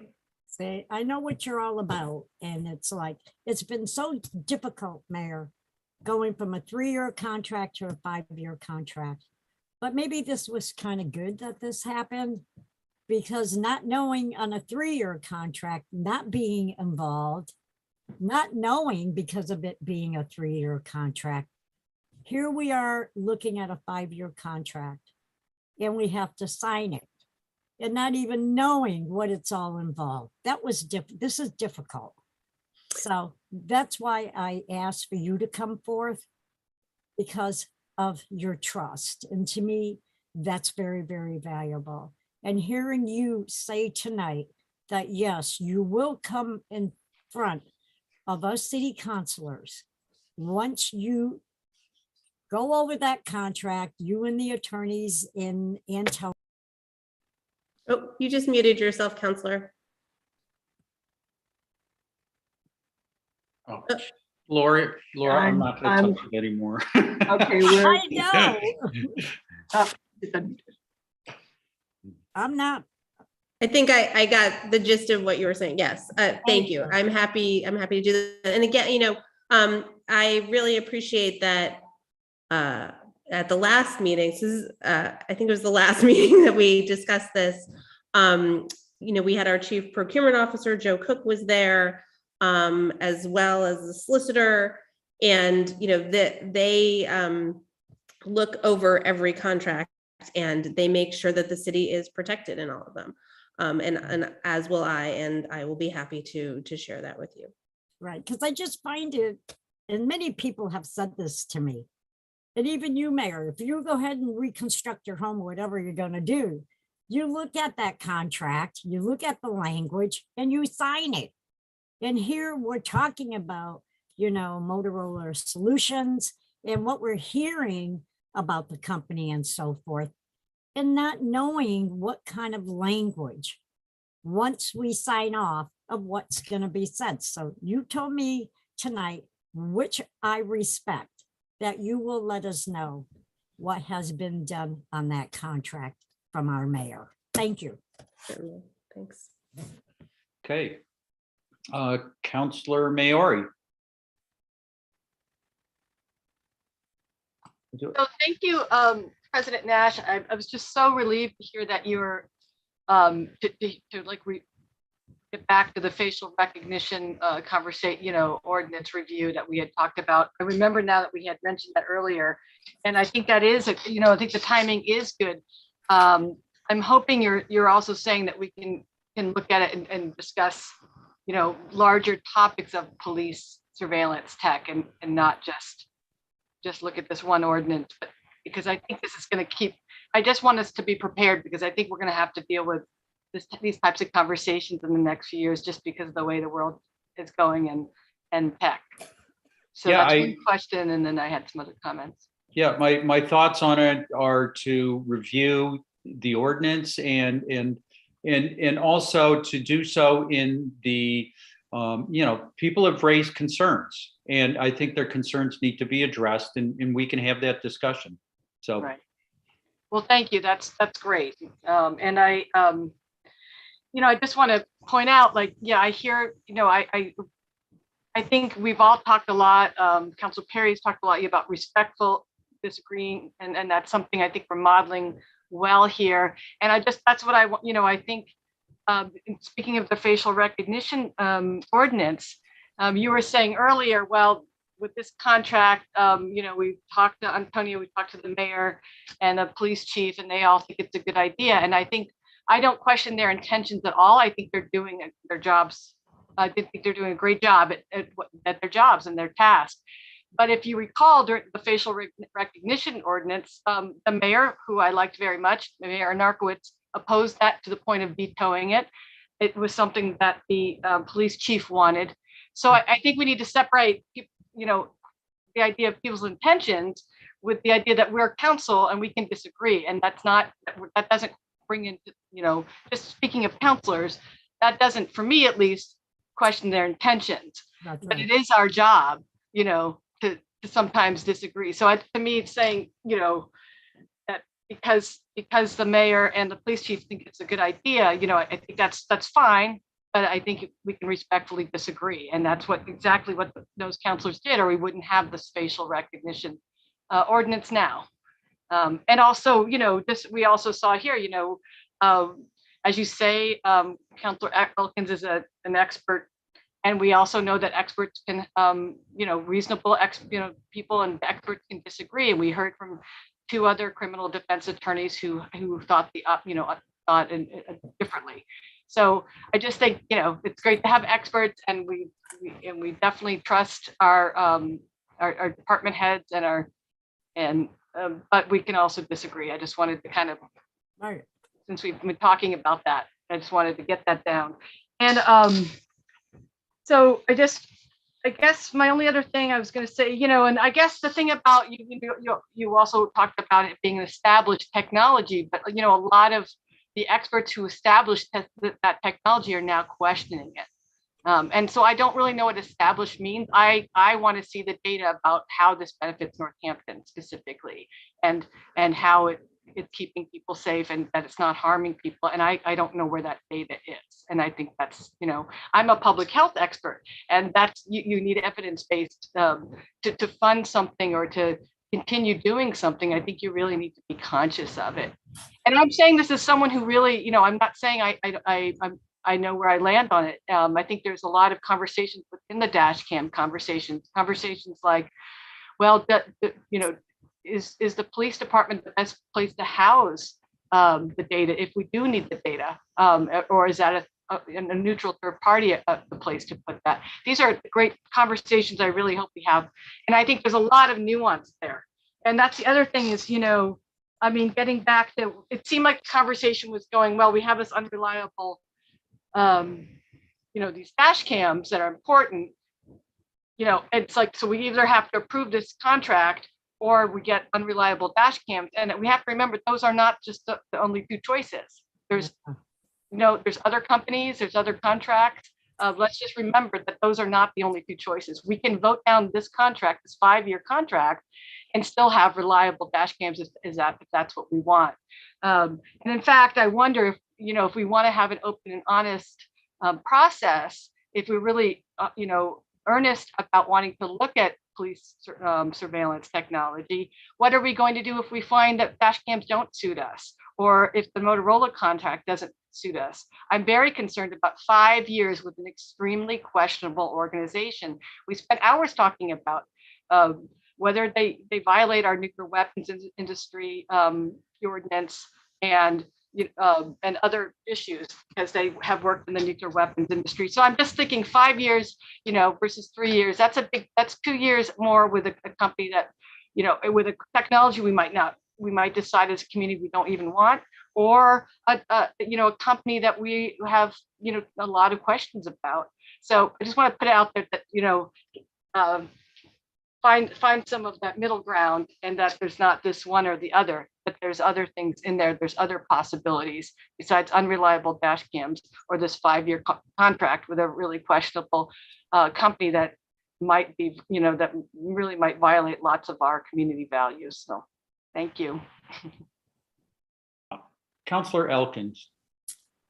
Right, and Councilor Maori, I do totally appreciate that. And there is, as I said before, I don't disagree at all. There is an awful lot to talk about, awful lot of nuance. I will say, in my research, I really not seen anything, much of anything. I really don't think I saw anything. And I did specifically around dash cams. There is a lot. I mean, 5 years ago, 2016, after, at some point there was a real push for body cams, and that in particular, body cams has been really subject to a lot of discussion, and I'm totally into it. I want to talk about it. Let's talk about it. The one thing, and that I keep coming back to, though, about this particular question is that it is more urgent than that. It is really the case, and I've said it again, it is really the case that somebody right now on King Street could be in a stop with Northampton Public, the Northampton Police Department, and it is a question mark about whether or not and they get that discovery. And that is not a little thing. It's really not a little thing. It's in terms of sort of our obligations, in terms of what is legally required of the district attorney's office and proving their case.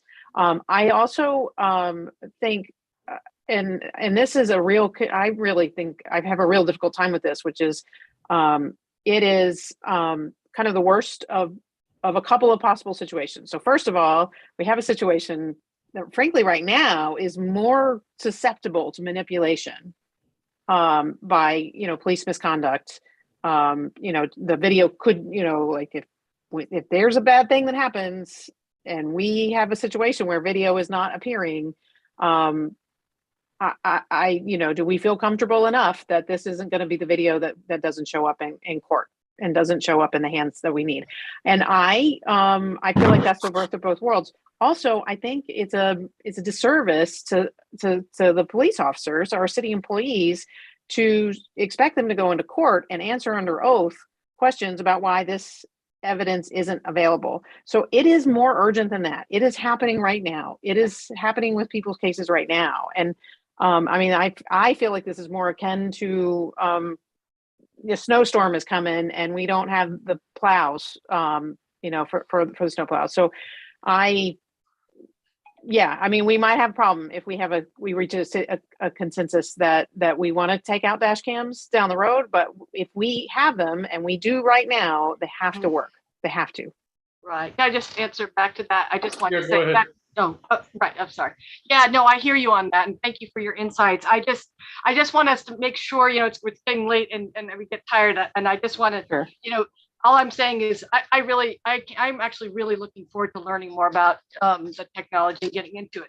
But let's not get in the mentality that the urgency that you just portrayed, this 5-year contract is not, if we vote down this 5-year contract, that doesn't mean that we don't get reliable dash cams. We had Antonio talk about all the other options, the other companies, the shorter contract. So I don't want to get into that it's urgent, so we have to vote for this contract. If we vote down this contract, we have these, Antonio's done so much work. I mean, it's amazing. I was blown away.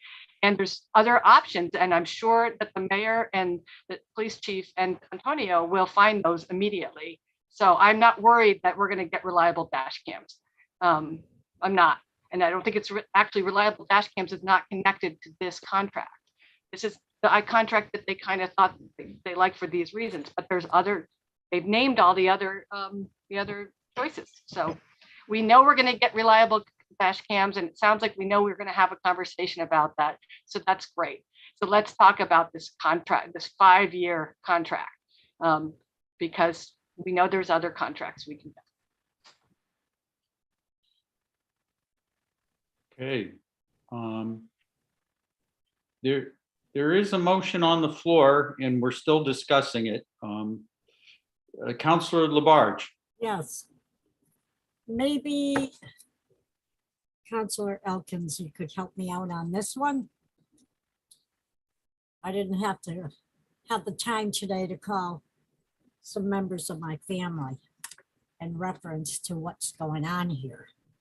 Say with a 5-year contract versus a 3-year contract.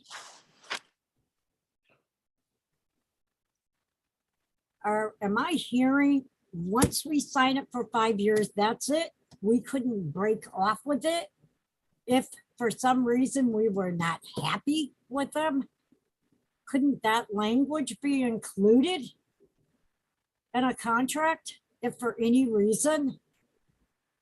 If if you're asking me as in the general lawyerly sense, right. I think directing that to Attorney Seawald's more appropriate. Okay, thank you. Yeah. I mean, I can offer an opinion, but I know. Go back to being a counselor. Attorney Seawald, you want to give it a shot? Oh, I got to unmute you. I know these things go Laura, on. can you unmute him? All set, thank you.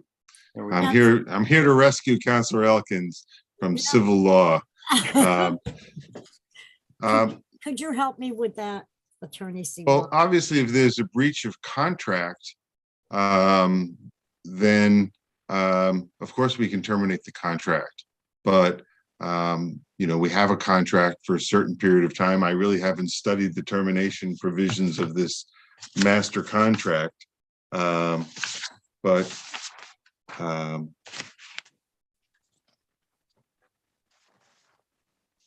And I know there are termination provisions, but frankly, Council, I haven't studied it because, you know, I just breezed through this afternoon. I'd be happy to give you, you know, typically there are provisions for termination for cause, which means one party or the other committed some sort of misconduct, or for no reason at all. If you want to continue talking, I'm happy to try and take a look at it, but I didn't really look into it. Because that's important for me, Councillor Seawald. I would just like to know if we sign a 5-year contract and the city is paying for this, for the use of their technology, but within 2.5, 3 years, we don't like it. We're not happy with it. There has to be some kind of language in a contract to say where we could say we're done.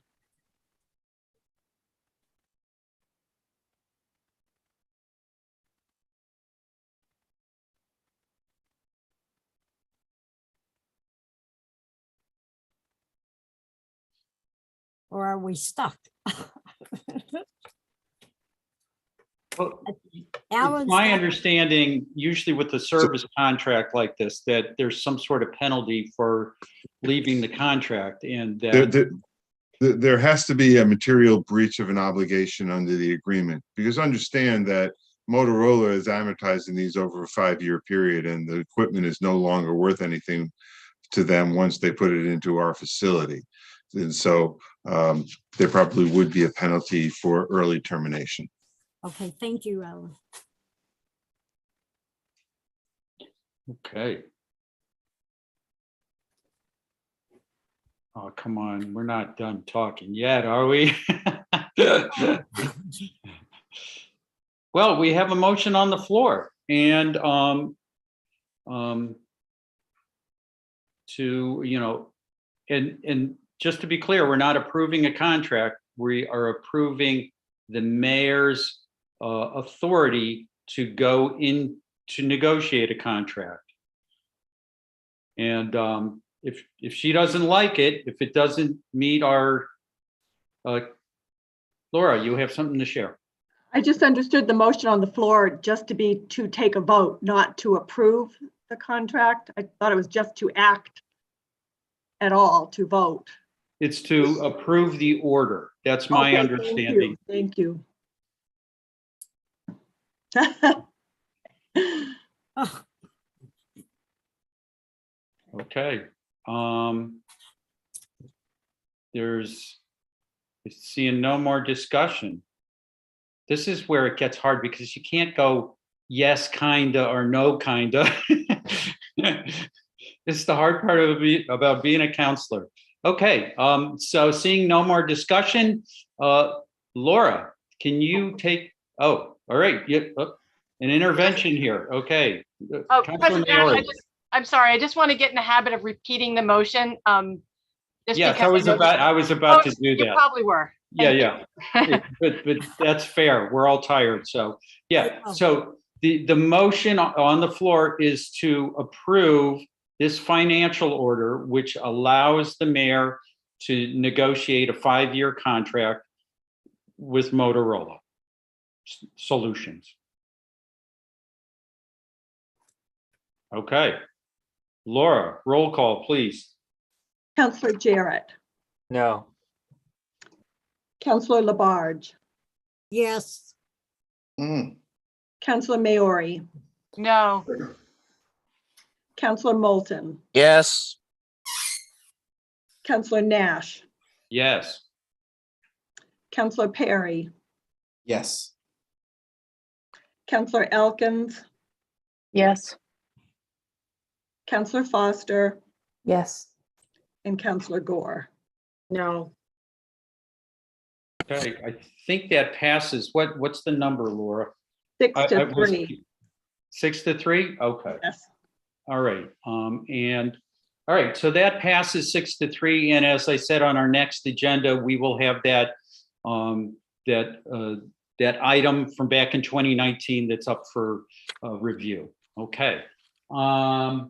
Let's see, what is up next? Okay, so I'm going to propose another 5-minute break. Uh-oh. And stop.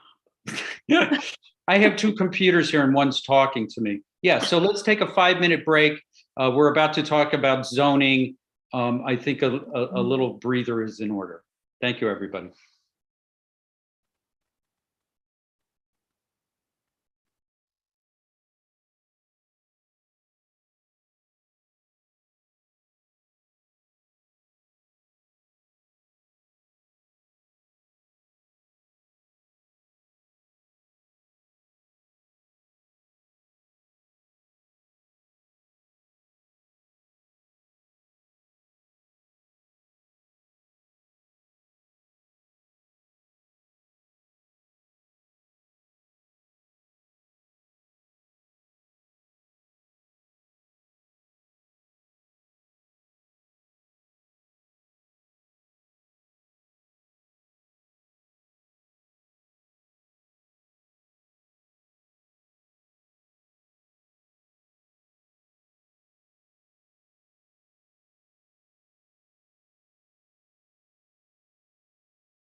Okay.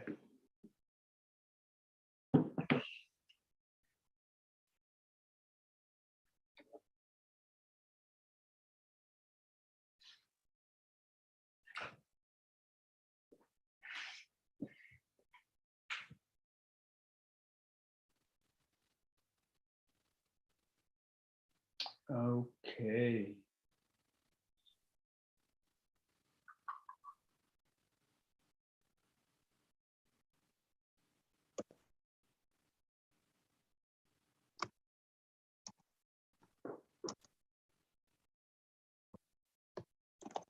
Counselor Nash. Yes, Counselor Labarge. Yes, what was that vote? The vote was 6-3. Thank you.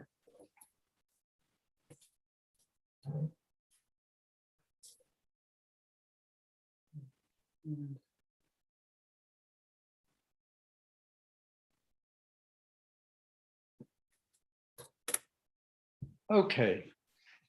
People are back, it looks like.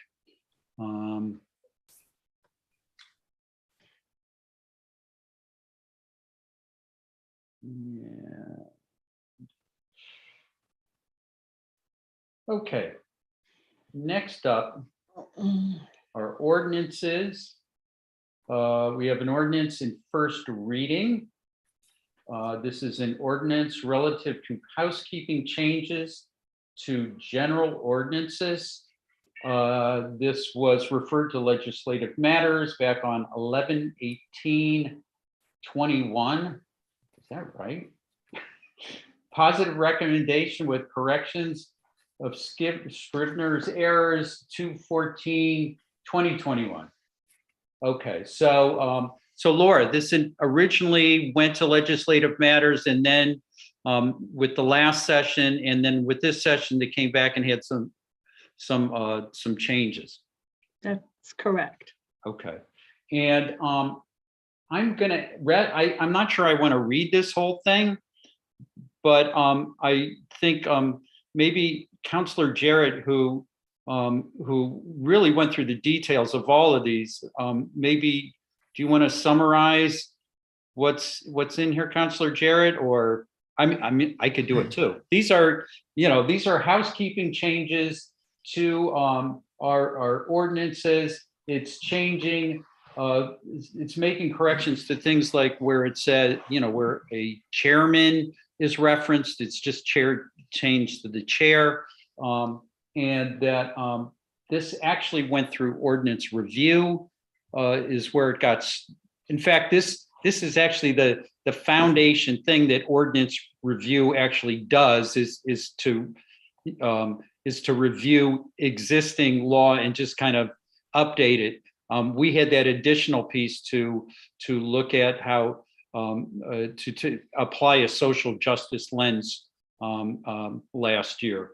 So anyway, so that's what this is. This is the Alan Seawald has looked this over. This has been through legislative matters, and so that is what is before you right now. Counselor Jarrett. There is one sponsor who, since this carryover from the previous term, Counselor Foster was one of the sponsors. So I just want to see if she would like to speak. Oh, yes, this has her work in there. Yeah. Counselor Foster, you want to say something? She looks frozen. Oh, she's not. Oh, She's good. tired. Yes, it's late.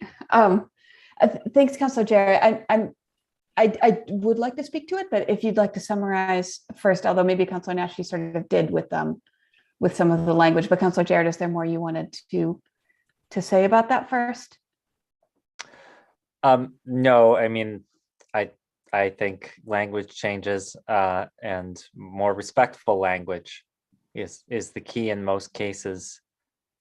Yeah. Yeah. Okay, then yeah, just this really came from with the Ordinance Review Committee was looking at the ordinances with the eye toward equity. And one of my constituents who was a renter had brought to me, her car was towed in a snow emergency, and brought to me kind of the challenges that many renters are going to be people who are lower income, perhaps more transient, newer to the city, and less aware of what a snow emergency may mean, what they might need to do, kind of all of those things that as you live in the city for a while, you get to know. And, it had me then taking a look into the parking ordinances.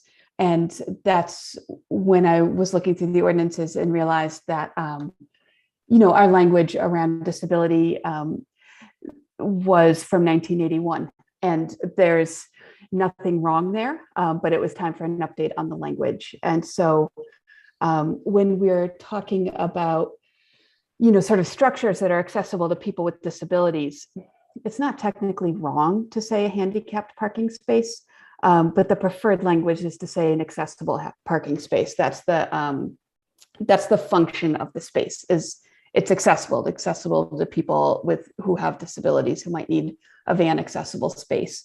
The other thing that the ordinances, before they had been updated, were referring to people as handicapped. So saying that handicapped people, would have the parking placards and that sort of thing. And that's just really outdated language. If we want to dive into the weeds on this, a handicap is a barrier that prevents somebody from accessing something. So people are not handicapped. People may have a mobility impairment, they might have a disability, but they're not actually handicapped. The handicap is the barrier. So by updating the language, we're really using just far more respectful language to refer to people who have disabilities or mobility impairments, and then describing the function. So this ordinance, as well as the next level, the next housekeeping one, where we refer to accessible ramps or accessible parking spaces. It's just to update kind of what the function of that is, and to really reflect changing language and understanding around disability. So, I do want to recognize that when I brought this up, actually originally with the Transportation and Parking Commission, and with Parking Director Nancy Forrestal, she instantly jumped on board, and very, very quickly, in Northampton, you found accessible parking permits rather than handicapped parking permits. Nancy was very quick to make that change. And Director Fiden was very quick to make changes around signage for new accessible parking spaces. And it was with Director Fiden's support that Keith Benoit from the planning office went through, and Carolyn Mish were able to go through the city codes and update all of that language. So it was really, I have a lot of appreciation that was some deep work and a quick change, really kind of as soon as awareness was brought to the outdated language. And it was pretty gratifying as a counselor to see the wheels turn and real change come from it. And actually, if you see the parking space now, the Peter Pan parking lot, you want to talk council field trip, but next time you're there, take a look at the pavement markings on the lot, the Peter Pan lot there. Instead of the straight backed wheelchair icon that we're used to seeing, it's a more active wheelchair icon. In City Hall, they changed the signage from handicapped entrance to accessible entrance. So this kind of language, it's going through the ordinances, but it's also becoming broader citywide. And just a lot of gratitude to a lot of people who jumped on to really help make those changes. Councillor Labarge, and then Councillor Jarrett. No, I'm going to go to Councillor Perry, then Councillor Jarrett. Thank you, Councillor Nash. Anyways, those two subjects were brought up with the Commission on Disability, and we had lengthy talks on that. And I do know that Keith Benoit did come forth. Also, a letter was sent from the Commission on Disabilities to the committees, and we supported that 100%. So I thought I would bring that information forward. Thank you, Councillor Labarge. You're welcome. Councillor Perry. Thank you. I just want to thank everyone for working on this. As a person who fancies words a lot, I know the importance of words and how they can break down and build up people. And I think this is very important. It might seem little to some folks, but it really is important. So thank you. It warms my heart to see us doing work like this. Thank you. Councillor Jarrett. Thank you. Yes, I very much appreciate all these details. I did want to note there is one area where it's not just a word change.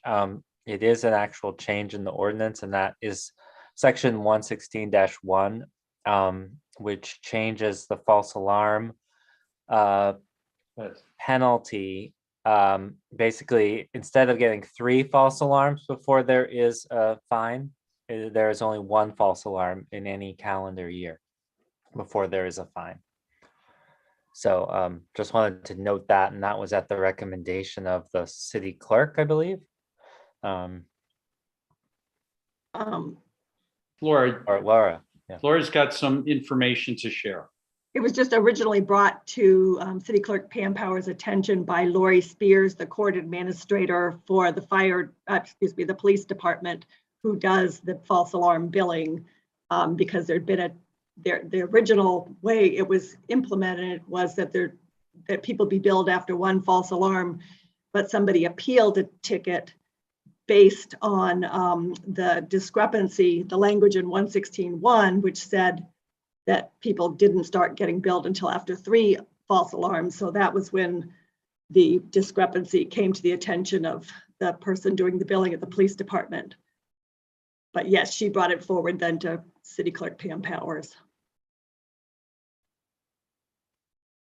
Thank you. Councilor Jarrett. So process note, this is listed as in first reading.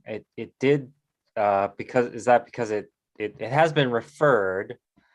So I guess this is sort of one of those things where it's between rules, right? It was because it was referred during the last council session. So when we were still under the old rules. So yeah, that's why. Right, okay. So I have an amendment.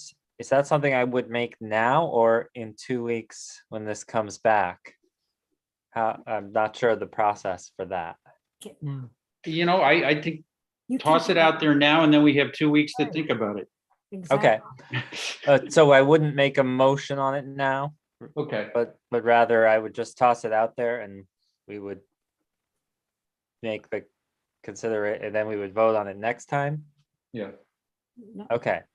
Well, so in section, I would add this language right after the other one that refers to section 156-5.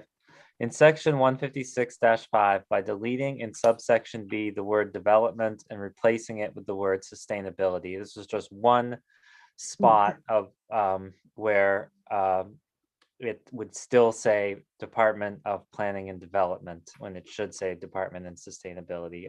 All the others, I think, were caught. Oh, so it's almost a Scribner's error. Yes.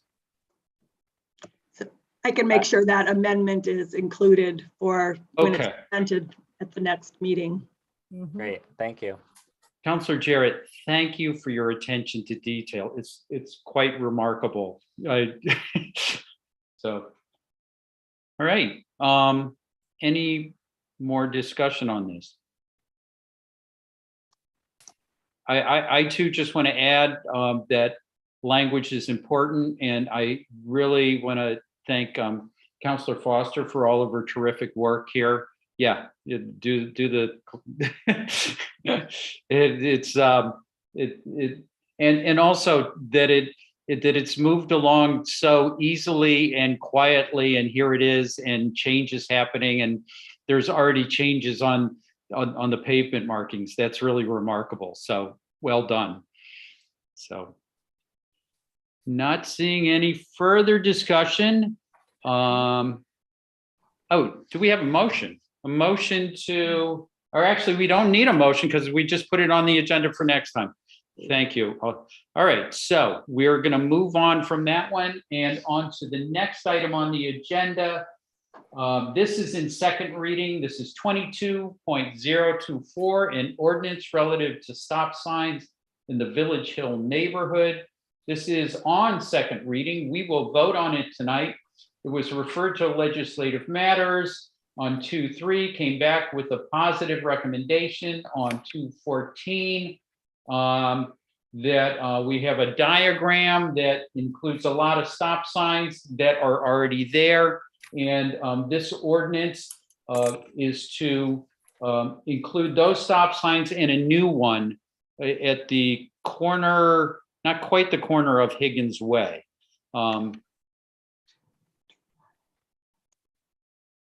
Does anybody want to see the diagram, talk about it anymore? Oh, good. Here we go.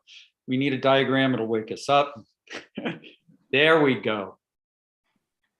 And the red dot, or the red circle with the red dot, indicates where the new stop sign has gone in. It's already gone in. Is that correct, Councilor Foster? No, it hasn't gone in yet. Okay. Not in there. So, but once we approve this ordinance, DPW can go out and put it in. So, any discussion? Councilor Foster. I have a lot to say about this, but I'm really happy to be able to make this happen. But the one thing I want to point out is that this was really just a strong years-long request from the community at Village Hill there. And I know my predecessor, Dennis Bidwell, and Councilor Nash, you had worked on that with TPC, and it went through a neighborhood process, quite a bit of request. DPW was able to use traffic calming money on a traffic study at Village Hill that supports the existence of the stop signs, and caught that there weren't already ordinances to support them, as well as the need for the new one on Village Hill Road North. But it was pretty cool that the community did quite a bit of advocacy around that, and I'm just really glad to see this moving forward. Oh, and I'll move approval while I'm at it. Second. Any discussion? I don't see any discussion. I just want to say, I remember walking around out there with Councilor Bidwell on a cold day, probably in February, like 4 or 5 years ago. So anyway, it's great this is moving forward. Okay, Laura, roll call, please. Councilor Labarge. Yes. Councilor Maori. Yes. Councilor Moulton. Yes. Councilor Nash. Yes. Councilor Perry. Yes. Councilor Elkins. Yes. Councilor Foster. Yes. Councilor Gore. Yes. And Councilor Jarrett. Yes. Okay, that passes. And we get a stop sign up at Village Hill. All right. Next up is 21339, an ordinance to allow beverage service and entertainment at farm stands under certain circumstances. This is in first reading. It's been to the planning board and legislative matters for a public hearing back on 10/7. Public hearing continued by planning board on 11/18/2021. Continuation of planning board public hearing on February 10th. Positive recommendation with amendments from planning board on February 10th. Positive recommendation as amended by planning board from legislative matters on 2/14. So Laura, can you put it up on the screen? Sure.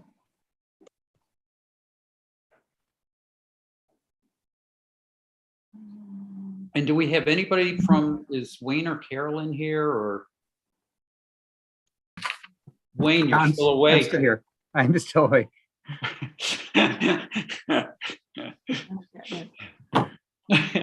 You have your sleepy face though. All right. Well, this will really help then, talking about zoning. So Wayne, you want to describe what we're looking at here? Sure. So this is written for all farm areas, but it specifically came up for Sylvester Road. So in Sylvester Road, we have a small winery. We've always, as under state law, we exempt farm products from zoning requirements. So if you have a farm that's over 5 acres, it's a commercial farm, you have the right to sell your products on the farm. So if you have a winery and you're growing wine, you do have the right to sell it sort of farm style wise. The winery on Sylvester Road sort of evolved over time, and they started doing special events. So you could get married there, you could do sort of events out there. And we were faced with either we need to start enforcing it, or what we are recommending we bless it and say, this is great. The reason for all the amendments is in the conversation, both the planning board and legislative matters. We started with fewer zoning districts, and that sort of grew to say, wait, this is really a fine approach for any farm area in multiple places, including special conservancy, which is the floodplain, the Connecticut River floodplain. That was the latest edition. Originally, it also had a very small limit to the number of events, 12 events. And the most recent version is to lift that to say, let's discuss the projects going forward, but we don't really, these projects need licenses anyway from the License Commission. So we have mechanisms to control those, or I guess, or either License Commission and or entertainment licenses from the mayor. So we have ways to control these, and we just don't see it as a problem. I mean, obviously, there can be events and there can be noise, and sometimes there's issues for neighbors. That's really the only issue. They're all almost by definition relatively low traffic areas. So the total traffic on the roads are small, which isn't to say, if you're right next to a wedding event, there may be some immediate impacts for neighbors. But okay. Any questions, councilors?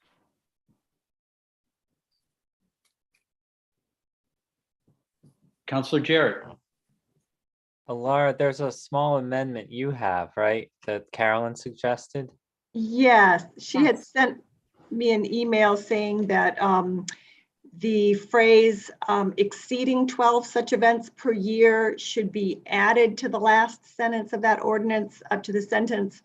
Let me see, where's the whole sentence? Oh, well, the sentence about a site plan review being necessary. That I guess when the cap was removed, that phrase should have been added. I'm not explaining this very well, but anyways, yes, to just add the phrase exceeding 12 such events per year to the final sentence of accessory events and entertainment unrelated to on-site production. Great. Yeah, and could that be placed on for the next meeting for our final vote? Sure. Thank you. Thank you. And so what that language is saying, just what Wayne was saying, that with and just so I have it straight, with site plan you can exceed, if you're going over 12 events, you're subject to site plan. Is that correct, Wayne? that's correct, yes. Okay, and all of these are subject to the License Commission if they're serving alcohol. That's correct, yes. Okay. Okay. Councilor Jarrett. And the mayor's office, a license from the mayor's office if they are not serving alcohol. That's correct. Thank you. Okay. So there's all sorts of protections in place. So if we don't end up with Woodstock in the meadows, might be cool, but don't tell. I think so too. So, all right. This is on first reading. So any people want to discuss this any longer? I'm not seeing a lot of interest. Okay. The next up for discussion, Wayne, you getting used to our new rules here? A little bit. 21.356, an ordinance relative to housekeeping changes to the zoning ordinance. This is first reading. It was referred by City Council to Planning Board and Legislative Matters back in November 18th. Planning Board hearing held positive recommendation with comments on 113. Positive recommendation of Planning Board. Comments at Legislative Matters on 214. Note, opinion received from city solicitor that using different term for wheelchair ramp and local ordinance shouldn't be a problem. Senior Services Director opinion sought on preferred term for referring to residents over age 65. Okay, that is on the floor, and okay, and is this another item for Karen that she could speak to, or is this related? Yep. It sort of came out of the same place. Yeah, same idea. So I tried to speak to them together before, but it's the same idea of updating the language, and Carolyn Mish worked on this one. Okay.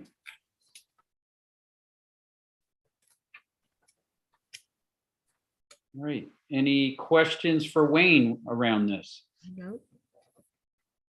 I'm only seeing a few people here. Oh, there everybody is. Okay. Okay. Oh, Councillor Jarrett. Not a question for Wayne, but I was tasked in legislative matters to talk with, or to ask the senior services director about how to refer to actually to elderly residents. So I consulted with her and with Attorney Seawald, and we determined that the definition of elderly is a person 60 years and older. So Attorney Seawald admitted that he was now elderly. So we are proposing to replace the phrase elderly or disabled residents, which is in the original, and replace that with persons 60 years and older or persons with disabilities.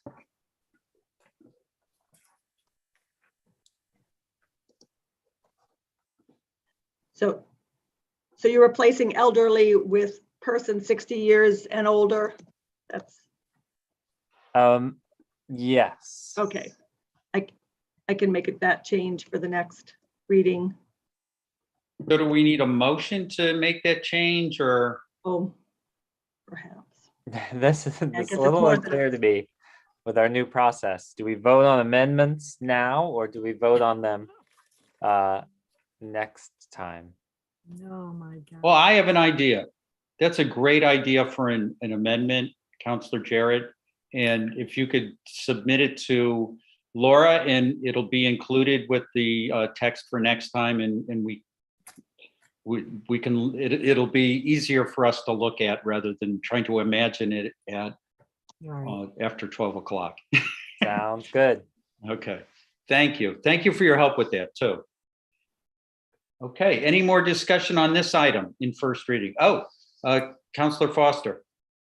Just very brief, Councillor Jarrett, I was at the Legislative Matters meeting and appreciated your thoughtfulness on, you know, if we're working to get language right, really getting it right. And that makes sense, using person first language to describe residents over 60. So thank you for that. You're welcome. Yeah, and as an elderly person, I appreciate the change too. Oh, I thought, councilors, I thought ARP was 55 and over. I don't know. That's Isn't it 50? Say there, no, it's 55. Yeah, it is 50 and over. So here we have elderly, but here ARP, who deals with 50 and over, and you're considered a senior. I actually heard you don't have to be any age to get to join AARP. Do you have? That's what I tell myself now that I'm getting the mail. Anyway. You know, you apply for it. Okay, I'm going to wrestle us back onto topic here. We're almost there. You know what? So I think we're done with this item for now, correct? Yep. Okay, and that means we're on to resolutions, and Director Fiden can go to bed. Poor guy. No fair. Okay. All right. We're down to our resolutions. We have they're both on second reading, which means we're going to vote on them tonight. And that we have item 22.023, a resolution in support of student loan debt cancellation. It passed in first reading.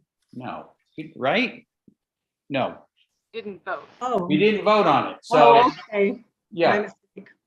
And this is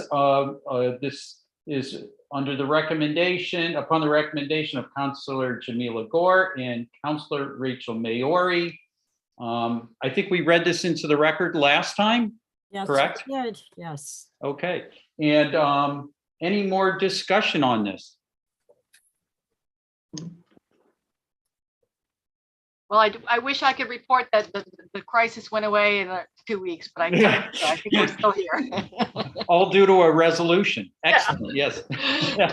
Yeah.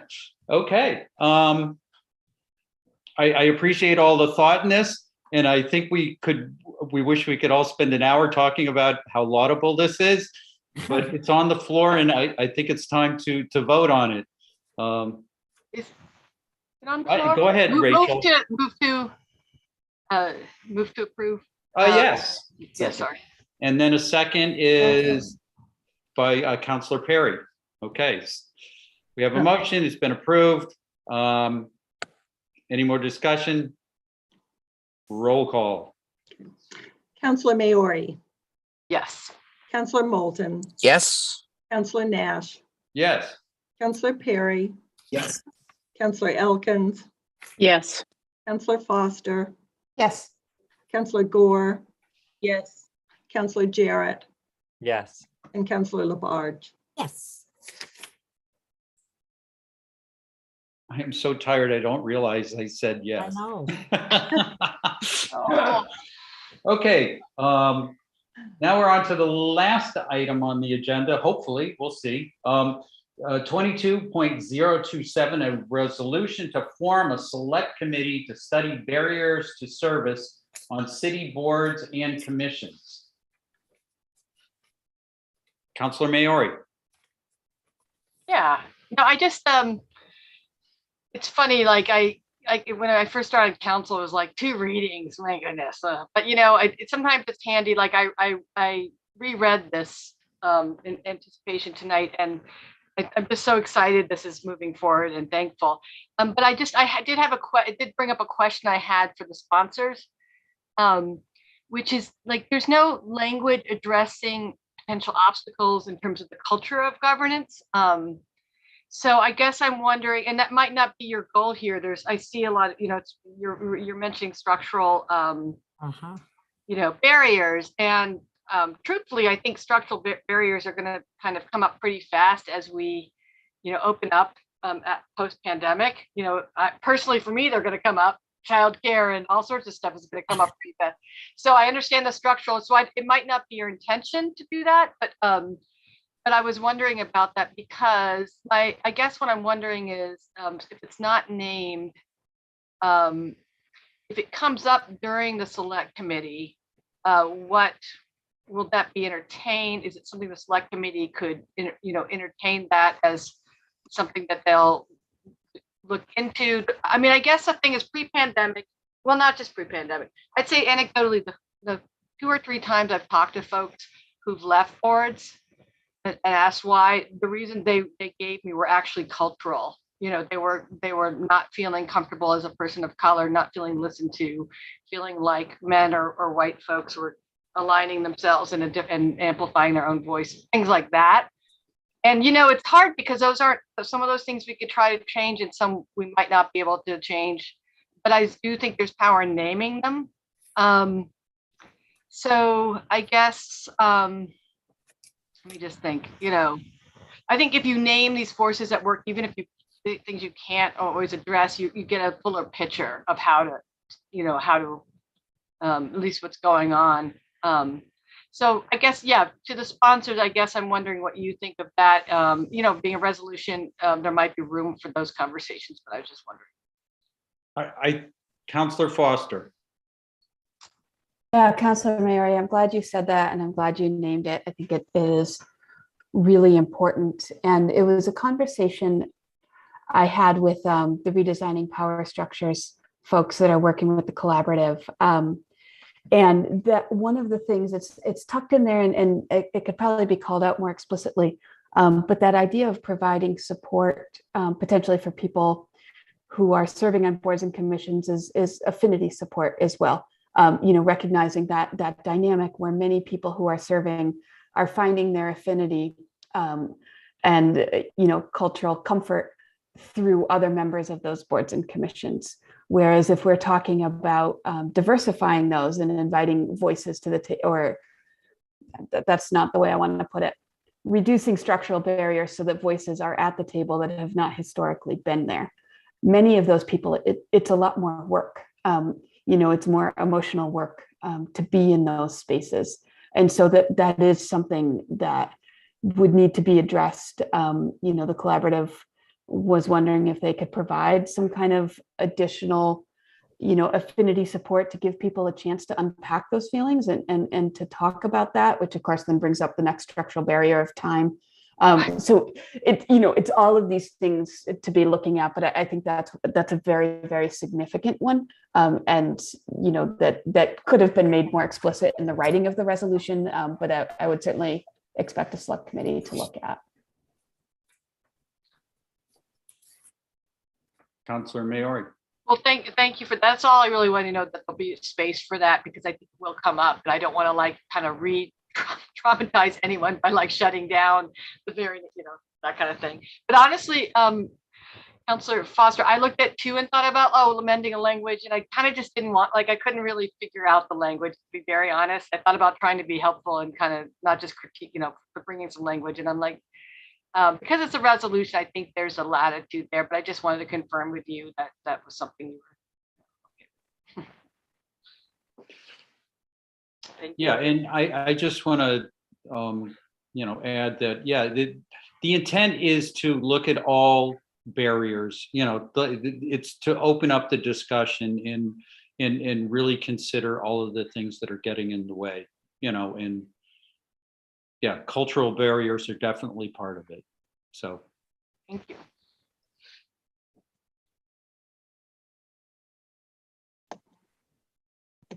Okay, any more discussion? Move approval. Okay.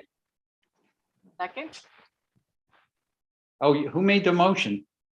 That's Karen. I did. Karen. I got And answer. And seconded by Rachel? I believe so. Okay, thank you. All right, we're almost there. All right, any more discussion? All right, seeing none, roll call please, Laura. Councillor Moulton, Yes. Councillor Nash, Yes. Councillor Perry, Yes. Councillor Elkins, Yes. Councillor Foster, Yes. Councillor Gore, Yes. Councillor Jarrett, Yes. Councillor Labarge, Yes. Councillor Maori. Yes. Okay, that passes. I'll get right to work on figuring out how to start implementing this thing. Okay, guys? And so next on the agenda is new business, which some people, as Councillor Jarrett and I have talked about, you can say some things here. But seeing, Councillor Elkins, what do you want? What do you got? I was just going to let everybody know you can do a new Wordle now.